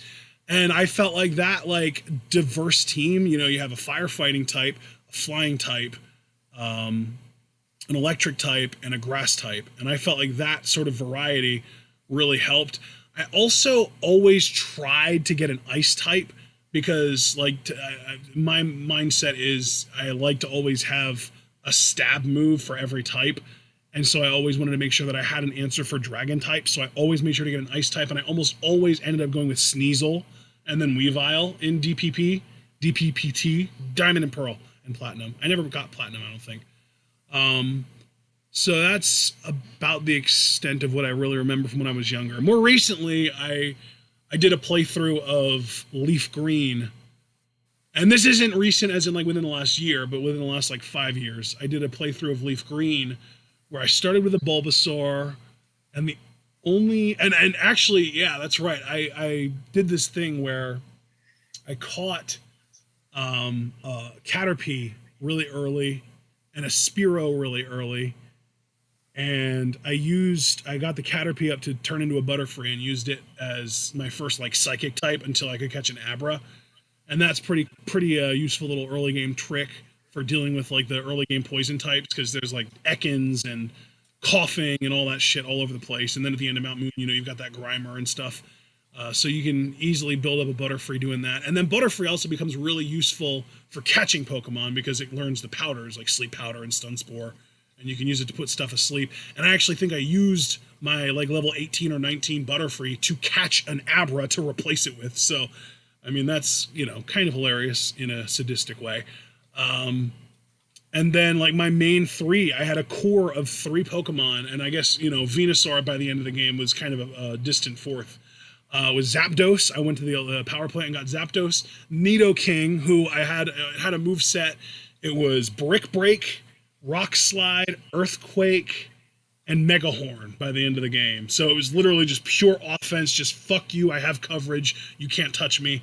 And then a Starmie, which was also purely offensive, I believe. I might have kept it with Recover, but I know it had Surf, Ice Beam, and Thunderbolt. So I think it had Surf, Ice Beam, Thunderbolt, and Recover. But yeah, another just like fuck you electric or fuck you offensive typing. And yeah, Zapdos, Nidoking, and Starmie are like the 3 best Pokemon that you can use within the actual in-game of Pokemon Leaf Green and Fire Red, which I'm guessing they're probably similarly powerful in Red and Blue, but I haven't gone back and played those in years. That's about it as far as memories. As far as the anime goes, the John, you're gonna love this. The episode of the anime that I remember most from when I was a kid was Bye Bye Butterfree, because it was like one of the rare moments that a TV show made me cry. And what? Dude, no, I'm only saying this because you brought me into this thing that I was going to love it. I'm so glad you mentioned that episode, because my memory was researching it and realizing they were crying because the Butterfree died, and that made me love the episode so much more than I originally did. Yeah, dude, and I didn't even know that at the time. I was just crying because I didn't want Ash to lose his Butterfree. And there was actually another episode of Pokemon that got me to cry, where it seemed like Pikachu was leaving Ash, and they were like getting separated, and they were not going to be back together. I bawled. I cried so hard. Now, again, reminder, I was like 9 or 10 years old at the time, so I wasn't really fully emotionally mature yet, and I probably still am not, if we're being real, but especially at the time, like, to me, Butterfree and Pikachu were like friends, and Ash losing them felt like the end of the world. So, like, yeah, those were 2 big anime moments that I remember. Another big anime moment, for some reason, I think the one other episode other than Bye Bye Butterfree that stands out to me the most in my mind is the Island of Giant Pokemon. I don't know why, but for some reason, I think it's something about seeing the fully evolved forms of the starters for the first time that really sticks with me. But for some reason, them crashing on this island from the SS Anne and being on this island where you have all of these huge, crazy big Pokemon on it, and then it turns out they're all just like these mechanical, like almost like amusement park attractions. That has always stuck with me for some reason. And the Orange Islands too. The Orange Islands really sticks with me. I think it's because that was when I really experienced what I thought was the first epic battle. Like Ash versus, I forget the guy's name, but the champion of the Orange Islands was like the first real time that I felt like, holy shit, this could be like a video game championship game, like, you know, between like when I'm playing through the games where I reach the champion after beating the Elite Four. That's what it felt like to me. It was this epic, like, they're actually using strategy. They're actually trying to win. It's not just Pikachu hit the sprinkler so that Brock's Onyx gets wet and dies. Like, it actually felt like they were trying to play a Pokemon game and battle and using the rules that I felt familiar with. And then, of course, the end was kind of bullshit with Pikachu jumping on Dragonite's head and fucking electrocuting its antenna. But still, Pikachu or Ash versus the Orange Island champion was really stood out to me. And another big thing about Orange Islands that stood out to me was riding around on Lapras all the time. That was so cool. But yeah, guys, in the Japanese, in the original version of the anime, Butterfree die when they mate. So Butterfree was going off to mate, and then it would have died. God, what an amazing culture. They really understood how the show should have been the whole time. I mean, you're literally objectively correct. They made the thing. Yeah. Oh, bye-bye, Butterfree, indeed. Foster, you said you rolled your eyes at Ash dying. Is that in like the first Pokemon movie with Mewtwo? Or was that in like the more recent Pokemon I Choose You movie where Ash died and then Pikachu literally spoke to him and he was like, I don't want to go in my Pokeball because I always want to be with you. And the theater freaked the fuck out. Like, what the fuck is this?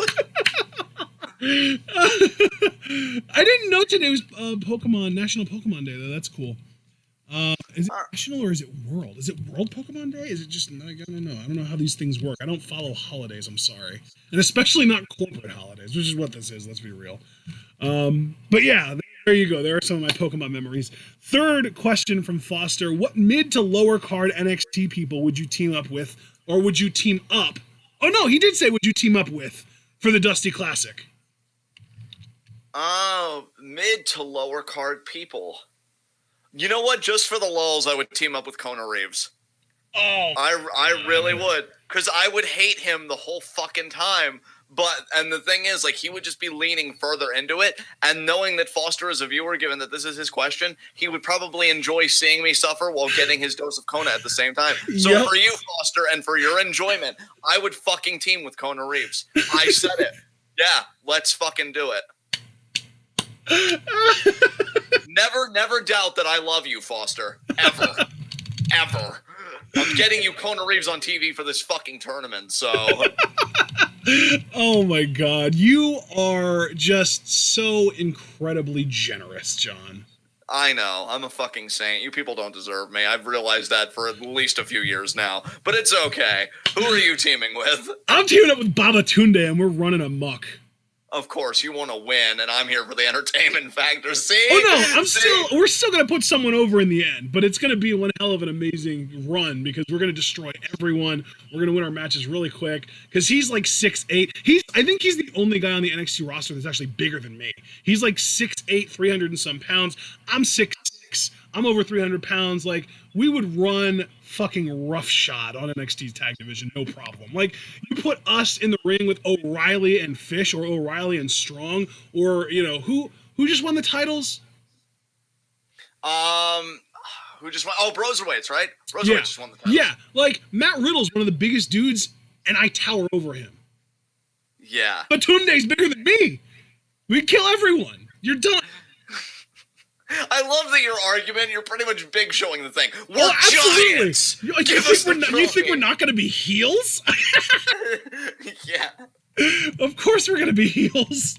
Oh, God. One of you needs to be the Mark Henry in the group, and I actually trust you to be able to pull it off more than Babatunde. Just be like, yeah, don't make your foolish pride get in the way of this business. All right, next question. What would your Megazords be? Oh, I remember this. I actually kind of low-key thought about this. Yeah, he was like, you know, basically like an animal or a dinosaur or like a mythical creature or something with a color, and then your Zords can combine together. So what would your Zord be, John? Okay, so take me through the list again. It's animal plus dinosaur plus mythical creature, right? And then a color. There's no plussing. There's no plussing. Just pick one. Like there was, like in the original Power Rangers, you had a red Tyrannosaurus Rex, a yellow Sabretooth Jr., a blue Triceratops, a black Mastodon, and a pink Pterodactyl. Then I'll just go with the color that wouldn't like seem too outlandish with this animal. I'll go with the black wolf. Oh, I fucking love that. And I love our colors together because you know I'm going with purple something. Yeah. So I got black wolf, you've got purple. What are you doing? Purple, God. Let's see. You know what? Let's both have animals that are like infamous pack hunters. I'll be a purple raptor. Oh, nice.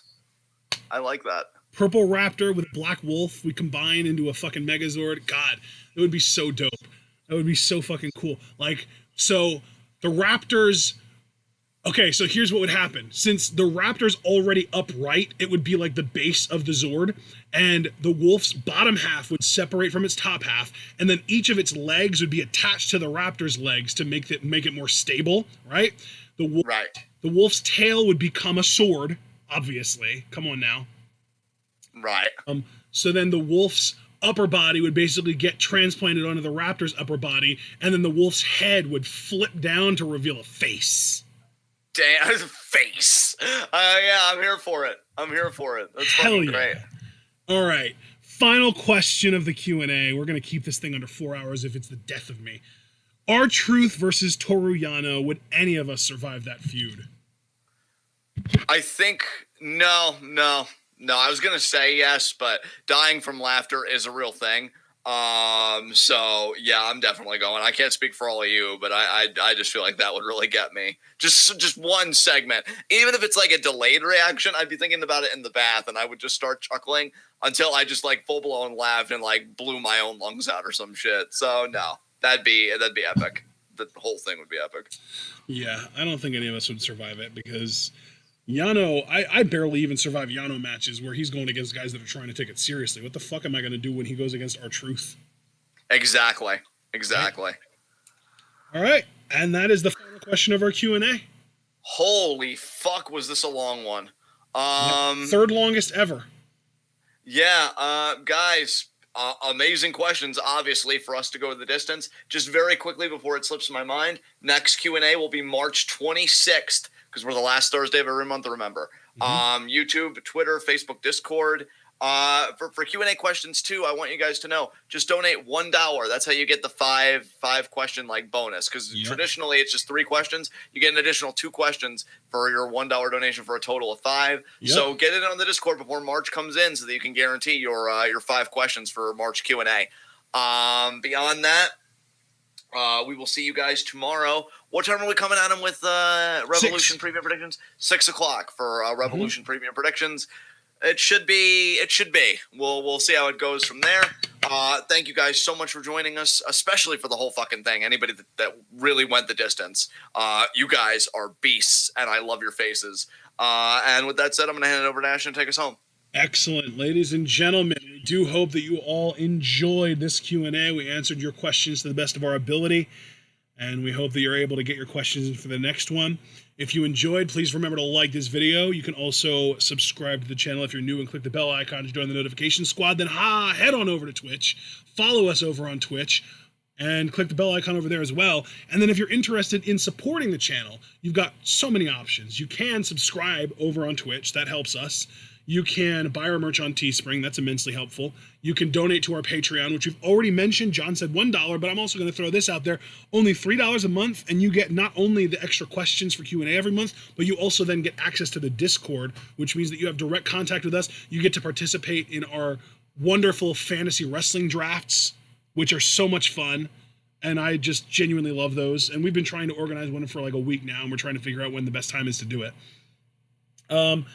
And, plus then all of that, whether it's $1 or $3 or however much it is, it accumulates over time. So if you donate for 4 months, then you've donated $12. You can use those $12 to ask us to live react to an hour-long wrestling show of your choosing. Or if you want to keep going, if you want to go 7 months and go to $21, then you can have us do a 2-hour wrestling show of your choosing. You've got options, and it does accumulate over time on top of providing perks already built in, like the extra questions and the Patreon access or the Discord access. So it's a big one. And then if you can't afford any of those options, totally understandable. But if you would still like to support us, you can still share this channel and this video and our Twitch and all that stuff with all of your wrestling fan friends and let them in on the best kept secret in the YouTube wrestling community and the Twitch wrestling community. We are the workhorses of both of those communities, and we will continue to prove that point despite the fact that a whole bunch of Stardom shows were canceled and a handful of New Japan shows were canceled. We're still going to keep covering them to the best of our ability. We will be live reacting to Stardom's Empty Arena show next Saturday night. We are also going to be doing some kind of bracketology for the New Japan Cup once we find out how they're going to kind of concatenate that. And we're going to continue covering NXT. We're covering AEW this week. We cover WWE on occasion because we do catch-up commentaries and we do preview predictions for their pay-per-views and all that stuff. So you're still going to get content from us, even if it's not as much as we would like to be putting out, because we're not going to be able to be live reacting to as much Japanese content as we would prefer, unfortunately, due to the coronavirus that's been going on over the last couple months. So, all that being said, whether it is our AEW coverage tomorrow, we're doing preview predictions, and then Sunday at 7 we'll be live reacting to Revolution. Or if it's NXT, which we will be covering next Wednesday, we'll be live reacting as usual. Whatever show it is that you would like to enjoy listening to our reactions to, the most important thing that we always ask you to do is remember to stay tuned.